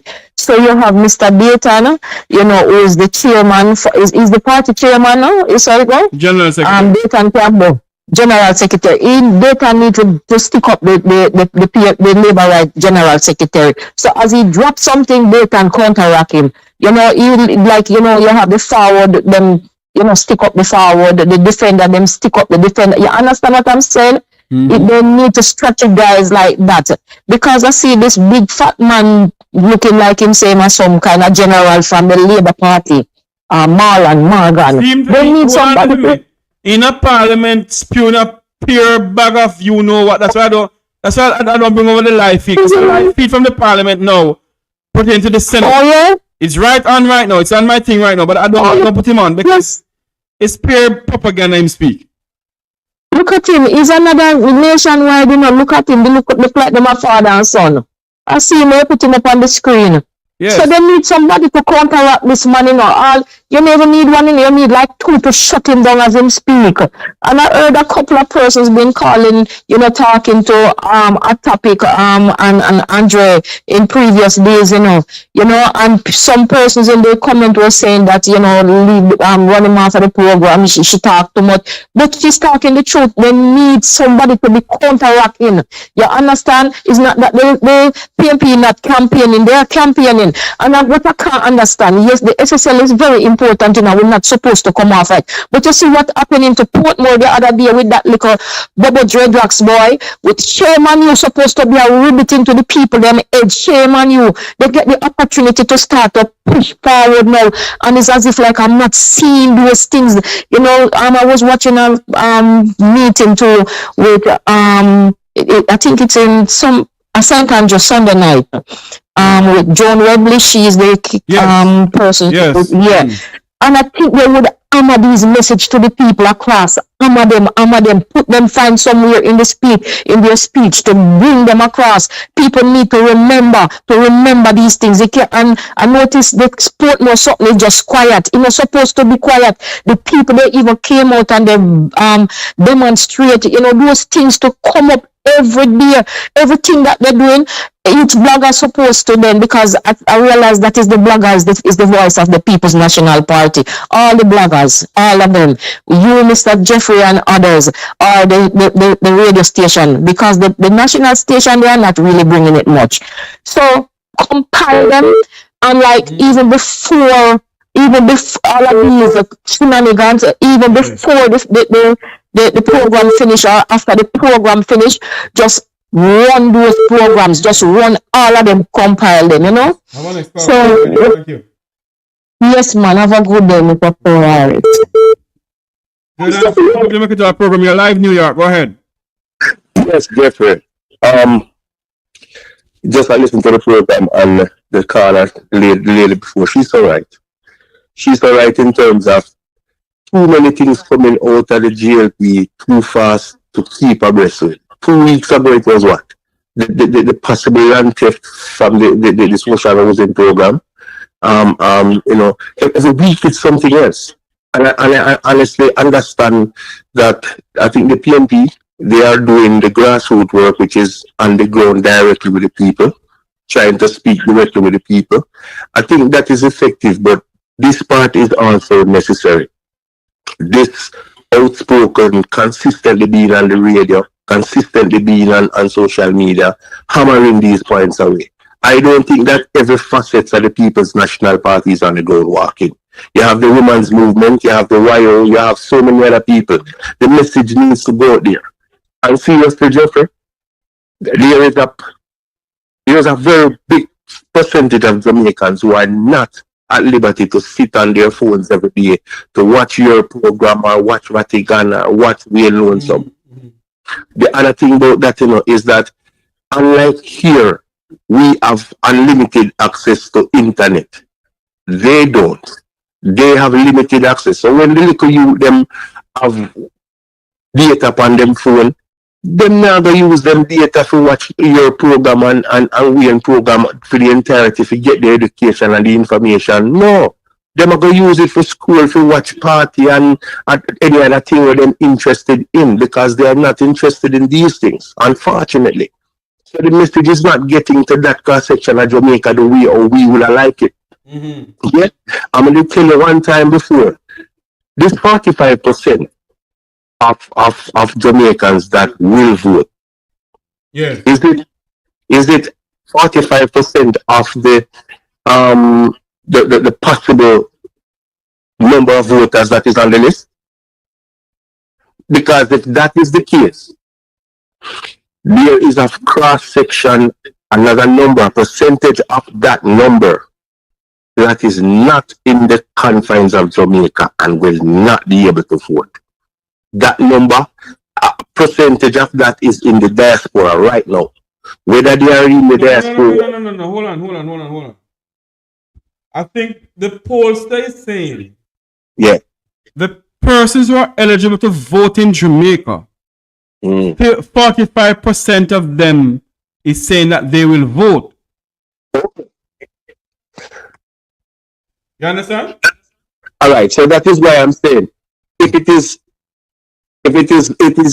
what is on the voters list, people who are eligible to vote. If it is 45% of them that will vote, understand that it is not that the rest of 55 is in Jamaica, you know. There's a percentage of the 55 that is not on that radar, that is not in Jamaica.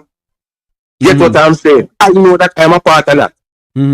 Because I am still on that voters list. I checked just last week and I'm still on it. I saw my name on it too. My family is here. And plus other friends of mine. So I know that 55. Well, hold on here. I think I don't know how Mr. Anderson does his polling, you know. And I need to find that out from him.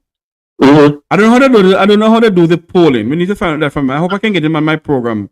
I'm gonna call him as I come over this program. I'm gonna call him. Hope he answers the phone. Yeah, because you know I'm Jeffrey. This is all we miss when we misrepresent when we try to put the data together. Yeah. You understand? Because people will sit and say, boy, they're 55 guys Jamaica and them have vote because them tired of the party. That might be so and not so but I know that at least 10% of that 55% is not in Jamaica minimum. Yeah, the 45 that will vote is fine. But the 55 that is not supposedly going to vote, of that 55%, a part of that 55% is not in Jamaica and will never vote. Because they need to get on farm work and them totally just migrate. And some of them people were up on the list, never fit up on because they're dead, gone. There you go. But that list. So then, in all honesty, the reflection of the voters that turn out on the day, Jeffrey might be more than the percentage that they're saying, you know, because the bigger percentage is not as big. If you get what I'm saying, what is to be 100%? Let's say it's 100 people, and of the 100 is only 45 will vote. Yeah. In all fairness, out of that 100, probably only 60 people really depend on the list that can vote, you know, available to vote and can vote. You get me? So that is just my little 2 cents to that. But I mean, I think a lot of people, let me see a lot of comments, and I hear a lot of comments from people that they think that the opposition is not aggressive enough. And I think that those of us who are not in Jamaica and we watch social media every day to get our information, we're not seeing what we want to see in terms of how the PNP and the opposition is hitting the streets and making the noise. But I think that... So hold on here now. You believe that they're on the street making the noise, eh? No, they're not making enough noise, really. Okay. What I think they're doing, and I heard this from what's his name? Raymond Price. On another talk show where he says that when the government goes low, they will take the high road. Yes, he said it on the program too, yes. Yes. He means that he's not going to they're not going to be in a chasing match, so to speak, or with them. I understand that, but you don't have to be in a chasing match, Jeffrey. We need them to just talk about something, bring some things to light. Because just like how you can do a research and bring something up to us to remember that this happened or this is going on, they too can make mention of it. Them just want one person to say it, you know. All right. You see, like this brother we just showing a lot of that's what Mark Bolin said. This Mark Bolin did say that, and I try to paint a bad picture of Mark Bolin. When they mean figures of Mark Bolin again come out and say, all right, this and that, and see if it won't be a talking point. They don't have to be every day out there, you know. One press conference a week, you know, Jeffrey. Yes. One press conference, because you know what's going to happen? You, Jeffrey, will dissect something that was said in that press conference and expound it to something bigger. So too will a Vatican. So too will a Carlos or a Lewis from somebody else, a topic, you know what I'm saying? So that one press conference can go sprint out in us. And that is why whenever they have a press conference, you know, somebody within the halls of them always send me and say, Jeff, we're going to have a press conference. And I say, okay, I'll carry it live. I've always tried to do that. That is it. But you know, I mean, we have to just hope the good sense prevail. Yes. Because Jamaica, to be honest with you, Margolin is the only option right now, and Jamaica needs that option. Indeed, my friend. Thanks much. This not good. This not good. Anyway, Jeffrey, make it somebody else the next chance. Yes. Keep on doing the solid work, my brother. God bless you, man. Thanks much. Yeah, man. Okay, man.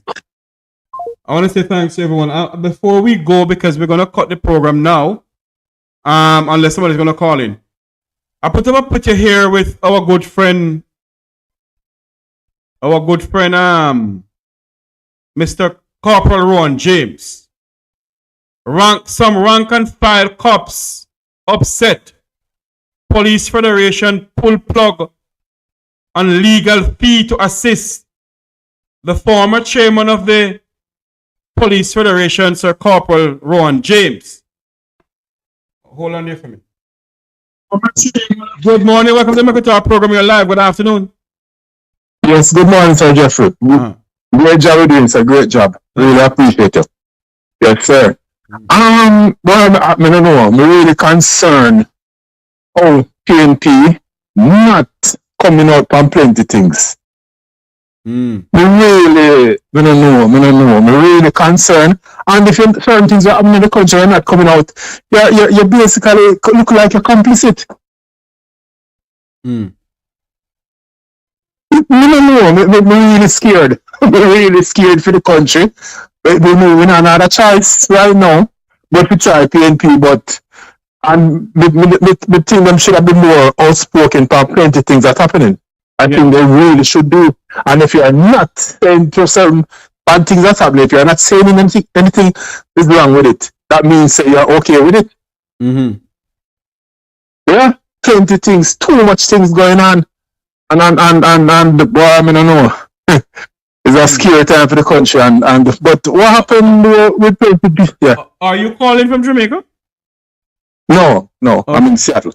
Okay. Yeah. Hold on for me, caller. We're really listening, watching from around the world in the Eastern Caribbean. This is the Mek Wi Talk program.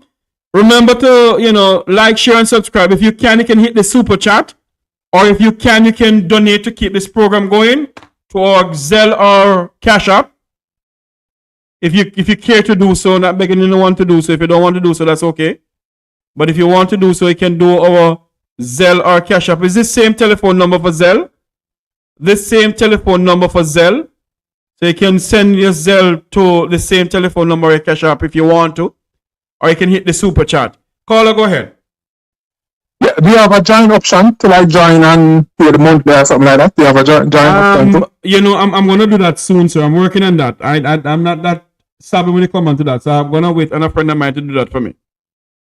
Okay, I'll send a Zelle to you later. Yes. I guess something. But you're doing a good job. Really appreciate your honesty and everything. But boy, I don't know. The nation is in really very extreme. Because what me no know, I don't think PNP realize or if JLP cannot afford to lose. So they're going to do everything, They cannot, if they lose, they could be looking at some serious sometimes. And that is why the People's National Party must hammer on home the message. Yeah. The PNP have a message to my leader, Banya. They must hammer on the message and the plans they have for this country. Yeah. Remember when Andrew in opposition, them bring the food basket and show the price of food, those kind of thing. I have been searching for that thing to put it up, but I can't find it. Yeah. Them type of things that they need to take a page out of your opponent book as well. Because it beat them with them, they have win. They need to take those pages. A pound of chicken was $100. A pound of chicken is $400 now. A patty was $50. 2016, a patty is at $350 now. Them something there. And $800. Yeah, people can relate to those things they need to put out there. All right, my friend. Yeah. Have a blessed day, sir. Well done. Good job, sir. Yeah, man, thanks very much. And thanks for the zeal you're going to send. Thank you very much. Thank you very much, sir. Thank you, sir. Yes, I was speaking about Corporal Rowan James before I get this call. Let me go back to Corporal James. Corporal Rowan James, one of Jamaica's finest policemen of all time, when it comes on to his work and speaking out against issues facing this country and issues facing the rank and file of the JCF. For some unknown reason, they decided to pull the plug on him getting any more help to pay his legal fee. Well, his colleagues, the rank and file of the JCF, his colleagues, some of them, decided they will pay it. They will go ahead and help him and pay it. It is also said that the Attorney General of Jamaica has requested of the court to be named as one of the interested parties in the upcoming court hearing. We're going to return to court on April 30th, 2025. So, there you have it. They decide not to give Corporal James any more money. But his colleagues decide, say, you know what, we not trump up the money to give to Corporal James' lawyers. And Jamaica's Attorney General has said that they must name his office as an interested party to aid the court on issues raising as a return to court on April 30th, 2025. Okay? On April 30th, 2025. We're going to cut this program now. There is a big thing going on in the parliament. I'm going to go live to the parliament. Let me switch over to here. I think, you know what I'm going to do? I'm not going to cut the live feed. Let me go over to the parliament with this. So, we wish Corporal Rowan James all the best. When one door is closed, another one is open. And I hope and pray that good sense will prevail. Let's go over to the Parliament of Jamaica as they are in session. The Senate of Jamaica is in session pertaining to the bill to be passed or something to be passed pertaining to it seems as if what is going on here? Is it that the part that we're gonna go over there. We can see the picture of Damon Crawford there. Hold on there for me. Let me go back to this. Let me go back to here. What's going on? What am I doing? Oh, here it is. And on his feet is Senator Professor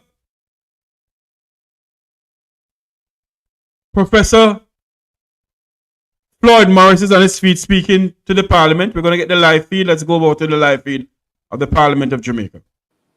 And so, Senator Seabright, I understand that you are going to be speaking, making an intervention, and I really want to, in particular to you, to say I'm sorry that I'm not going to be here to hear your presentation because it's your maiden presentation.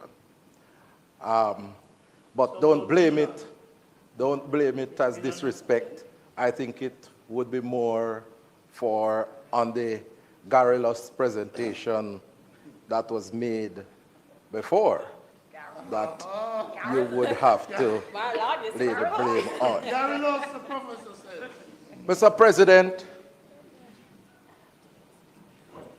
I have been taught in this honorable chamber that when I'm making a presentation on a bill, the first thing you do is to look at the objects and reasons. And so I have looked at the memorandum of objects and reasons, and I want to repeat what it says, a section of it, that is. This bill seeks to amend the Counties and Parishes Act in order to grant parish status to the Portmore City Municipality, the municipality, thereby making it the municipality the 15th parish of Jamaica. This represents a historic milestone, as it will be the first time that a parish is being established in post-colonial Jamaica. It is envisaged that the designation of parish status of the municipality will strengthen its lobbying capacity, empower its citizens to more independently chart the course of development, rather than being subject to the decisions being made by the parish of which the municipality is currently a part, and facilitate the opportunities to autonomously manage its allocated resources. Mr. President, I make 3 points in this debate with regards to this memorandum of objects and the bill herein. And I do so, Mr. President, because I was a part of the Joint Select Committee that looked at the issue, to which the People's National Party members, or members of the opposition, tabled a minority report and expressing our objections to the way the matter was being acted upon. And we still stand by that, because we stand with the people. We stand with the people. Mr. President,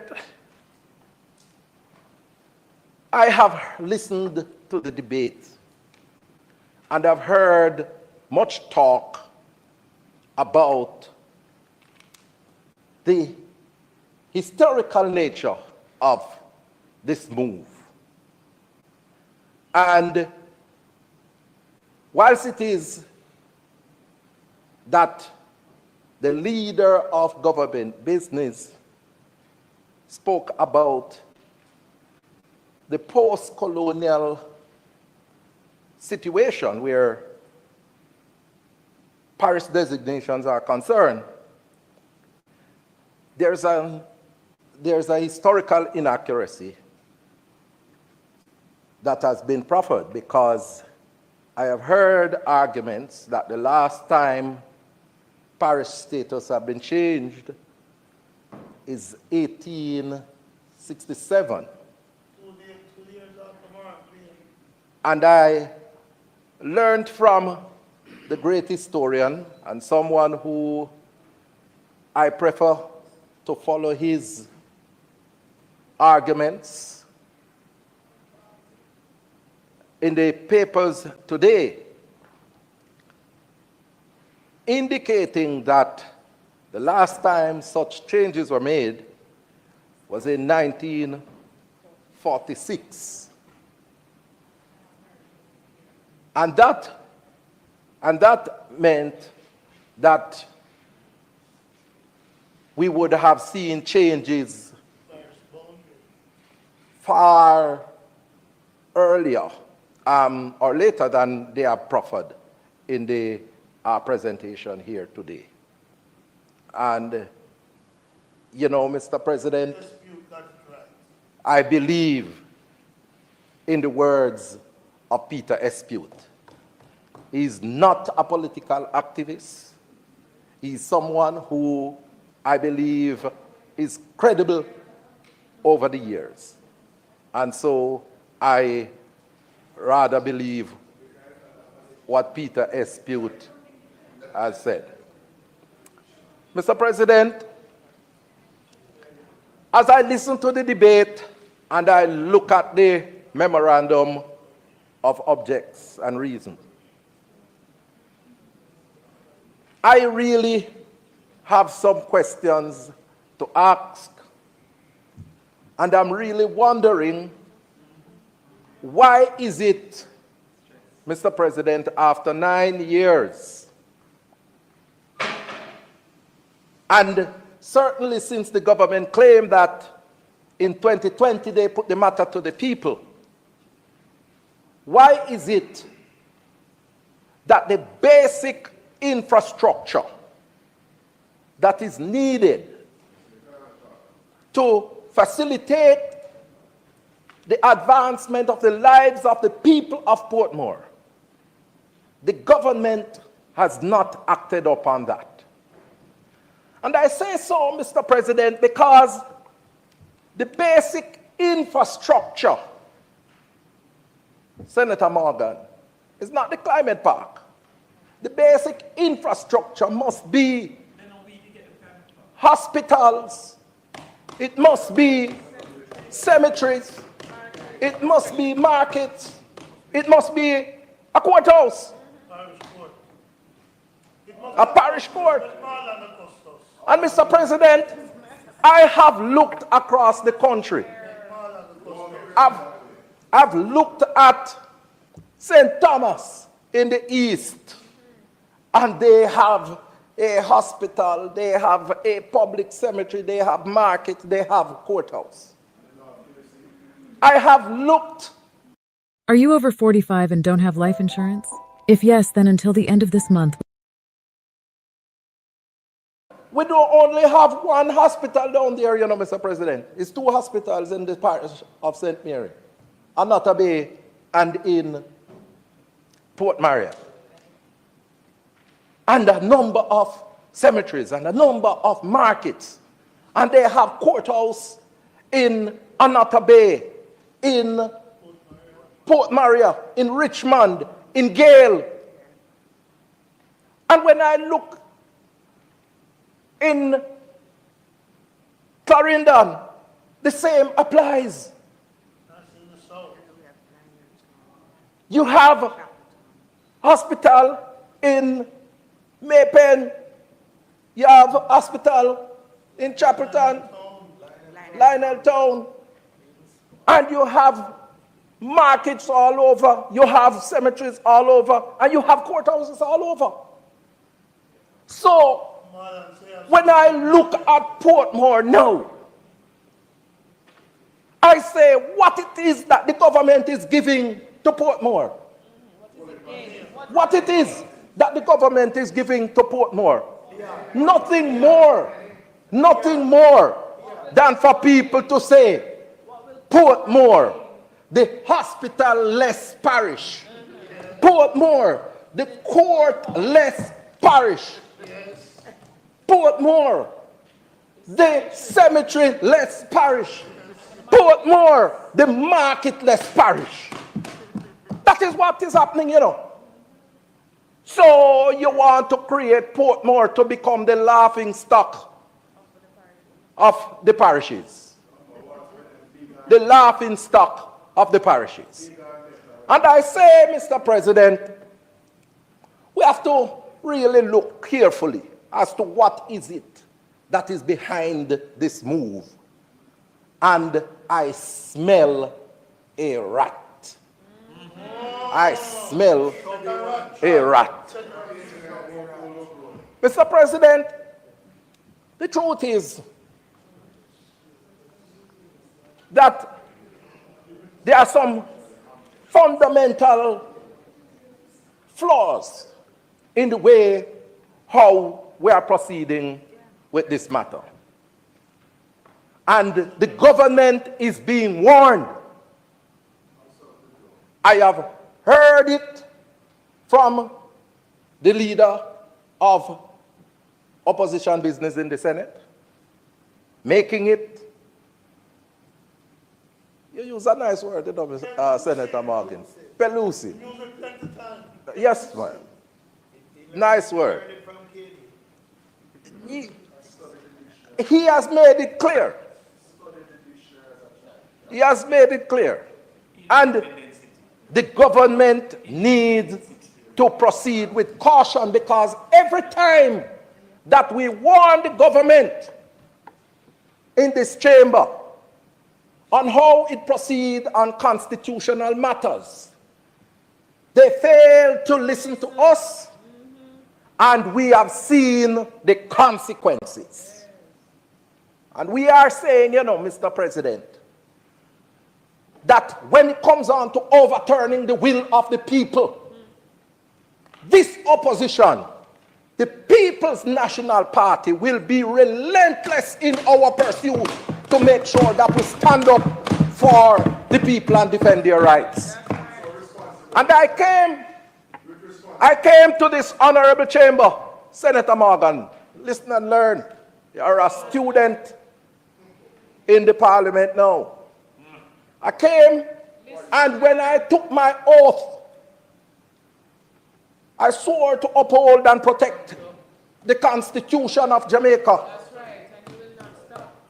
And until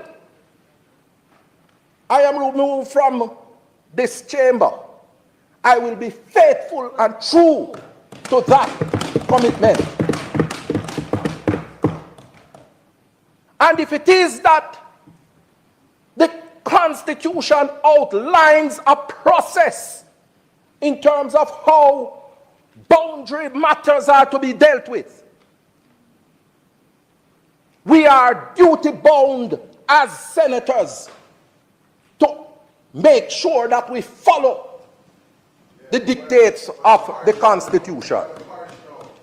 And if it is that laws are being passed here that when they pass are going to transgress the constitutionality of institutions like the ECJ, we must make sure that we stand up and oppose those legislation. And I want to make it clear that we here, every single member, will be fundamentally opposed to this piece of legislation because it transgresses on the Constitution of Jamaica and the rights of the people of Portmore. Mr. President, the final thing that I want to say, that I deem offensive, because as a part of the democracy, the people of Portmore have the right to directly elect their mayor. Have a right to directly elect their mayors. And when I look at this legislation is going to take away that right that the people of Portmore have in terms of directly electing their mayors. If this is not an assault on democracy, I don't know what is. I don't know what is. And this is how dictatorships are formulated and developed. And I have seen that worrying trend with this administration, where they have demonstrated this propensity. Senator Morris. Yes, Mr. President. The comment that you're making. No, it's not. It is breaching the standing order. 35-5. 35-5. Because what 35-5, you are casting on the government members improper motive about creating dictatorship. And no, you cannot. You know, I didn't stop Senator Bunting when he went down that line because he was delicate in how he did it. What Senator Morris says has breached the standing order 35-5, where he's imputing improper motive on members on the government side about creating dictatorship. That is my ruling. Thank you very much. Mr. Senator Morris, you can continue. Mr. President, but Senator Morris. So, what delicately when you're going down lines that impute improper motive. Thank you very much. Mr. President, I have traversed the length and breadth of Jamaica, And as I traverse Jamaica, the people out there are saying to me that this administration is flirting with dictatorship. Flirting with dictatorship. The people in Southeast St. Mary tell me that, and that's why they said that they are going to remove the member of parliament out there. They in Western St. Mary have told me that, and they said that they are going to remove the member of parliament out there. And so, Mr. President, the people of Central St. James have told me that, and they say they are going to remove the existing member of parliament down there. And the people of Northwest Central have told me that. And so, Mr. President, all I am simply doing here is repeating what the people say. May it please you, Mr. President.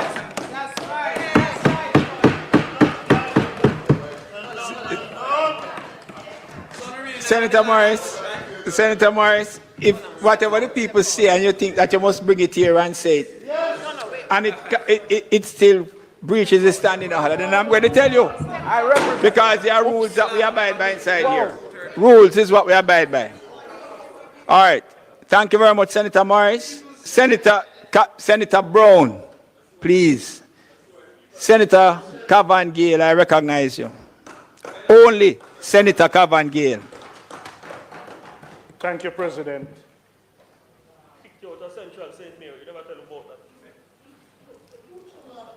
You know, this is a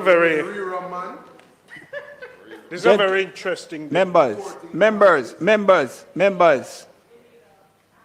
Please, Senator Gale. Our government has its fundamental responsibility to improve the lives of its people. Indispensable responsibility.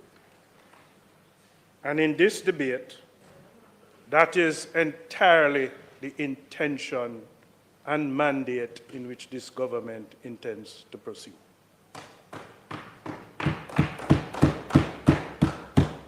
You know, there's absolutely nothing behind this move other than making the life better for the people of Portmore.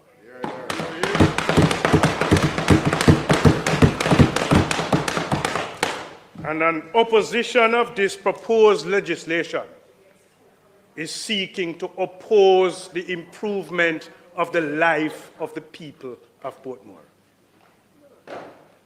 Mr. President, I'm speaking on this matter of historic significance. The granting of parish status to Portmore City Municipality. This is an initiative, sir, outlined in the bill that is seeking to amend the Counties and Parish Act. It will establish Portmore as Jamaica's 15th parish, making the first time that a parish has been created, and the leader of government business said it, post-colonial Jamaica. We're going into new frontiers, and that is what this government is all about. Mr. President, it is a bold step that will not only redefine governance in Portmore, but will also chart a new path for urban development for the people of Portmore. And I'm seeing it as a transformation of Portmore, not merely an administrative change. It is an opportunity, President, to create a dynamic, inclusive, and sustainable urban parish. I see it as a big project, large scale, aimed at achieving rapid and sustainable development. It requires not the kind of opposition that we're seeing now, not the kind of divide that is being suggested, but a strategic alliance between the people, the government, stakeholders, and the private sector. For an aggressive, large-scale master plan development initiative.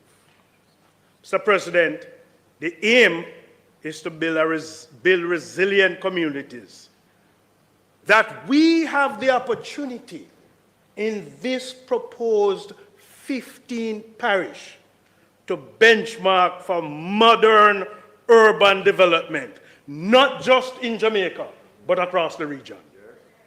President, our vision for Portmore includes comprehensive development of housing, transportation, water supply, road network, green spaces. You know, my union, we have a lot of members in Portmore, and we consult with them of their concerns as workers from time to time. Housing, transportation, water supply, road network, green spaces, improved air quality, and disaster risk reduction measures are some of the concerns that they have put forward.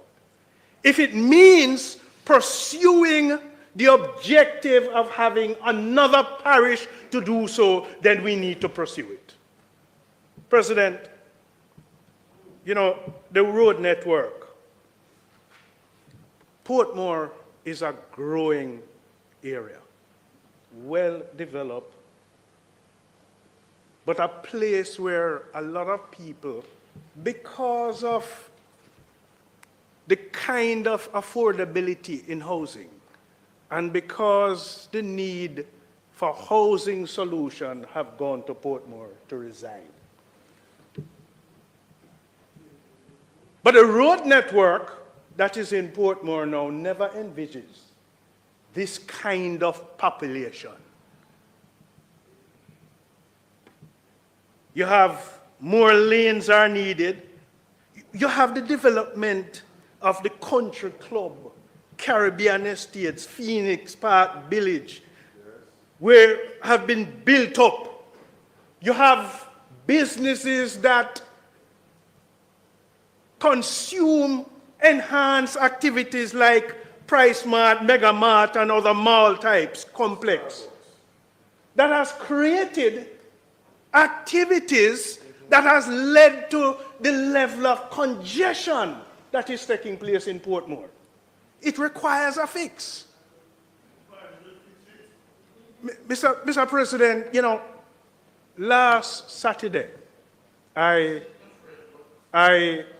had the opportunity of going over to Portmore, heading towards Greater Portmore. And I saw a line of traffic on that Hellshire main road. And here comes a blue Mark X driving, approaching my side of the road. And I was going to come out of the way. No, it never had flashing light, but it was moving at very fast pace speed. No. And, you know, I was moving, and somebody on what's supposed to have been his side decided to let him in. Well, he wind down his window, and he described me as a kind of boy with another B letter in front of it. Brilliant boy. Had there been a dual carriageway on that strip, I would not have been exposed to that description and that kind of abuse.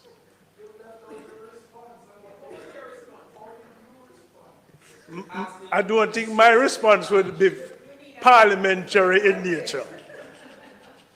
But, Mr. President, I'm pleased that the government has earmarked $350 million to dualize Brayton and the Hellshire.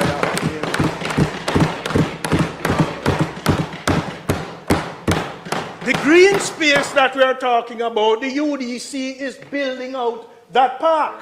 And I'm suggesting and recommending that given the size of the population, there needs to be more.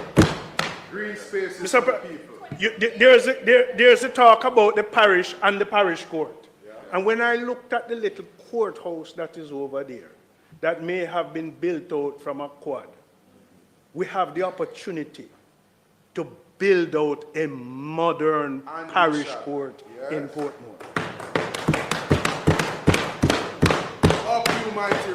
Senator Floyd Morris has exited the chamber. You know, we have marketing. Diamonds on 120. Mr. President, the time being 1:20, might the Senate be permitted to sit beyond 1:30 to complete the business of the day? And you have heard the question, members. Those in favor? Aye. Those against? The ayes have it. Continue, Senator again. Yeah, you know, we have in Kingston and St. Andrew, the Papine Market, Crossroad Market, we have Coronation Market, Jubilee, there's another one. No, we relocated the persons. Mr. President, Portmore deserves its own market of an expansive nature. And that traffic that is coming out of Portmore on a Saturday morning, what the people are saying, well, we are going to Curry. We're coming to downtown for the market. They deserve their own market. President, you know, we spoke about the hospital. And, you know, there have been improvements in the health facility. But one of the things is that we may be short on in Portmore is a kind of 24-hour medical facility. Yes. A 24-hour medical facility.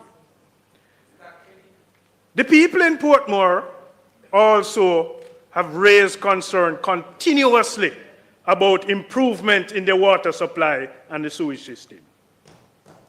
And, you know, I spoke to the minister with responsibility for water, and he had indicated that there is intention of major development of the Rehoboth water supply system to improve water supply in Portmore.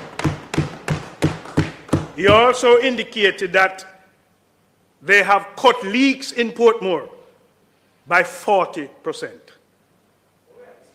And you know, we're discussing the memorandum objects and reason that your colleague spoke about also emphasize the question of development. That is what I'm speaking about, if you don't understand. He means well enough. I know he means well, but sometimes when he sits as a pupil and not as a teacher, he's a little slow in learning. Yes. Know that.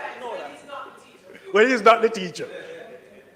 Mr. President, you know, participatory planning can be the core of this transformation, ensuring that the citizens have a continuous voice in shaping their communities.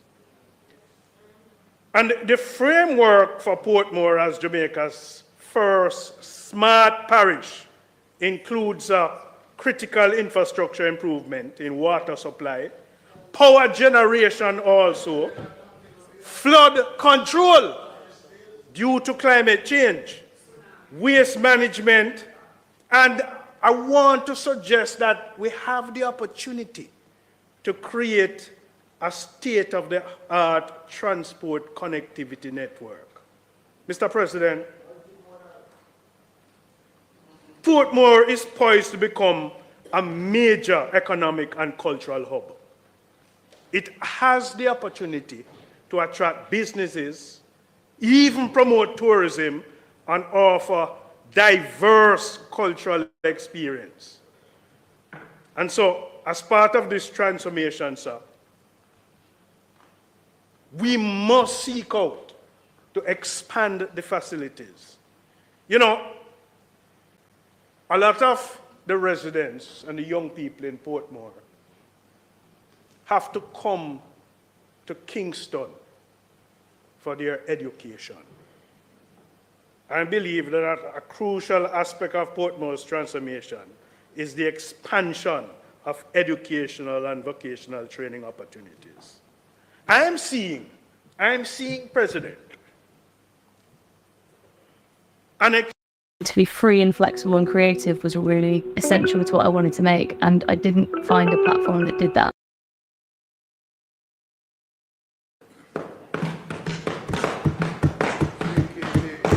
which will invariably support Jamaica's growing logistics sector.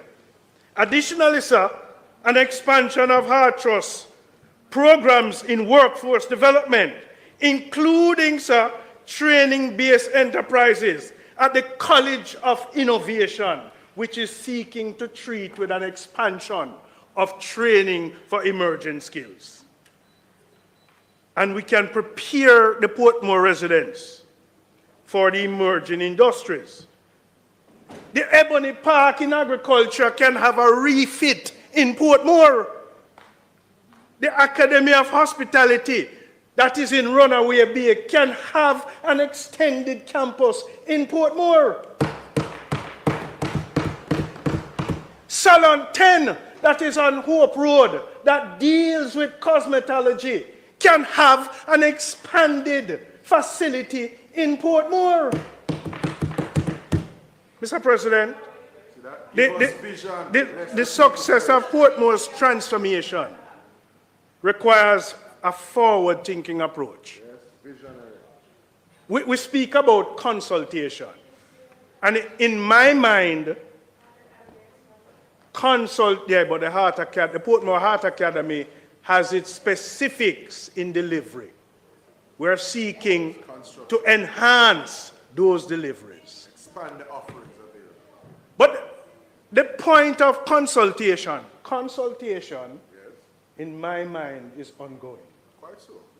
It is not leading up to a particular event, because you may have the event, and as you build out the strategic objectives and initiatives, plans and actions change. What I'm suggesting is that I'm proposing the creation of some sort of interactive digital master plan, a living kind of document, accessible to the public, accessible to developers and stakeholders, a digital kind of twin model that the residents and citizens of Portmore can understand what is being planned and progressed on their behalf, and they can also include their suggestions as they go along. That is active consultation. What it also allows and demands is accountability. You know what is being done. You can map it. And this is how you keep the consultation active. Mr. President, we have spoken about one of the most pressing challenge of traffic congestion and the expansion of the dual carriageway. It's a priority to reduce travel time and increase productivity. The Portmore residents live in traffic, spend a lot of time in traffic in terms of going to work and coming home. Additionally, I'm looking at an alternative transportation system. You know, we could have a JUTC ferry leaving Portmore and docking into Kingston.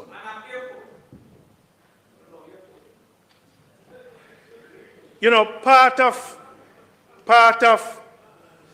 the deliberate intent is to improve the housing solutions. Affordable housing must be a cornerstone for continuous Portmore's development.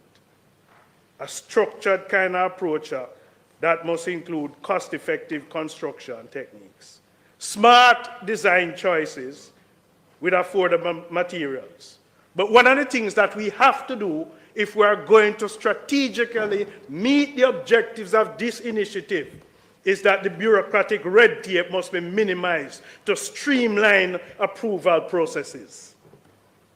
if we are going to pursue housing development, we have to change the bureaucracy. Mr. President, you know, a lot of businesses have been established in Portmore.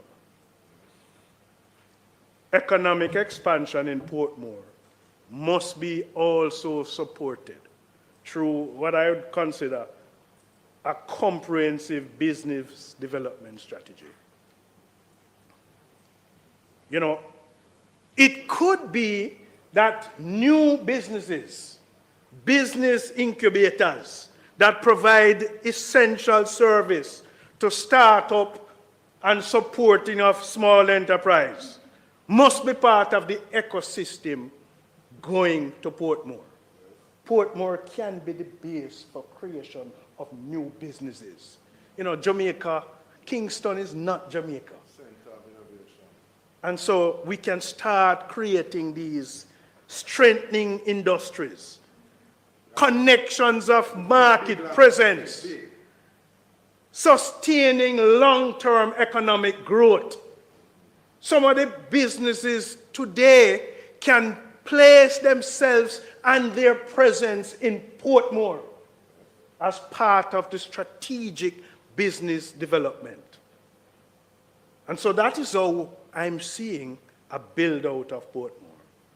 So, President, this master plan that I'm thinking of for Portmore must be visioned as a mega project that is not a one-time initiative. It is not just about what some are suggesting, passing a bill to make it a parish. It is a long-term projected series of actions.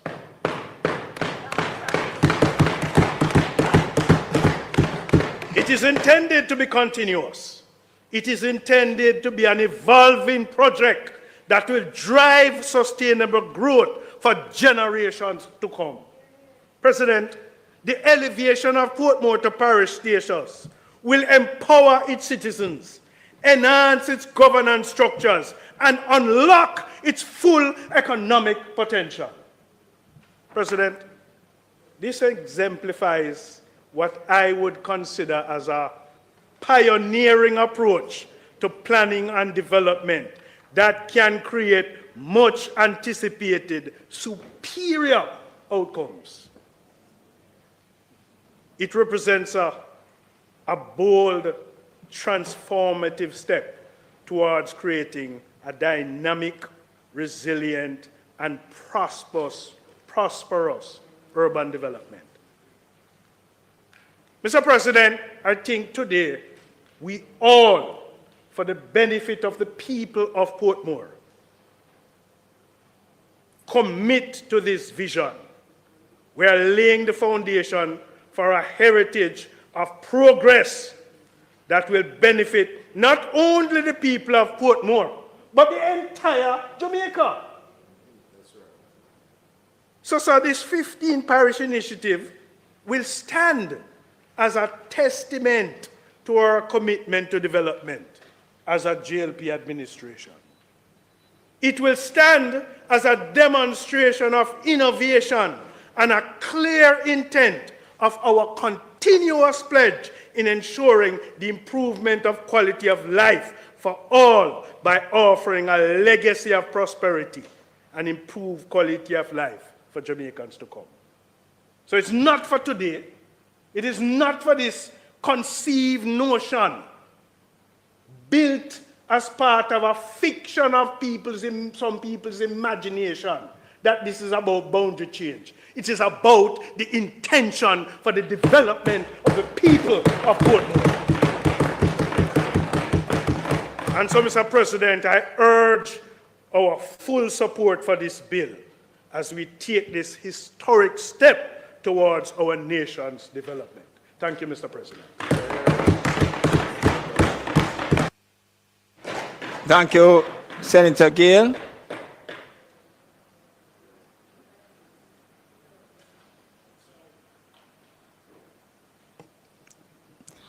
President. Senator Lambert. Senator Crawford, really wanted to go, no, but I think he just... But Senator Crawford is not here, so Senator Brown? You want me to go? Where is he? He's here. He's coming. Just, we crave your indulgence for...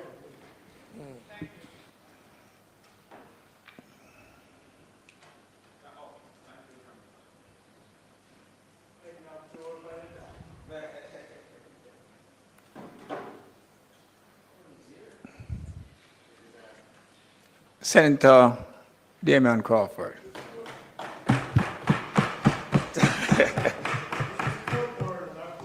Yeah, oh Lord, fortunately. Thank you, Mr. President. Mr. President, I expected the effort by political parties to gain advantage to be debated on the platforms, or indeed on the hustings. Never in my wildest dreams would I expect to be in the Senate to debate the efforts of a political party to gain political advantage. That's how you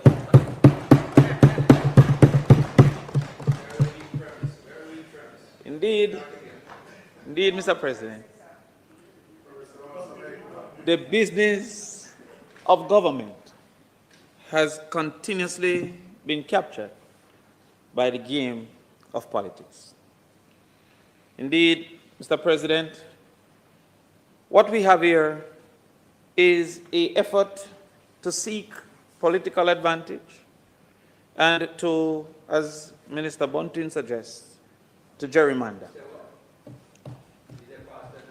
You didn't know, did you? You didn't know that, did you? Well, the only speaker of truth so far has been Minister Bunting. May as well be a minister. He might as well be a minister. But, Mr. Speaker, before we go into what we believe is the crux of the matter, there are some needs to correct some misstatements that have been made in this House. You mean the vendor? And I'll get to that soon. And previously in other houses and in the public. The first, unfortunately, Mr. Speaker, is somehow the concoction, Mr. President, is the concoction that Portmore is the vision of Edward Seaga. Let's clear that up. Let's clear that up. Clear that up. Clear it up. I turn, Mr. President, to, indeed, what can go so. I turn, Mr. President, to no less of a source than the Jamaica Library Service. I think we can trust the Jamaica Library Service. They may fire them after this or carry them to court. Without prejudice. This is with prejudice. Mr. President, the Jamaica Library Service indicates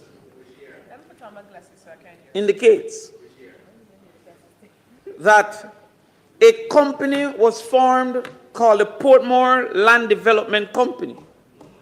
They purchased the property from Caymanas Estate with the intention to establish housing development. In the 1950s, Kingston ran out of flat space for development. So housing development in Portmore was seen as a response to the great outcry for housing. The article goes on to say, before development began, a dike had to be constructed to contain Rio Cobre, and a causeway had to be built to connect Kingston to Portmore. The lowlands also had to be filled by dredging the harbor and quarrying marl from Port Henderson Hill. Once this was completed, the development of housing could begin. From 1956, under Norman Washington Manning. How then could they have come to claim? And I give credit where credit is due. As president of the PMPYO, we rewarded Edward Seaga for the formation of HEART. We had a whole dinner for him, he came. Mr. Seaga would have been confused by what he's seen from the Jamaica Labour Party. An effort to divide and distract. This is not, not. And I can't claim that Siaga wasn't a visionary, but Portmore was never a part of his vision. Get it right, get it right. Indeed, History. while the first scheme, Independence City, was built in 1969, it was based on the completion of the Dyke Road and the Causeway, for which then efforts was able to start. It says here, in 1969, well, if you want to contradict the Jamaica Library Service, go ahead, because they are authority on all things. However, it says that in 1969, under the direction of the West Indies Home, the first housing scheme in Portmore was erected and called Independence City. The scheme then consisted of 1,000 housing units, 2 bedrooms and 3 bedrooms. And so, while Edward Siaga was lucky enough to be in the position in 1969, the vision for Portmore started with the Portmore Development Company that was in... It's good to learn things, you know. It's good to learn. You see, I was a student before. Yes, a teacher is here now. I know, I'm a teacher. Listen, you listen. The JP wouldn't understand this. Additionally, Portmore is very important to the People's National Party. Not only because of the political outcomes, but also because it represents the true DNA of the People's National Party. That's correct. It represents an example that if normal people are given a chance, they will take that chance, like your mom and like your dad, and run with it. To this extent, after Independence City in 1969, the following was built by the People's National Party: Bridgeport Phase 1 and 2, 1972 and 1974. Passage Fort, 1974. Waterford, 1975. Bridgeport Phase 3, 1976. Portsmouth, 1978. Southborough, 1979.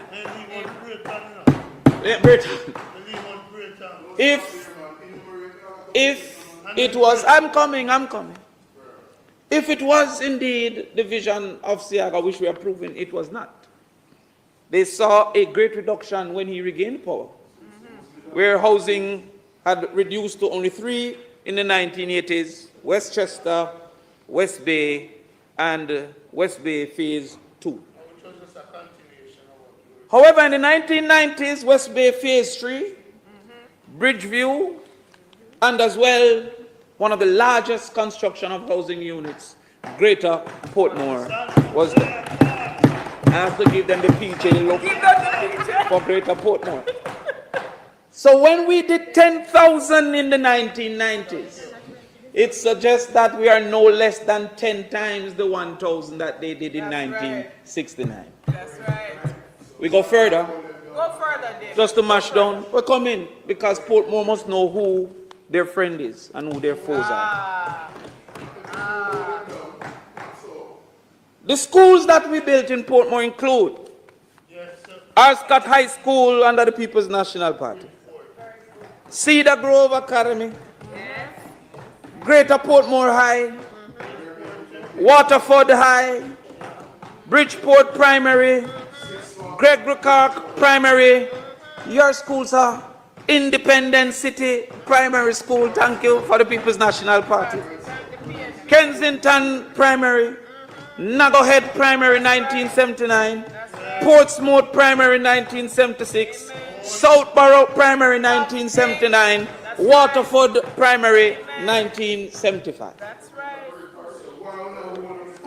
I stand corrected because Cedar Grove was 2013, I think that was in the Jamaica Labour Party. A continuation and completion.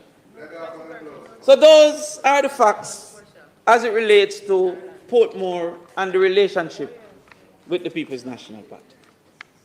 Now, coming out of that, there was further lies and misinformation to suggest that a basis of the bill is to have Portmore manage its own affairs and own funds. Now, if you had consulted the necessary documents, one would have recognized that Portmore currently gets its own funds and manage its own affairs.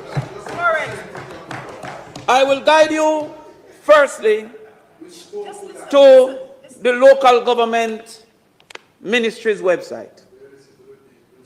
In the local government ministry's website, it says by the last day of each month, each municipal council is paid out 90% of the amount of property tax paid in the relevant parish and 25% of the, I can't see like one time, and 25% of the amount paid for motor vehicle license.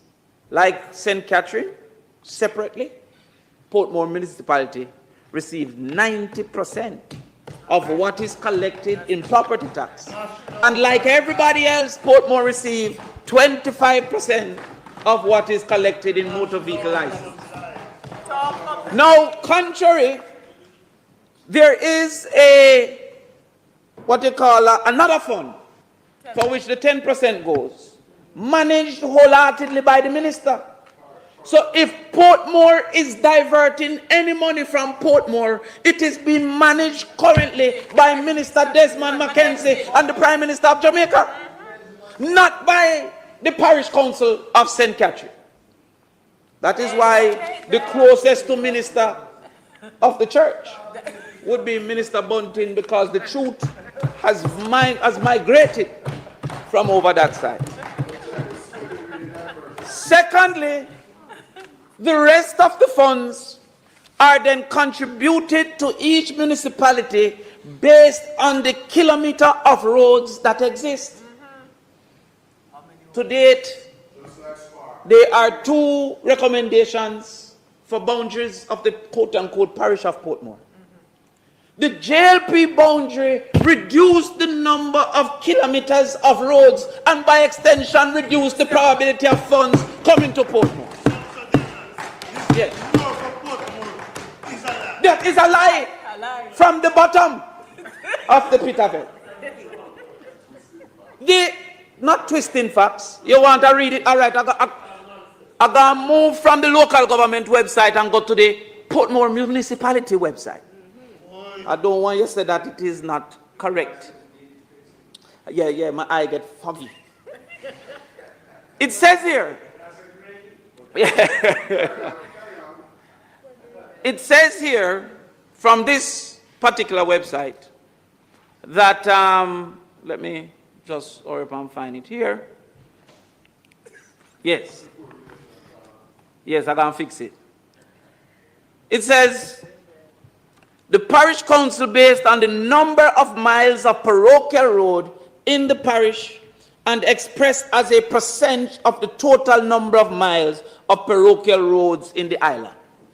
So if Portmore under boundary A have 1 kilometer and the island have 10, Portmore will get less if under boundary B they had 2 kilometers and the island still have 10. Now, unless we have plans to expand the island, because they might now go and capture all Haiti now to make them vote. If Haiti can vote for them win the election, they will do it. So therefore, the boundary that the ECJ proposed, the boundary that the ECJ found to be reasonable in communication with both political parties, would have given Portmore more than the current boundary. Got a cold? Gotta keep going? Gotta go with Alka-Seltzer Plus Severe Cold and... It also would mean that there are less money to be collected from property taxes if a smaller segment therefore would have less properties, all things held constant. That is another lie that we have to mash down. They go further to suggest that Portmore don't have its authority. The only thing that Portmore shares with St. Catherine is the health people that come around and the health department and health unit. None other is not under the management directly of Portmore. You spoke for 2 hours and one speak in my 30 minutes. Additionally,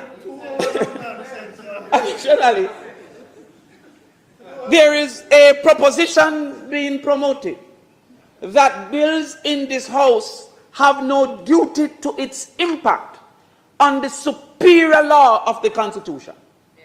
And there should be no bill in this house that not only not consider but encroach on that Constitution. That's right. So therefore, the argument that parish first and then constituency is negated by the fact that the parish bill cannot abridge the Constitution in any way. The outcomes of that decision, therefore, should not create disparities, whether by prejudice or not by prejudice, that the ECJ had to highlight to be unlikely to fit in the Constitution of the country. I'm going to put that now in the Venn diagram. Put that in the Venn diagram. The law in the Constitution states that if you have one sect, parish A, and another sect, constituency B, there should be no intersection between constituency B with parish A and parish C. So therefore, if a constituency is shared by 2 parishes, that intersection is illegal. Unconstitutional. And should not be allowed. Should not be allowed. Yeah. He studied the dictionary. He didn't study mathematics.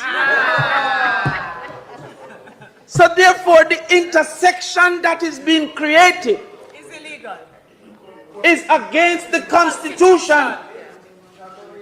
And though it was communicated by those in the know, what could be the reason? What could be the reason? What can go so? Yeah, that's what I talk to my friends over here. I'm talking to the constitutionalists. I'm talking to the friends of Portmore. There's another lie being told. That, well, they are claiming to be of the interest of the people of certain sections of Portmore. To say that places like Caribbean estates could not vote for the mayor. However, in 2016, when the municipality boundaries were recommended for change, the JLP went to court to stop that change. On the opinion that if it was changed, they would lose Portmore. Sufficing to say they still lost Portmore. So what they are now claiming to be a basis was what they went under Hines to court in 2016 and sought to now ensure that the municipal boundaries were not changed to include the areas. I'm going to explain some more because they don't understand. They don't understand, David. No. I have hope in Delano. I give up on Mal. I give up on Mal. A little hope in Delano. Yes. Let's go. Just a toops of hope. That is why I make sure I give you the time. The municipality would have its own constituents. Each parish division, each division also had its own constituents. When they wanted to extend the constituent boundary for the municipality, the JLP resisted that expansion. They then went to court and won on a, what do you call that now? A technicality that a win for the JLP. But you have now come to claim that that is a loss for the people of Portmore. You have now accepted the truth that when you went to court 2016, it was in an effort to disenfranchise Caribbean tourists and other areas such as Caribbean. Did you know that you do not have to wait until you pass to receive a payout from your life insurance policy? By just changing the municipal boundaries. Are coming soon. They then, yes, because I have a little thing to do. We come again to a situation where the JLP is seeking to sell that there is a relationship between development and parish. Indeed, they're seeking to suggest not only that there is a correlation, but that there is a causal relationship. That if a parish is established, it will automatically lead. Now, wait, no man. When you check it out, there is nothing that suggests that the naming of a parish will lead to any form of development. And I hope that the nation don't buy into that argument, because everybody who wants development will soon start ask for a parish. If based on your argument that a hospital is based on a parish, then if Louisville wants an hospital, they should ask to be a parish.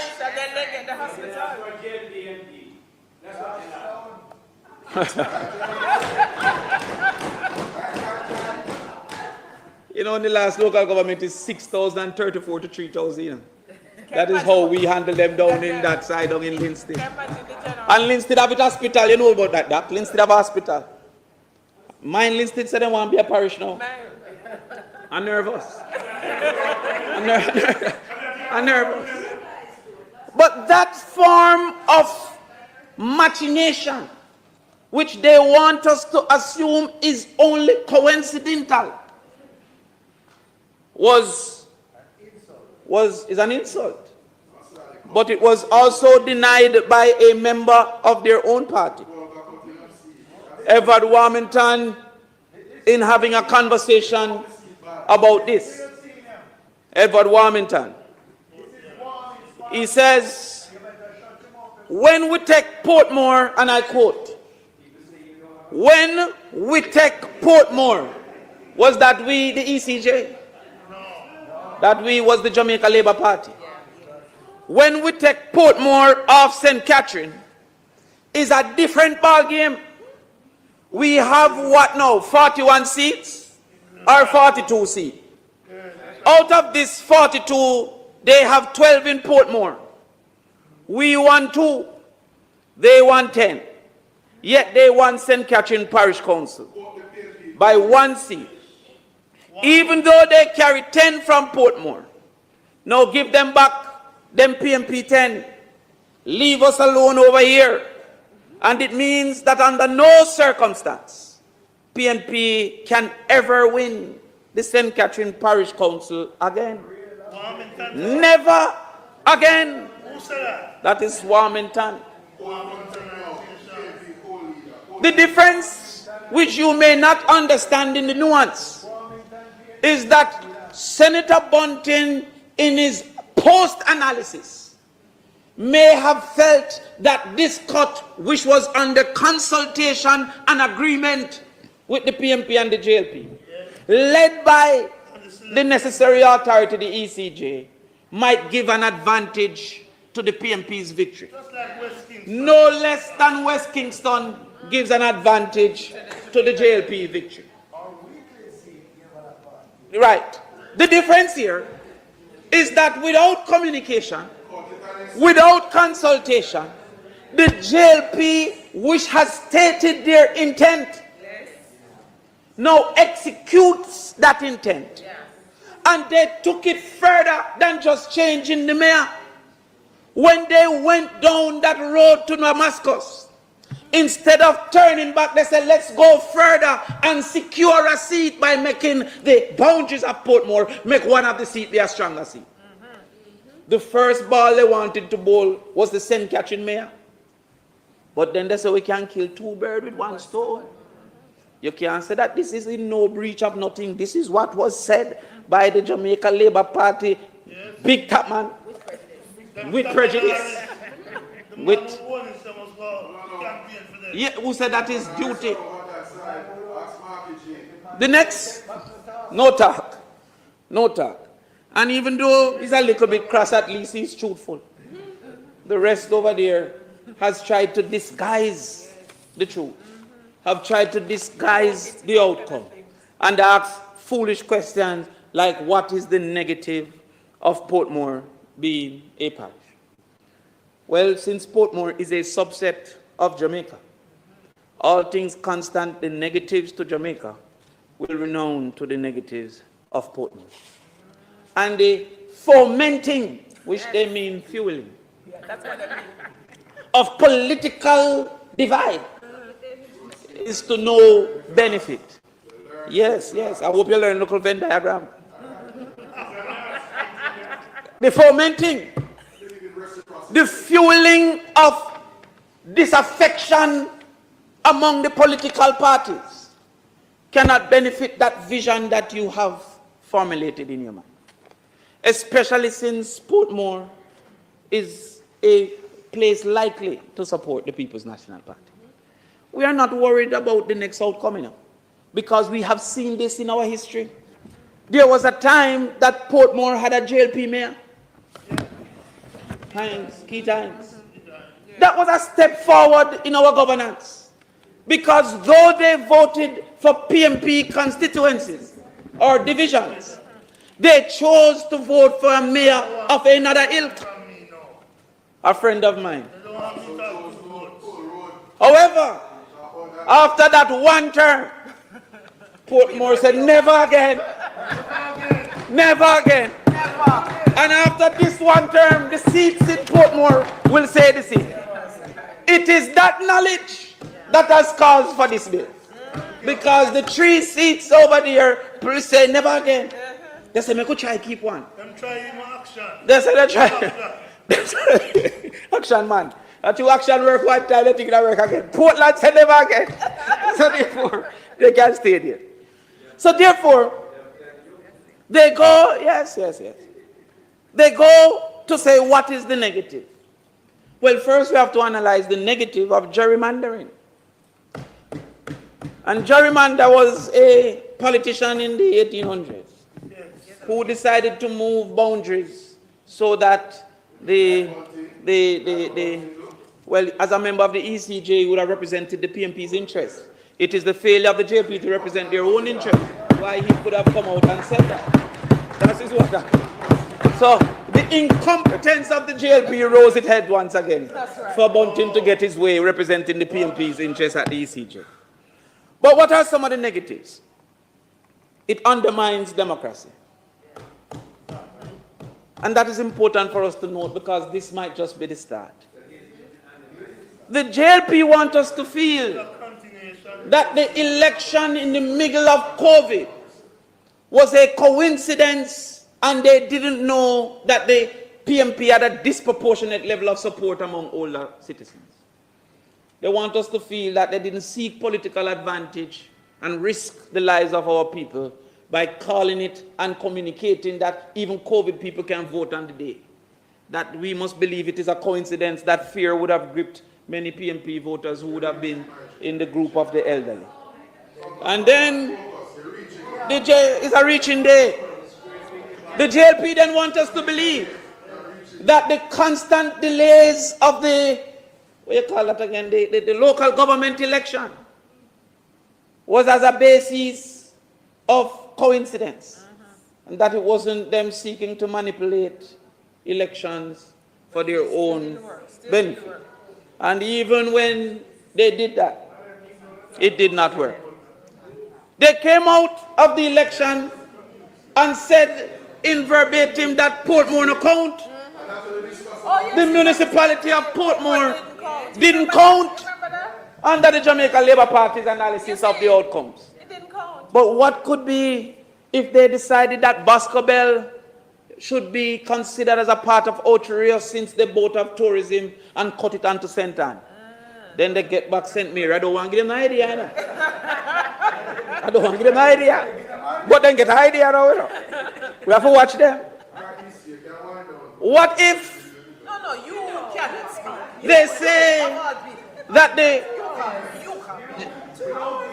Oh, no. He is trying to foment dissent. What if the JLP goes and tells Falmouth, you know, you're getting some hotels now, you should really be under Montego Bay, we're going to cut you and put you over St. James. Speaker's time has expired.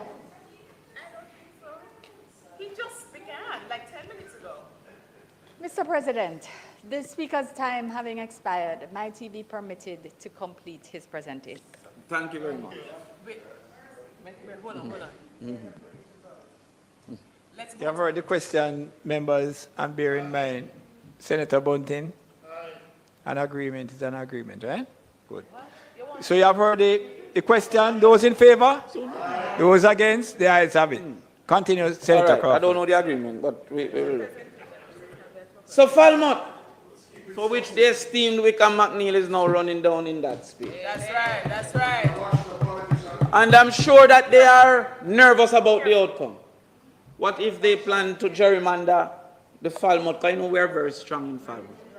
And come with a ridiculous, that Falmouth, you'll get more road if you are Governor Flanker. I hear someone under pressure down in St. Elizabeth. What if Black River get cut off and put over by Westmoreland? And my good friend Patrick Peter King is looking like he wants to take advantage up in East Rural. What if Harborview is cut and put into Kingston? You see the probability and possibility of all these cuts, especially. Yeah. Too many ideas now. I expect they will claim that since our enslavers did 14 parishes, they will not rest with one. They want 15 out of it. We're going to go 29 parishes when they're finished. And then, no.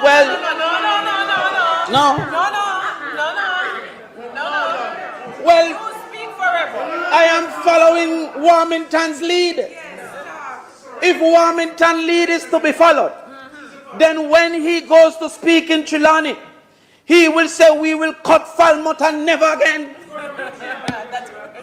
When he goes speak in East Rural, he'll say, we'll cut Harborview and never again.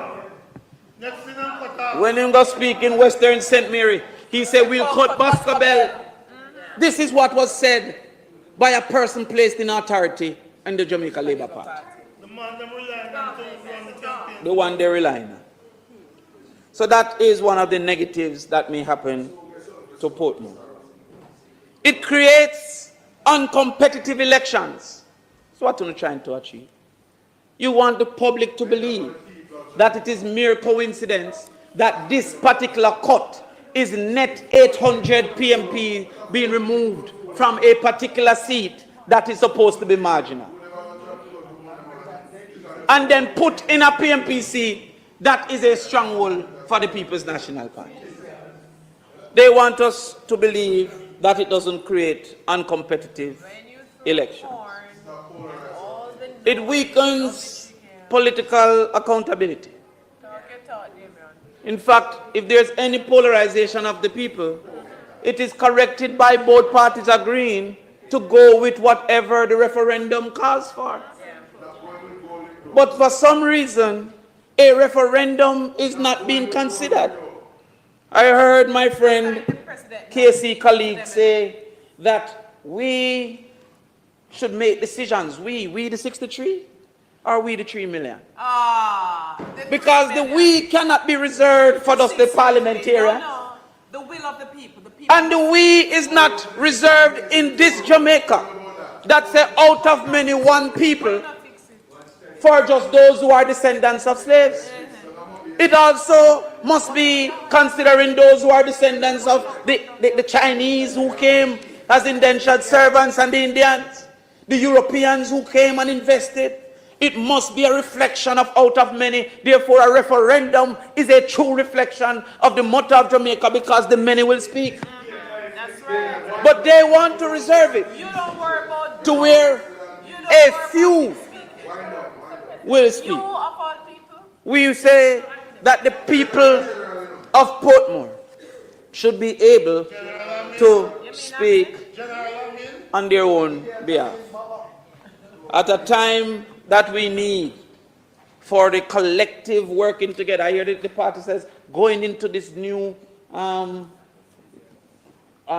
we say them coming out of Britain now and they no longer thing and they want to be fully independent and all of that.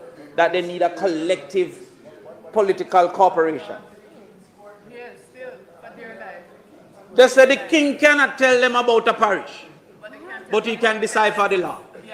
What level of madness? They say what can go so? That the arguments put forward for such a big move, for such historic, as they claim. You know what's next? They're going to say Portmore have 2 cities. They call it 2 capitals. They're going to put Back Road as one and say, that is historic. Never before have a parish have two capitals. We have done that. There's no benefit to that historic situation. Yeah. And I'm looking at this bill. What is the substantive suggestion in this bill? That it never happened since 18, whatever, that is history. They say that it will lead to development. We have already showed that there is no causal relationship. They said that of necessity, consequential amendments are being made. Our people are canvassing. We don't have time for what? PDCG. We have an election too. We have an election too. So they say consequential amendments are being made to the Local Government Act, which will then affect, Senator Bunting identified, 398. I'm going back into maths because we're going to round it off to 400. 400 polling divisions. That's not development, that's confusion. And it is so important somehow that right before the election, it must be done. Right before. So therefore, without time to adjust, it must be done right now, because there is some advantage to Portmore for it to be done before the election. What advantage to the people of Portmore is this timing? But there's an advantage to the Jamaica Labour Party. They come forward again. It will affect how many divisions? No, PDs. 13 divisions. So 13 people who voted in 2024, 13 groups of people, sets of people, who were all complement and by extension no intersection. Those 13 divisions now would have had people who did not contribute to their representation. That's not development, that's confusion. Confusion. There would be a group that have no representation. You don't know enough about the People's National Party. If you did, you would have joined, because it is the better party. We come further. How many constituencies? I would want to read it with prejudice, so you have to tell me. All right. 4 constituencies. Now remember, the Prime Minister never fulfilled this promise of fixed election date, so it can be any time. It don't have to be September. It can be next week. So therefore, they have now created these elements of confusion. When in a month, haven't they told the ECJ to be ready? That readiness don't include boundaries. Oh, okay. That's confusion. Confusion, not development. Confusion. And that confusion, coincidentally, benefits the Jamaica Labour Party. Mr. President, there's nothing in this for the people of Portmore. There's nothing. Their priorities have been outlined by the Senator Cavan Gale.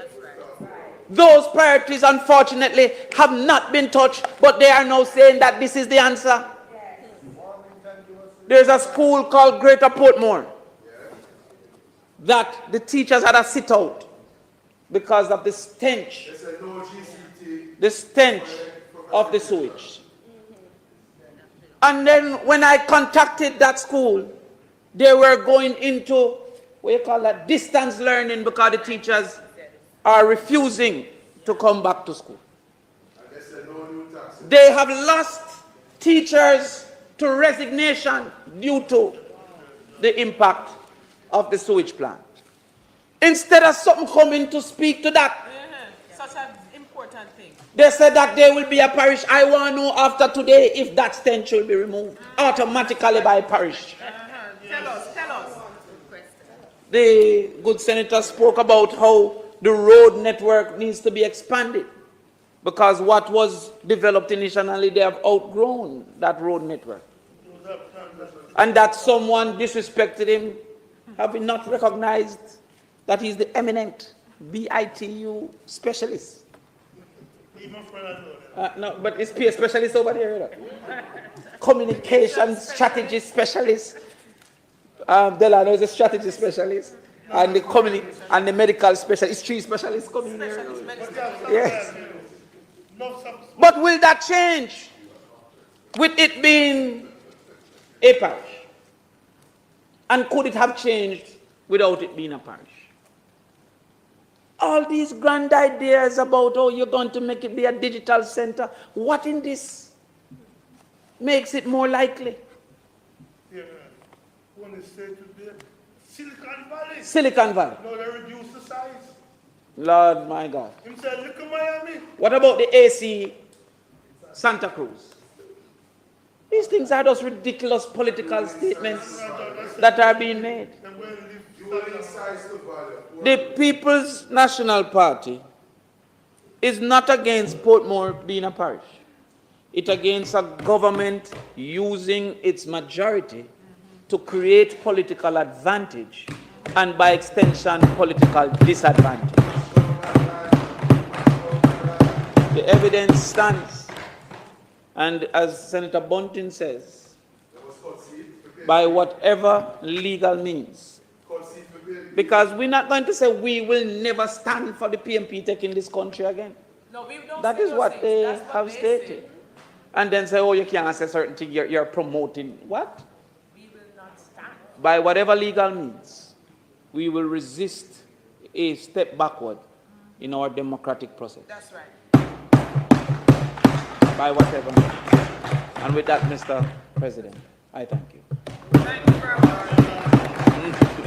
Forever. All right, thank you, Senator Crawford. And with agreement of all parties, both sides, and the staff of Parliament, we're going to have a suspension of this sitting for half an hour.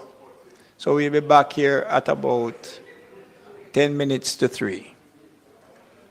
Thank you very much.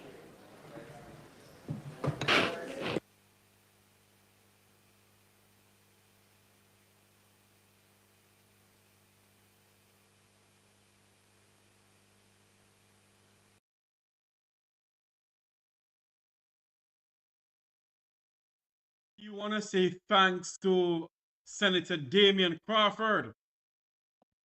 Senator Crawford gave us one of the greatest speech and teaching of all time in the Parliament. Join us back here at 10 minutes to 3 o'clock when we bring you live coverage of the sitting of the Parliament of Jamaica, well, the sitting of the Senate of Jamaica, where senators are debating the parish status of Portmore. Of course, Senator Crawford gave us, as I said before, a teaching moment.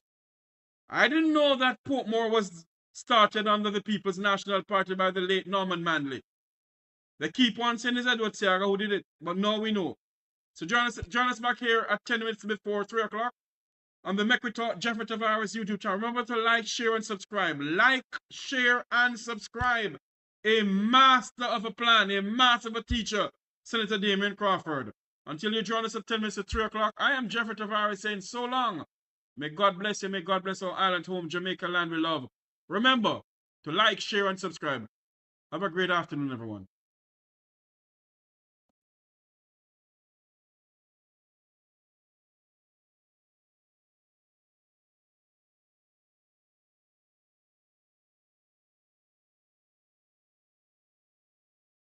Make we reason.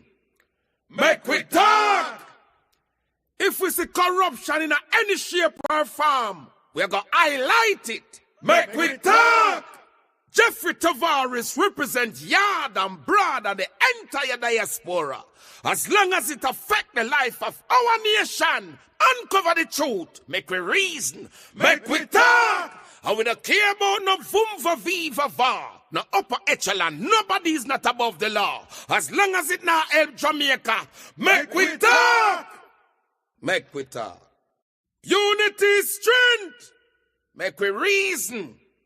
Make we talk. If we see corruption in any shape or form, we're going to highlight it. Make we talk. Jeffrey Tavares represents yard and broad and the entire diaspora.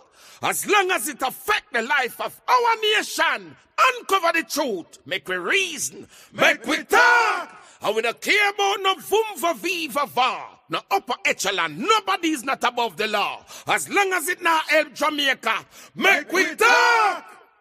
Make we talk. Unity is strength. Make we reason. Make we talk. If we see corruption in any shape or form, we're going to highlight it. Make we talk. Jeffrey Tavares represents yard and broad and the entire diaspora. As long as it affects the life of our nation, uncover the truth. Make we reason. Make we talk. And we don't care about no vumva viva va. No upper echelon. Nobody is not above the law. As long as it not help Jamaica. Make we talk. Make we talk. Unity is strength. Make we reason. Make we talk.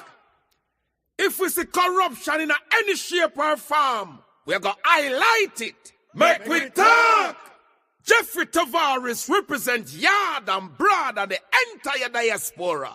As long as it affects the life of our nation, uncover the truth. Make we reason. Make we talk. And we don't care about no vumva viva va. No upper echelon. Nobody is not above the law. As long as it not help Jamaica. Make we talk. Make we talk. Unity is strength. Make we reason. Make we talk. If we see corruption in any shape or form, we're going to highlight it. Make we talk. Jeffrey Tavares represents yard and broad and the entire diaspora. As long as it affects the life of our nation, uncover the truth. Make we reason. Make we talk. And we don't care about no vumva viva va. No upper echelon. Nobody is not above the law. As long as it not help Jamaica. Make we talk. Make we talk.